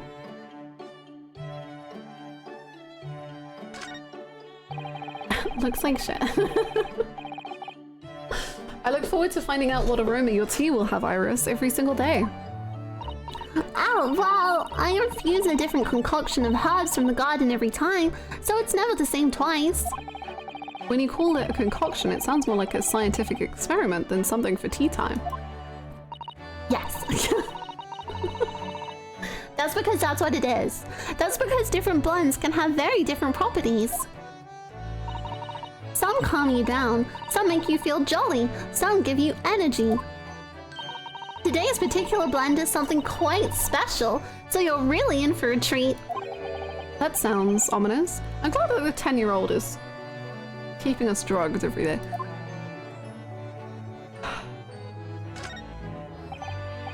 Ah yes, this is where you note down ideas, isn't it, Iris? What's in the melting pot today? The blue carbuncle.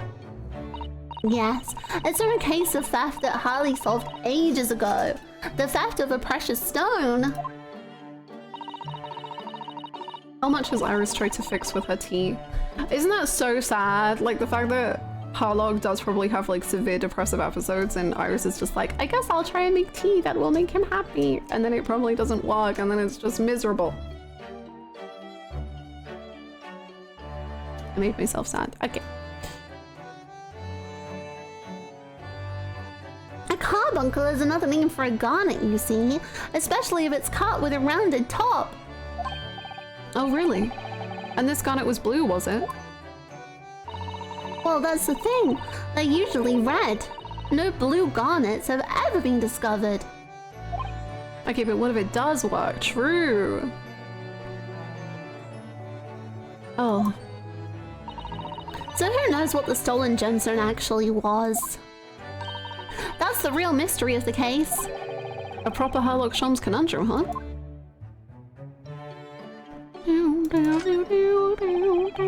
There are so many different bottles up there on that charming little set of white shelves. Do be careful, Bruno! You mustn't try the contents of any of these bottles even if you're hungry. I wouldn't do something stupid like that. I'm not a child, you know. Well, I wish I could say the same for Harley. The other day he polished off a full bottle of one of my alkaloids. He what? He said he was hungry.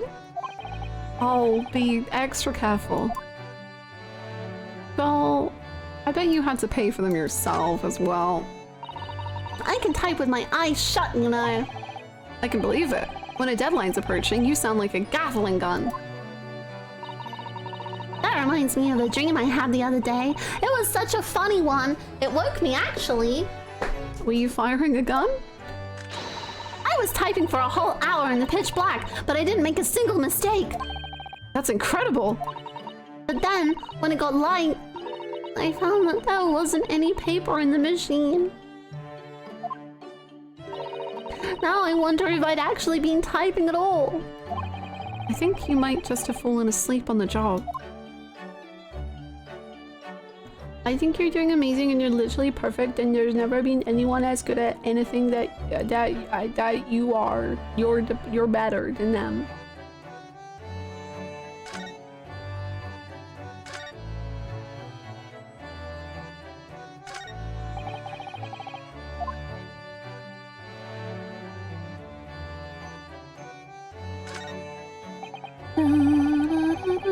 Ah yes, Mr. Sholmes' faithful musical companion. Wasn't this violin made by somebody famous?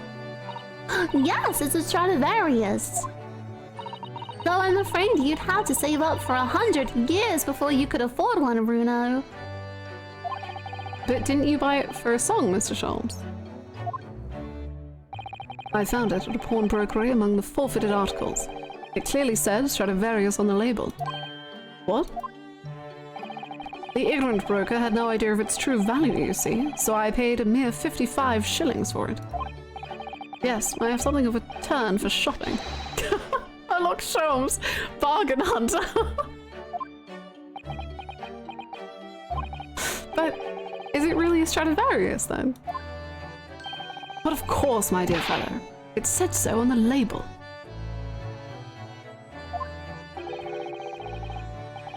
I think perhaps the ignorant broker had something of a turn for selling. Wow. It was a fake this whole time. Shit. That's embarrassing. I know he just kills it at TJ Maxx. Oh my god, he loves it. Loves it. That machine really is imposing, isn't it? But I can never remember its name. Harley calls it his great analytoscope. It can analyze anything at all. That doesn't really help me. What does analyzing something even mean? Ah, an extremely astute question, Mr. Naruhodo. Sorry? Well, as Iris said, my machine here spits out analysis results of anything with which you care to present it.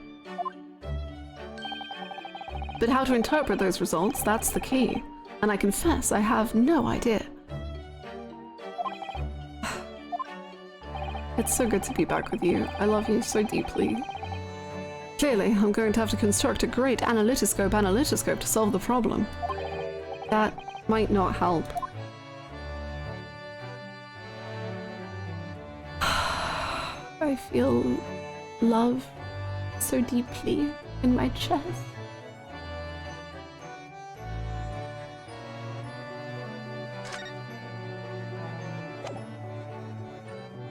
Do I still have my thingy? Yes! Oh, Mr. Sholmes, about this. Shh, not another word?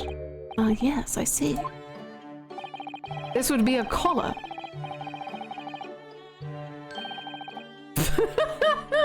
Forever.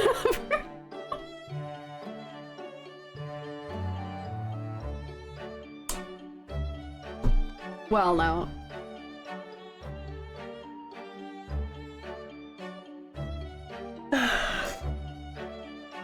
Kissing.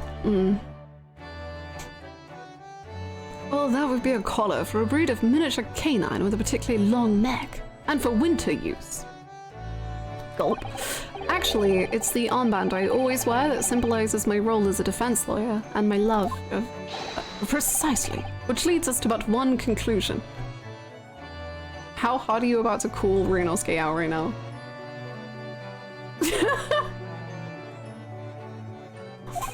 Your arm is in fact the particularly long neck of a miniature canine. Oh, okay. I'm starting to wish I'd never shown him this now. The man's barking mad. Bark. Do it. You should bark for us. Oh, I can go upstairs. Bye. Love you. Oh, did I just accidentally skip?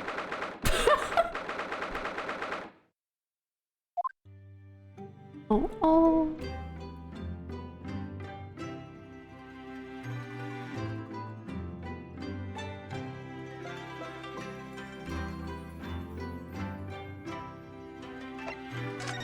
Well, now I cry, I guess. The kettle's gently simmering away there on the top of the stove as usual. It was kind of Sisto-san to send that Japanese tea. Iris really likes it. But for me, it's the sound of the stove and bubbling kettle I like the most on biting winter mornings. Sisto-san's tea set that she left here with me.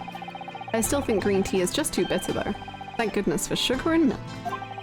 Mr. Sholm certainly wasn't expecting the acrid taste that one time. I've never heard anyone let out a scream like that before, or seen anyone fall down the stairs quite like that either. It always brings a smile to my lips when I'm feeling a little down.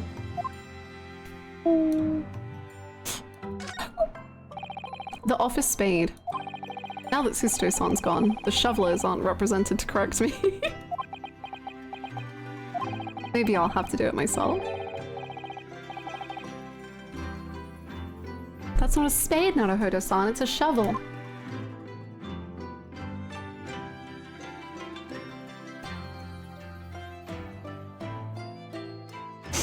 They mean so much to me! I want to see Harlock and Silas work on an action-packed case together. They could go so hard. Their voices, something about their voices would be crazy. Now at first glance, my desk here might look as though it's a mess. However, it's not in a mess at all. Everything is exactly where I want it to be. See, Renosuke, that's so interesting. You were being so judgmental just like 5 minutes ago about the mess around Harlock's desk. And yet, But whenever Sisto-san looked at it, she'd put her hands on her hip and say, "Oh dear." Her way of saying that I should make it a more orderly and neat mess. I miss that.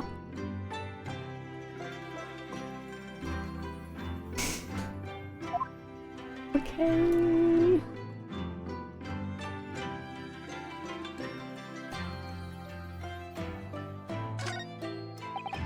Ah yes, the Daruma doll I brought with me from Japan. I always intended to color in the other eye once I'd become a fully fledged lawyer. But it's still winking at me, like it's trying to say, I can wait, take as long as you need. Or maybe not. I'll just have to keep on doing the best I can, I suppose. Get her on his shit, I know! Like, get her here now! You know what, Susto's sexy, suspicious father? I'll take her back! She's mine! She's allowed to do what she wants! It's Susto-san's desk. I suppose it won't get used now that she's gone back to Japan. It'll just have to wait here patiently for its old friend to return.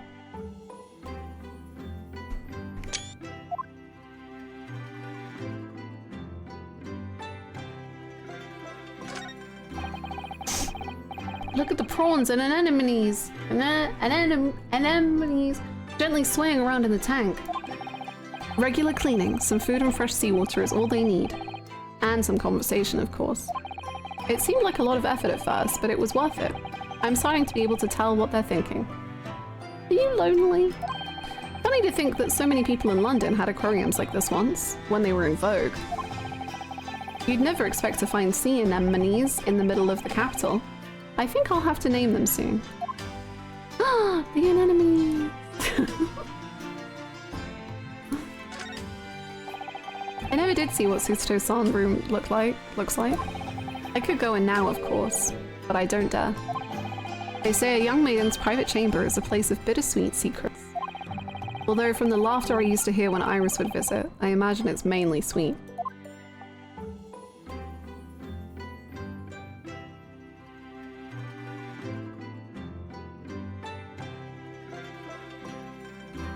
Oh, I love that we can get all this internal reflection from Renosuke. Cause I miss her too, and I was just playing as her. But I miss her too. He misses his Susato.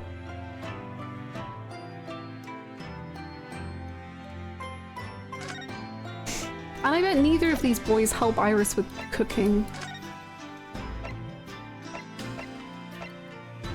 It's so quiet up this attic without Susie around, isn't it? Oh. Tell me everything, Bruno. Don't worry, there's plenty to eat for breakfast.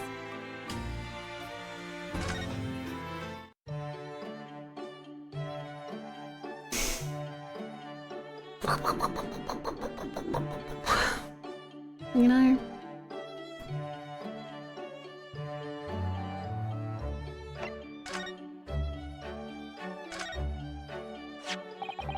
This is the letter that arrived from Japan this morning, by international post.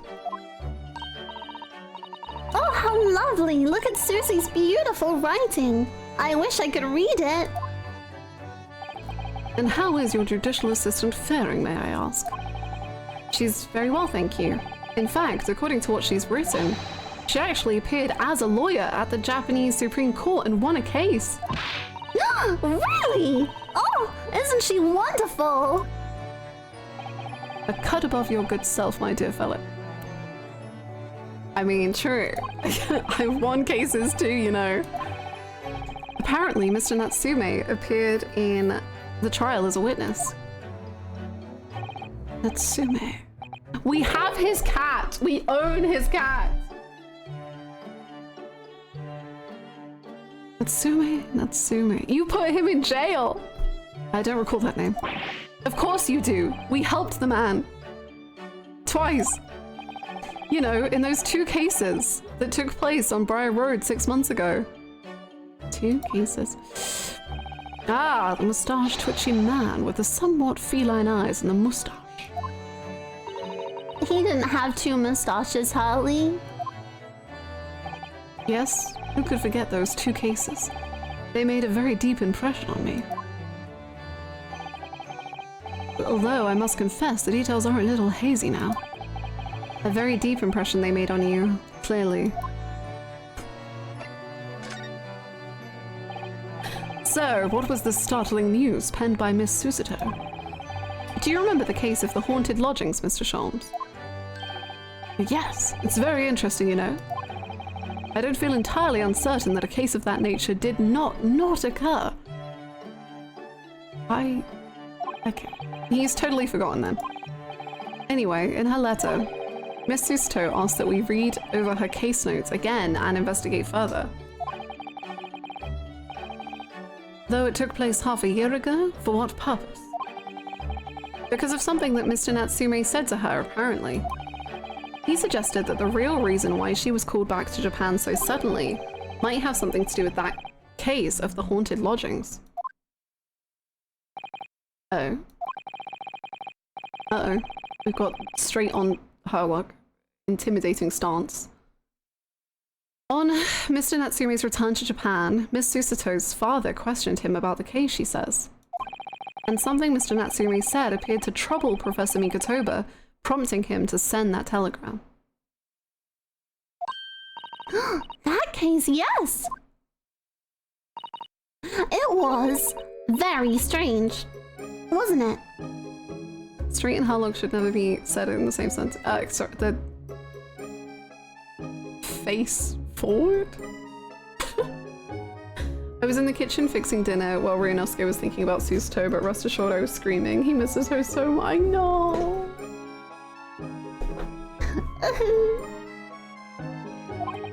Yes. And I had compiled the whole story into a nice, neat manuscript ready for publication too.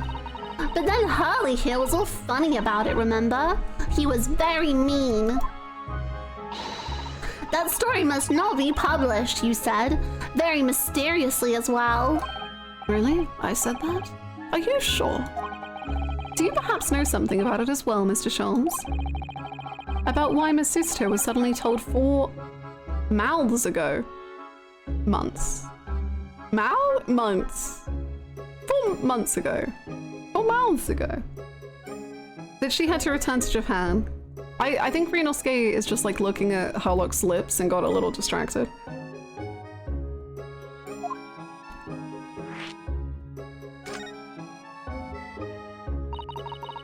It's been 4 months now since we waved Susie off at Dover. It was such a shock, wasn't it? The way she just suddenly announced she had to go back to Japan. Indeed it was. Due to a telegram she received from her homeland, I believe. Iris carefully correcting Runo there. That's right, telling her to return urgently.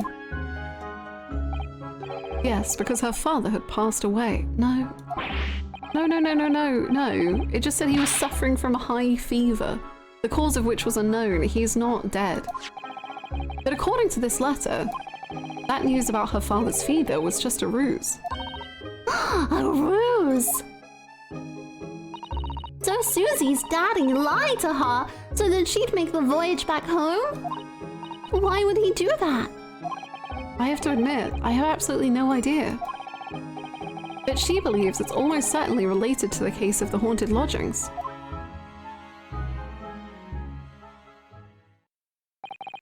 Summoning her back to Japan so suddenly like that, I wonder what Mr. Sato's father is hiding. Harley, do you know what it's all about? What? How? When? Ah, well, who can say? What? But you said... Please, I have engagements, my dear fellow. My calendar is quite surprisingly full today. Why are you evading? What do you know? Why are you suspicious? What is up with you?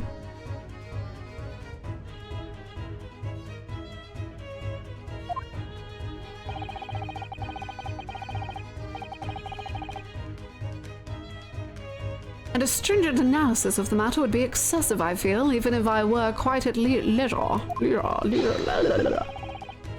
So, man the fort in my absence, won't you, Iris? I will, Harley, don't worry. See you later. How like running to TJ Maxx. There he goes. He's off. He's bargain hunting. He scuttled off rather quickly there. Well, that was suspicious. I think perhaps Professor Mikotoba isn't the only person hiding something here. I'm getting that impression. Saseki-san was involved in 2 cases, but only one of them was forbidden from being published. By, of all people, Mr. Sholmes.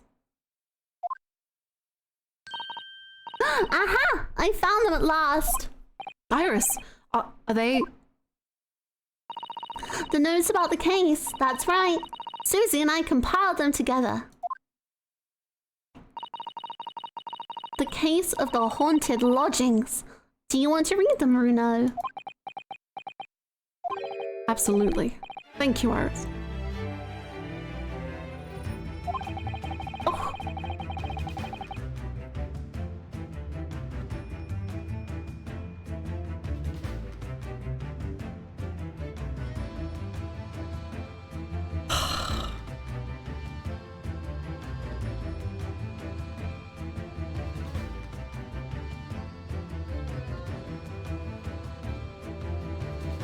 I don't know if any game will ever do the OST like this.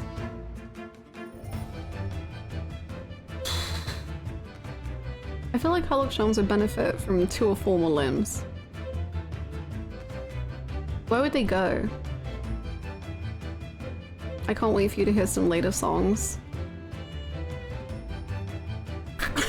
I have no idea what secrets could still be hiding in the shadows of this case. But perhaps if I read over the notes again, something might come to light. That's the spirit. So we can like flashback to do the case. And so, Iris and I decided to read over the case notes again together. Everything from what happened to our investigation and that fierce battle in court that followed. Reliving every detail. I just need to find a clue. And I have all the time in the world. Because of course, I'm no longer allowed to practice law in the courts of Great Britain.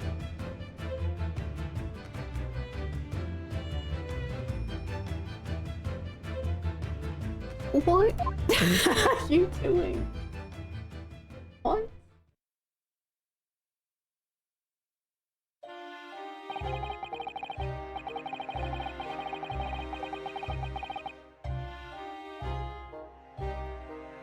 It was 6 months ago, a mysterious incident that unfolded on the wintry streets of London.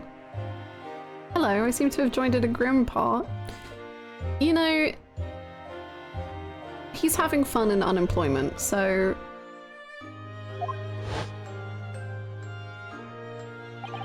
A young woman was found lying on the snowy pavement of Briar Road with a knife in her back. Fortunately, her life was spared, but she was unconscious for several days following the incident. The fog was thick, and nobody saw her attacker, but by a cruel twist of fate, a visiting Japanese student was walking behind her at the time and was duly arrested. That man was Saseki-san, and the man who effected his arrest was Mr. Sholmes. Believing in our compatriot's innocence, Susato-san and I decided to represent Sasaki-san in court. And after a grueling trial of many twists and turns, we finally managed to prove his innocence. Joyful, joyous, jubilant jubilation! Was the man's reaction after the trial, but his jubilant jubilation was short-lived. We received a telegram from Mr. Sholmes the following morning. The victim of the Briar Road stabbing has regained consciousness. Hurry to Bart's at once.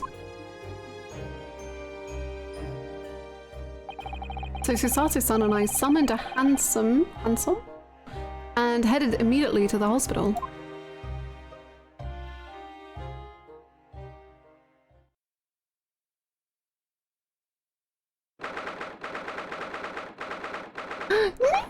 Little mousey, little rat. Hello, rat. How are you? Oh, hello, other rat. How are you? There you are at last. Good morning, Mr. Sholmes. I think not. Oh! The angel.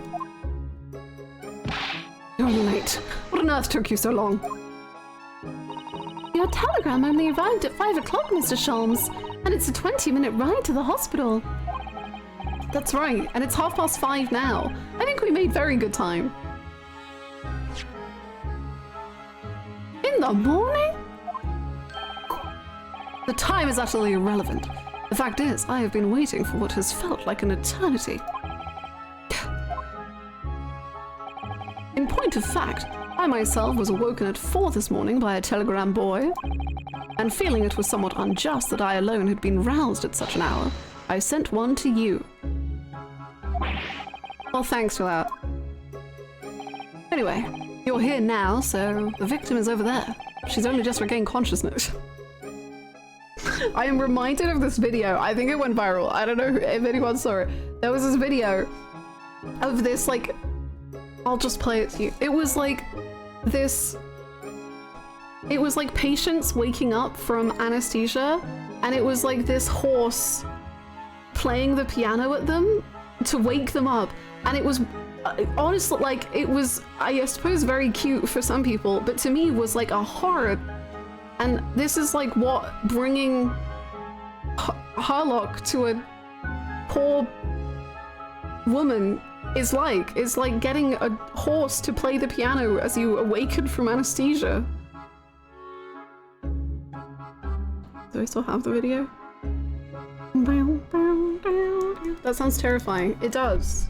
It is.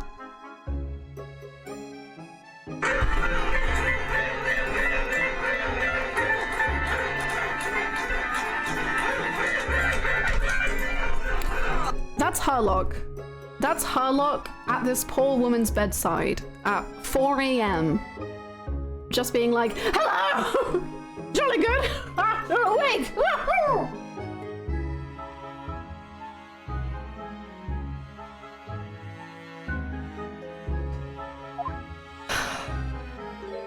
Hello! You should introduce yourselves, and I shall observe from here. Okay. So that's the lady who was found on the snow-covered pavement with a knife in her back. Her name is... Ah, yes, here we are. Miss Green.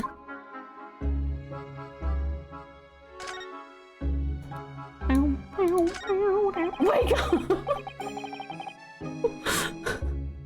Sholmes is a devil horse. True.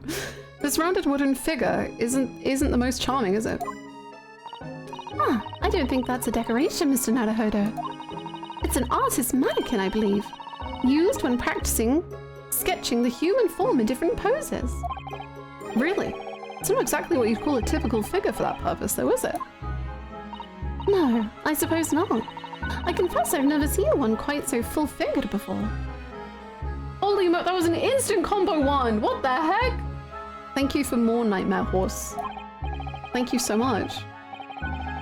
Well, if you want to draw a full-figured person, it's the right tool for the job. Hello? Nightmare Horses taking over? Thank you for the combo level 2! What? Thank you. That's a big combo. Thank you. Horse. It's true. Look, there's a photograph in this frame here. Very delightful. Oh yes, it's a picture of a young gentleman. He looks to be about the same age as Miss Green, I would say. Perhaps the young woman's special someone, do you think? My, Mr. Naruhodo. I didn't know you had a sense for for matters of the heart. Well, it's been a rough, you know, since... Not in the least. I sincerely said the first thing I thought of. What? Thank you for the combo level 3! Oh! Oh!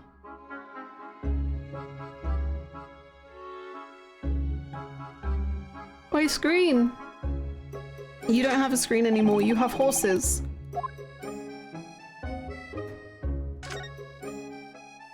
Okay, I'm not gonna lie, I was kind of imagining that Harlock would be sleeping on this bed. Reclining, relaxing. A mouse, Mr. Naruhodo! An enormous mouse! Vermin in a hospital. That doesn't seem the best. But it looks like a very healthy specimen, doesn't it? It's very What the heck? That's a lot of horse! Thank you so much! Dude, the horses are nightmaring everywhere. Turbo horsing! Thank you so much for the combo level 4! 2,000 bits? What? Thank you so much!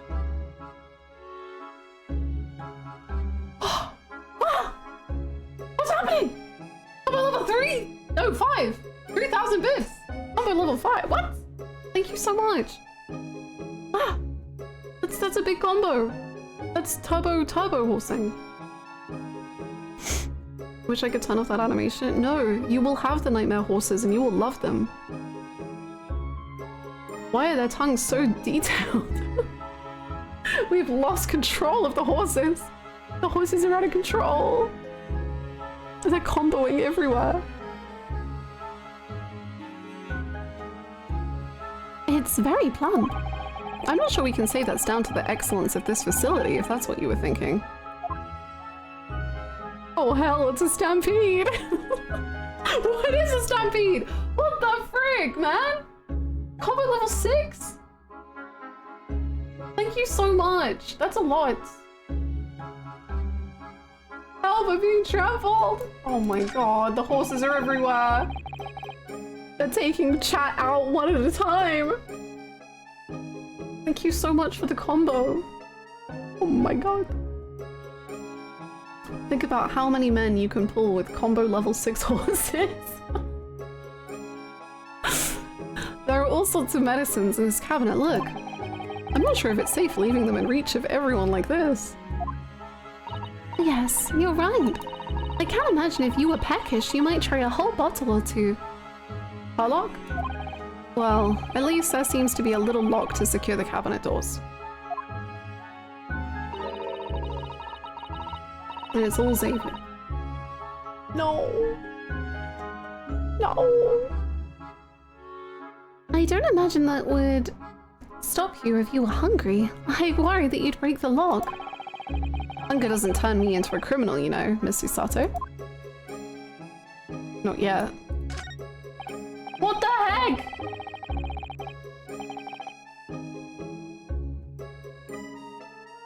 Thank you for the combo level 7! What? Thank you for 5,000 bits. That's a lot.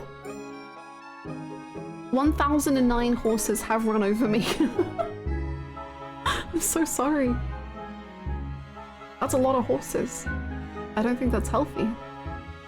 Thank you for the combo level 7. What? Horses everywhere the eye can see. Behind my eyelids now too. Horses everywhere. This looks like the treatment notes for whoever's occupying this bed. Let's see. Do not permit to run around the hospital. The patient doesn't seem to be here at the moment, so... He or she is probably running around the hospital then. Oh dear. How worrying. What's worrying is why they haven't discharged the patient yet. I think it's just like Harlock's permanent bed. Thank you for the 100 bits! Thank you, Christian. Thank you so much. There are lots of bottles in the cabinet, aren't there? Do you think it's safe to keep them like that? Hee. If you were a patient here, I feel sure you take some medicine by mistake when you were half asleep. That is a worry. But at least the cabinet has a lock, even if it's only a flimsy looking one. Oh, I've no doubt you'd managed to unlock that somehow while you were half asleep as well. There are limits to what I can do when I'm half asleep, you know, Miss Susato. He's so powerful. Combo level 8? What? Thank you for 6,000 horses. Thank you. Wow. Thank you so much. That's incredibly kind. That's a lot of bits. Thank you so much. Look at the horses go. Wow. We're at levels of horsing heretofore unseen. Unseen. Nightmare horse. This looks like the patient's treatment notes. Let's see. Do not feed. What is this place? A zoo? It's a horse ranch. Ryunosuke, keep up. You know, I seem to remember seeing an almost identical sign in our local park. For the pigeons, yes. This is a person. He has such a way with words. Thank you so much, Ovidian, Christian, Callus, and anyone else who gave horses. That's so many horses, and that's so many. That's 1,203 horses. Thank you all so much. That is so kind of you. That is very, very, very kind and generous. Thank you.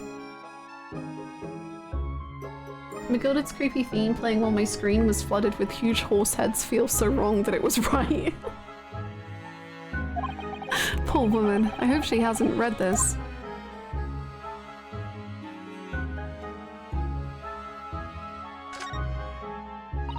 That must be a bag of Miss Green's personal belongings. She would have been brought directly here after she was found stabbed on the pavement, though. I expect a friend or family member probably brought some things for her. Alright then, let's see what's inside. A change of... Sorry, we haven't even said hello yet.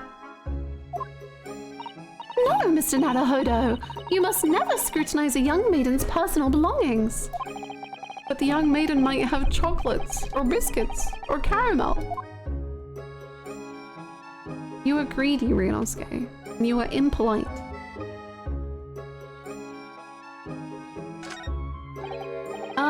Good morning. Hello! Hello, I'm Ryunosuke Naruhodo, from the Empire of Japan. No, I didn't stab you. No. No. I don't know what voice to give you. Oh no, what? Was it your knife that... Are you the man who...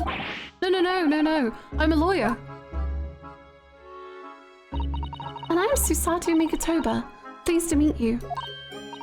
Oh no, well, was it your knife then? Are you the one? No. I assure you, I'm Mr. Naruhodo's judicial assistant. We heard that you'd regained consciousness and wanted to come to give you our best wishes. Best wishes? For me? Thank you. I'm Olive Green. I'm an artist. Well, no, that's not right, is it? What I mean is I'm trying to be an artist. Well, what I really mean is I desperately want to be an artist. But the truth is, I don't have any talent. I know I don't. It's no wonder I was stabbed in the back. What? I don't think that's related, actually. Gosh, this young woman seems to bend over backwards to put herself down. Seeing as we're here, we should ask her about what happened from her perspective, I suppose. Oh, I wanted to show you something. That's okay. It wasn't important. No, it was important. It was very important to me.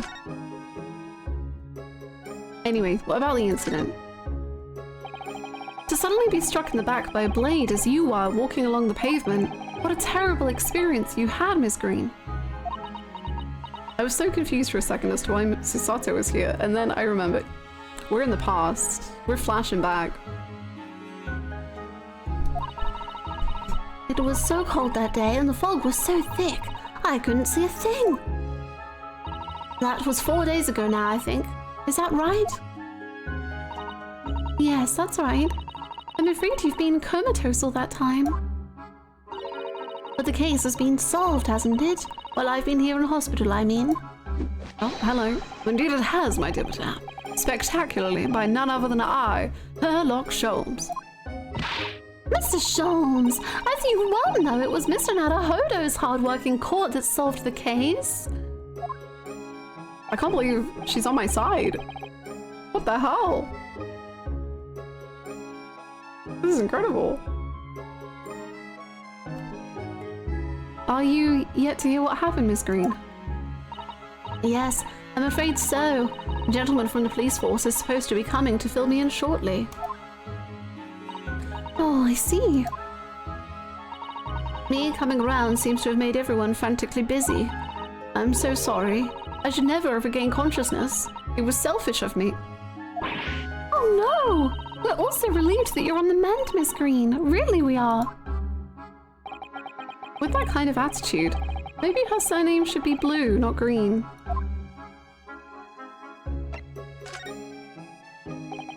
So, you're an artist, are you, Miss Green? Oh no, I couldn't possibly claim that. I'm a fledgling artist at best. I mean, I'm a student of art, really. At the Thorndike Academy of Fine Arts. Ooh. Oh my, an Academy of Fine Arts.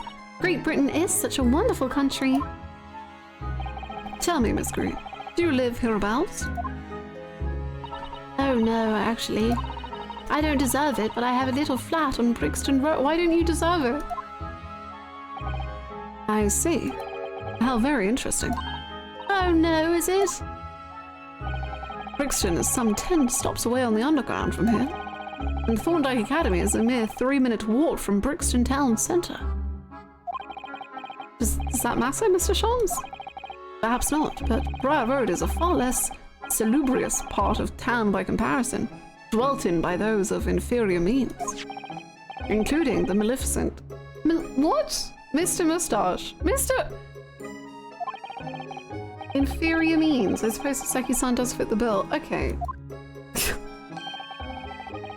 It struck me as somewhat out of the ordinary for a young fine art student to be walking in such a district. That's all.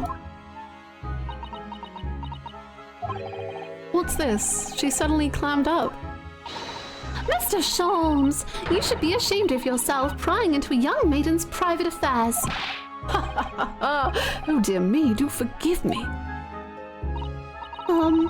If you don't mind. I'm being discharged shortly, so I need to pack up my things. Oh yes, of course. We won't keep you. Thank you so much, Miss Green.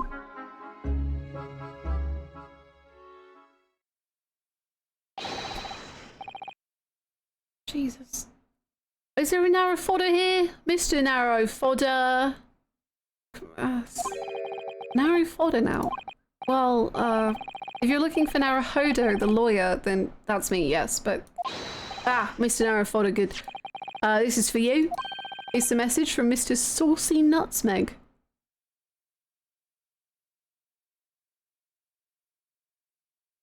So, wait, Mr. Natsume.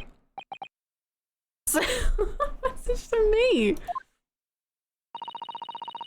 But why would a policeman be delivering a message from Mr. Natsume? Exactly. What's going on? What's the Scotland Yard constable doing playing delivery boy at this time in the morning? Oh, what are you waiting for? Let me see that.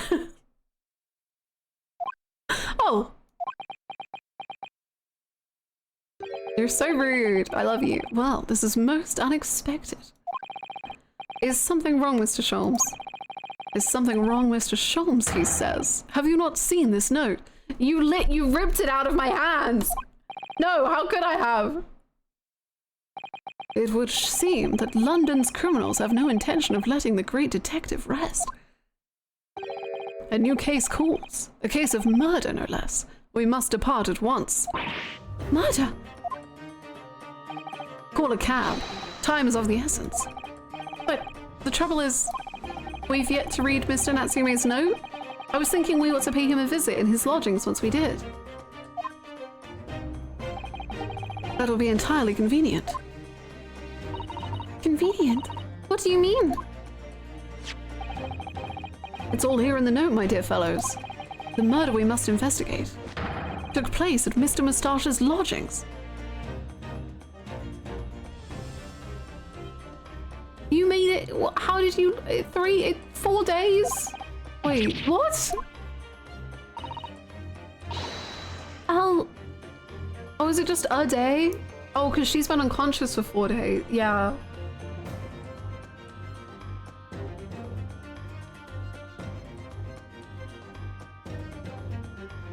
Bro was like, God, I'm absolutely freaking terrified of the Reaper, and like, what if my life is cursed?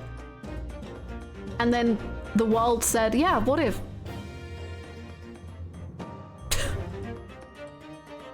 He's coming back round for a second try. I'll hail the fire at once. It was only yesterday that Saseki-san was in court and we were dispelling doubts about his innocence. And now, the very next day, there's a murder at the man's own address. He may very well be the unluckiest man alive. Or so it seemed to us at the time, but we were soon to discover it was worse than we thought. I thought I was gonna end on a positive, not go even worse. Why did you phrase the sentence like that, mister? Mr. Reaper, no, don't curse me and do my entire existence. You're so sexy.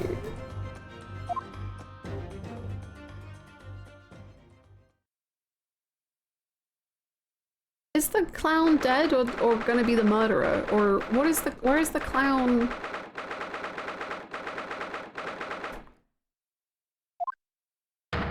Oh. Well.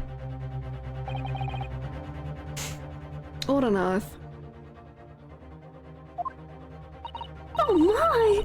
The gentleman is deceased without question. He's... What? He showed up for 5 seconds last game and now he's dead? They killed him because he was too powerful. What the hell?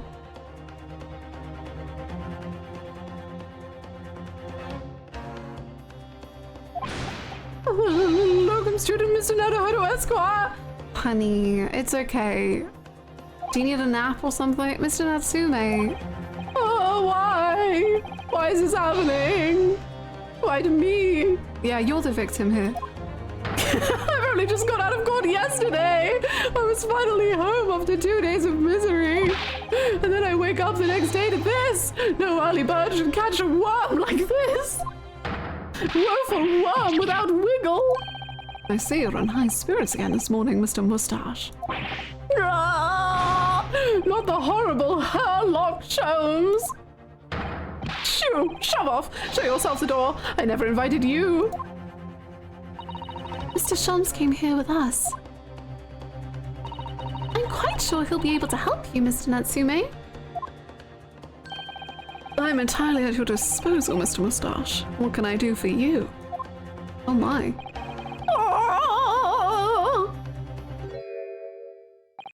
Alright. Here they are, already. The busybody. They're busybodies. Alright, Gregsy. How's it going? I've got my eye on you. Ah, Inspector Gregson. What a pleasant surprise. Pleasant, is it? Gives me heartburn every time I see your face at the crime scene, Sholmes. Okay. Okay. I think it would be so delightful to play a horror game with Saseki. Are you gonna kill the man? Ha! I deduce, Inspector, that your heartburn is a result of your excessive consumption of fried food. Good morning, Inspector.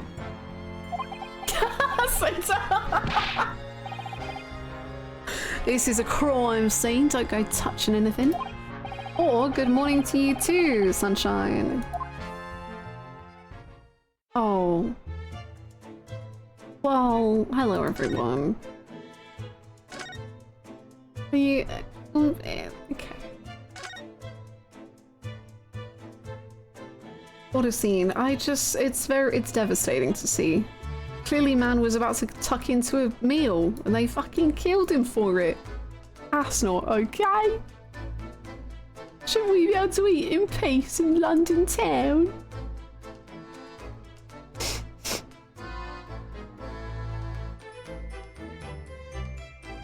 I think if Saseki had one good day, the universe would collapse. Oh, oi, I say hands off. You're gonna mess up my crime scene. Oh, no, I just wanted to look, that's all. No chance. I know you're kind. What does that mean? Oh, you'll mess it up just by looking at it. Ugh, someone's in a bad mood. There's certainly some bad air in here, isn't there? Right? Sounds like I'm better talk to the inspector fast. He's trying to carry some favour. Alright, okay, so fuck down bloody hell. So, Inspector, what was the victim's name? Who was he? Mr. William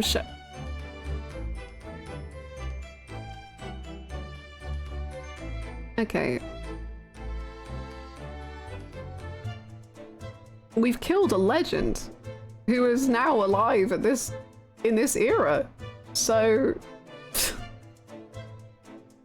life comes at you fast, I guess. William Shamspeare, he was a lodger here.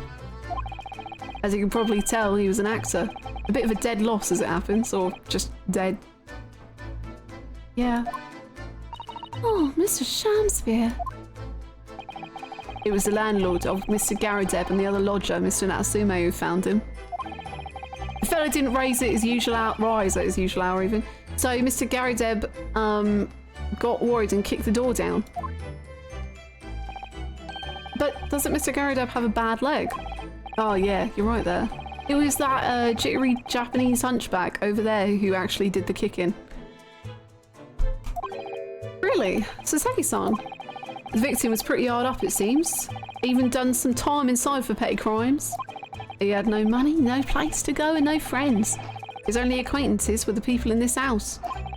Miserable life. Miserable into it. Jesus. Gregsy, you are in a bad mood today.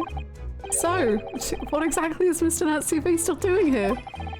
He's not involved in the investigation, so shouldn't you have sent him away from the crime scene?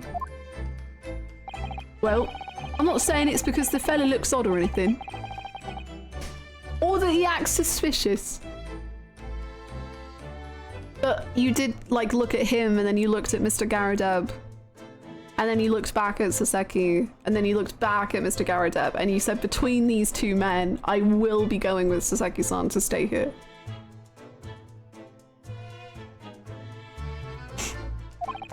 But I thought it would be prudent to take a statement from the culprit. I mean, cohabiter. You nearly said culprit there, didn't you? Oh dear. Mr. Natsumi appears to be under suspicion again. Certainly seems that way. He does just come across as such an odd fellow, doesn't he? Ryunosuke, no! Poor man. How unfortunate. Anyway, I can't say much until the coroner gets here. But I don't think the fellow's been a goner that long. The body's still warm. Even if the inspector would allow it, I don't think I could bring myself to touch a dead body. I don't like dead bodies.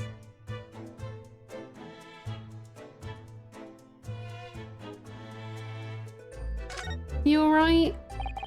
What a terrible thing to have happened. It's only been 3 days since I was arrested for the incident on the pavement outside.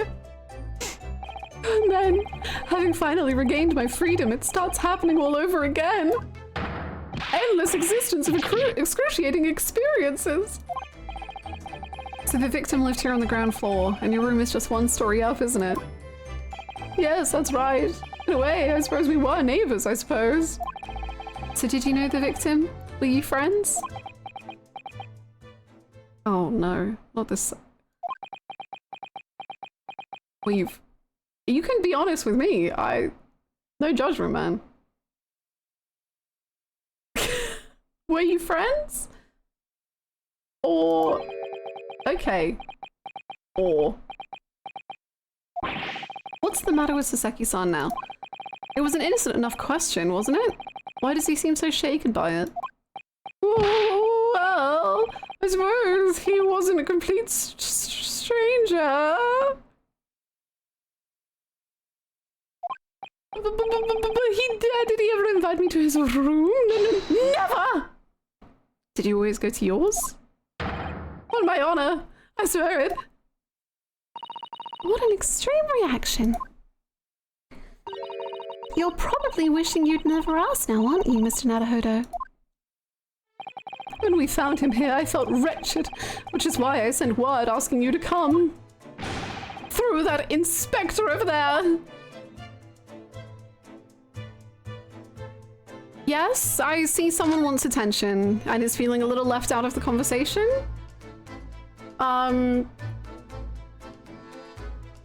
Someone is very upset that I've spoken to 2 other men when I could have only been speaking to him, and has decided to join the scene. I don't know what that sound was. Don't worry about it. Hello. Oh, hello. Mr. Sholmes, what are you doing? Ha! You need only observe to know it, my dear fellow. Investigating, naturally. There's nothing natural about that pose. Okay.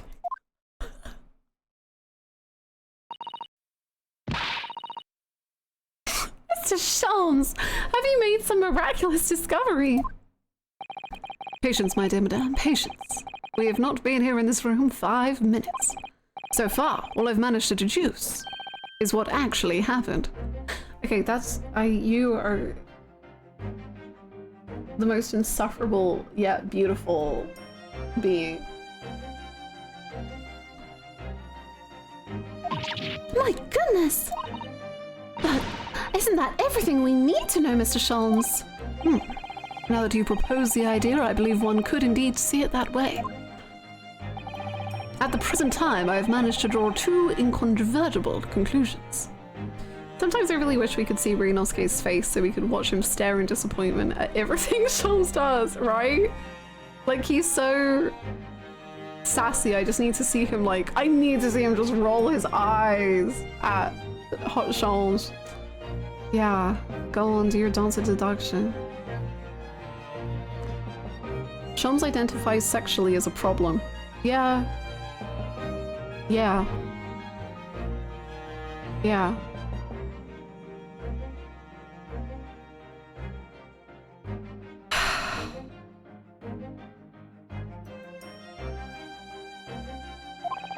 The first.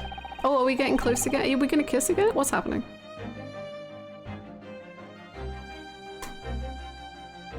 I think those are called brat. I think, like, I don't know how to say it, but like, bratting is like too simple for Sholmes. Like, bratting, like, there's a means and an ends. I don't think Harlock's about that. I think he's just gonna fucking annoy you. So you're like, I don't want to do this anymore.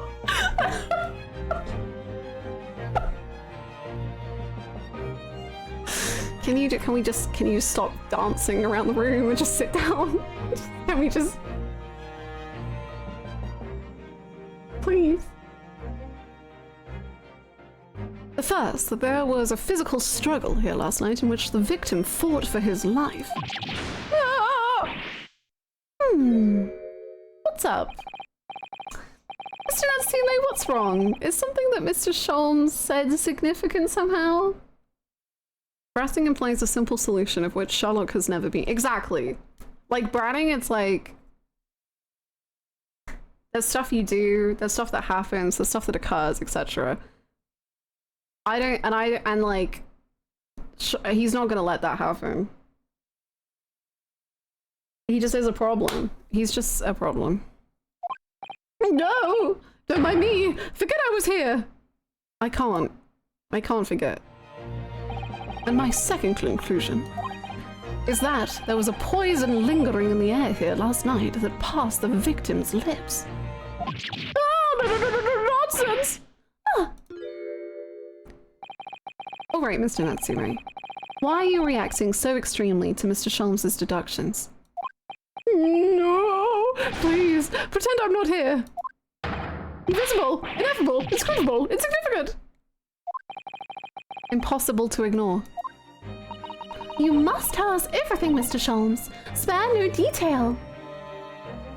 You're in a locked room with Harlock, Date, and a gun with one bullet. What do you do? Have a great time.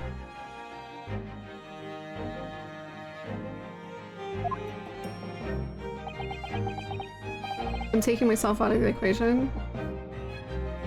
It's fair enough. Thing is, I think I'm thriving is unfortunately the truth of the matter. Shoot Date and let Sholmes try and figure out who did it.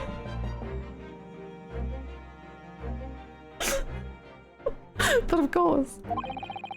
Let the theatrical tragedy before us be unraveled by my great deductions presented for your pleasure in 2 acts. We've had some truly astounding great deductions from Mr. Sholmes in the past. No doubt this will be no exception. What miracles will unfold before our eyes this time? So, my dear fellows, are we, what? We're going real fast into this. Let the curtain rise for Harlock Sholmes' logic and reasoning spectacular. Act 1. Are you gonna get on the stage? Oh, bye. Okay.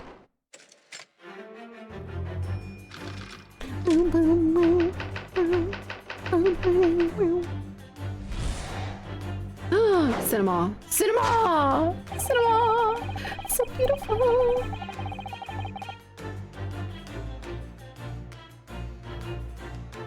Careful observation of the victim reveals to us the events that transpired in this disconsolate room last night.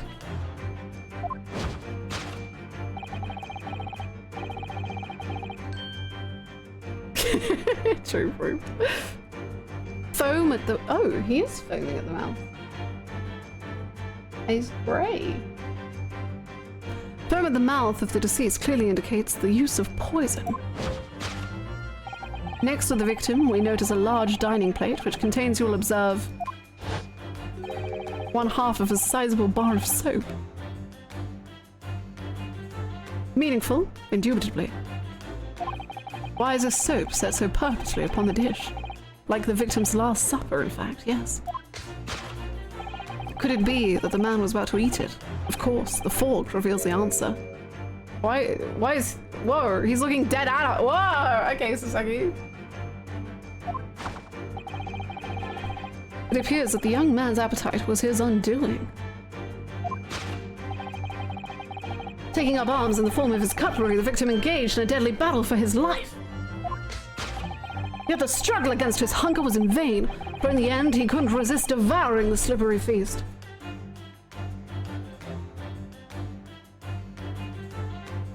Something so incredible about Chance to me is that he isn't like, he winds backwards for his punches, which feels so unnatural. I don't know about actual like boxing, I guess, and like what you should do. But like that feels like you're putting stuff, you know what I mean? Why is he doing it like that? Anyway, devouring the slippery feast. Everything about him is unnatural. Yeah, we should get him checked out.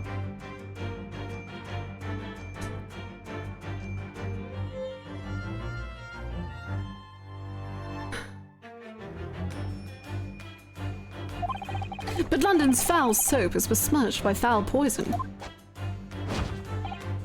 Yes, the victim's life was claimed by poison that tainted the contents of the plate. The soap and the lather about the young man's mouth are too perfectly matched to ignore. The cause of death was clearly intoxication due to excessive ingestion of foul soap. Though, personally, I have a greater interest in the taste of foul candle wax, of course. Of course.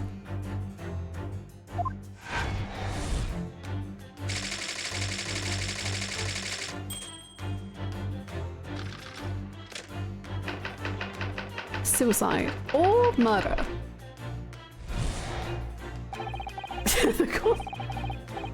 The cause of death identified, we proceed to Act 2, where we ponder the next question. Was it suicide or murder? Do you ever think about how pretty he is? Yeah. The audience will recall that death occurred during the victim's last supper. No? Oh. Just me. Did the man dine and die alone? The single teacup suggests the answer. To draw a conclusion on such meager evidence would be foolish, however, certainly. Shakespeare all the time. Yeah. The careful criminal could have absconded with his own cup to cover his tracks. Johns would absolutely start licking the arsenic-laced wallpaper they had in houses in the Victorian era. Somehow he survived against all odds. I'm telling you, all the cocaine is like building his resistance to everything. It keeps him alive. Well, allow me to lift the veil of doubt, my dear fellow. Indeed, what reveals the answer, of course, is the broken lock. Though forced open now, at the time of the incident, this door was locked. And the sole key was in the victim's pocket. You've gone through his pockets? In other words, when the victim consumed the poison, he must have been alone. Alone with his inferior soap, from whence wafted an inferior scent. And with that acrid aroma lingering in the air, the victim met his end, in tragic solitude. Oh. We can take comfort only in the fact that his soul was was well cleansed on its way to the hereafter. Well, that's good. No possible perpetrator present. If you say so. Thus concludes the final act of Sherlock Holmes's great deduction. That seems perfect to me. Case closed. You agree, Grayson? I think we're done. Wrapped up. What? Why? Wait, what's there? What? Da? Why? Gracie? What? What's up, everyone? There's just one thing, Mr. Sholmes. You are disposed to identifying just one thing, aren't you, Mr. Naruhodo? Pray, what concerns you? Well, no matter how hungry he was, do you really think the man would have eaten soap? It is quite apparent that this man had barely a penny to his name. It is a curious thing, but to one so destitute, soap can suddenly appear quite irresistibly appetizing. How extraordinary! In truth, I have tried a little soap myself in the past. Yeah, I knew you were going. I just knew it. I was waiting. You've eaten it, you mean?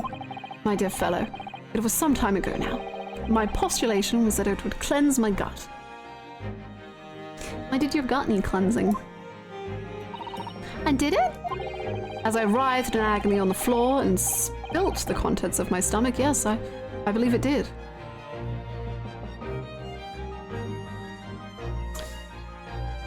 Charming. He got one of those soaps that looks like a cupcake. He did. Oh, I bet they were Iris's as well. They were Iris's cupcake soaps, and he was like, food for me. The experience taught me a valuable lesson. Soap is quite poisonous. It has an unpleasant taste and leads to the great discomfort. In summary, I cannot recommend it. Believe me, I wouldn't eat it even if you did. There's something that troubles me as well, actually. Oh, what's that? It's Mr. Natsume. Ah! I couldn't help notice him shuddering and quivering out of the corner of my eye. Almost as if Mr. Sholmes' deductions touched a nerve somehow. No, nonsense. Well, that clenched teeth episode didn't last. I think, judging by Mr. Natsume's reaction, the great detective's deductions may need some gentle corrections in order to reach the actual truth.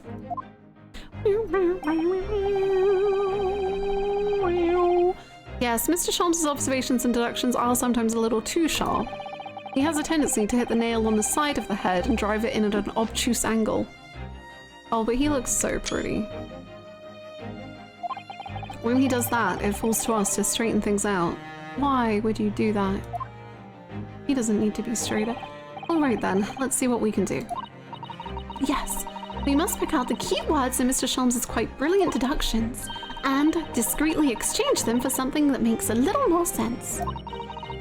If we can do that, I'm sure we'll arrive at what Mr. Sholmes meant to say in the first place. In that case, are you ready for the second performance of the day? He's so used to it now. He's so about it. He's so into it. Once again, my dear fellows, for your continued delight and wonder, let the curtain rise. For Herlock Sholmes' Logic and Reasoning Spectacular, Act 1. Obsessed with him, sadly. Hold it, Mr. Sholmes.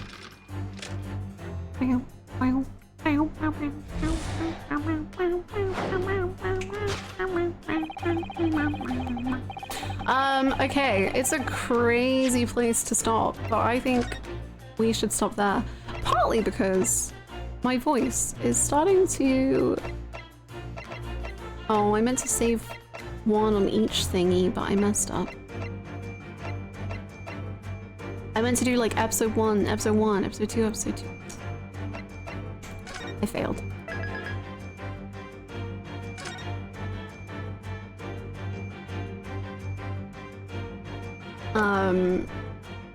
Thank you so much for the stream. It was so fun. I love this game. I will feel better.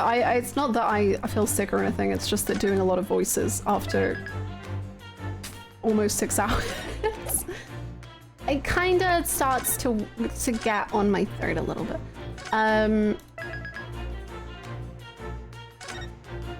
Oh no, I missed the music. Bring it back.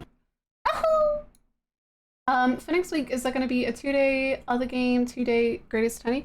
I think what it will be next week is we'll do 1 day finishing A Date with Death, and then we'll do 3 days Great Ace Attorney. That's what I think. That's what I think the plan will be. So that'll be fun. Although, like, sorry if that means that streams end up being a bit shorter, just because that's a lot of talking, as you can, I don't know if you can tell that my voice is already, wow, yeah, it's, starting to crack a little. That's the plan, though, I think.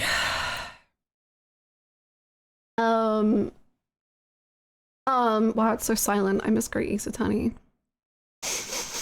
Shorter streams equals game lasts longer. True. I like that idea. Must protect streamer voice. Yeah. If your voice is sad next week, we can always swap out another day. Yeah.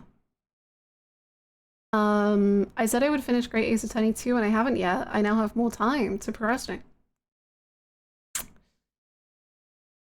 The game's pretty good. No, you do whatever floats your boat. It's a good game though, but I also am like, I get not wanting to end it, so I really feel you there.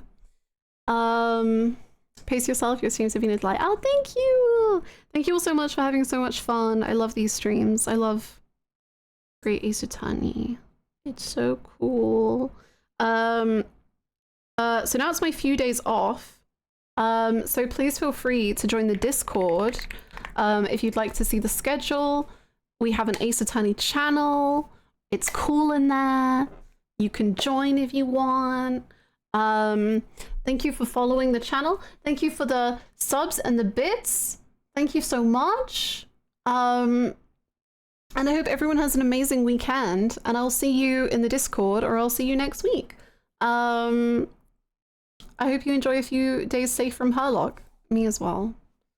May you all think of Herlock. Yes. Yeah, that's it for me. I hope everyone has a great weekend. Bye!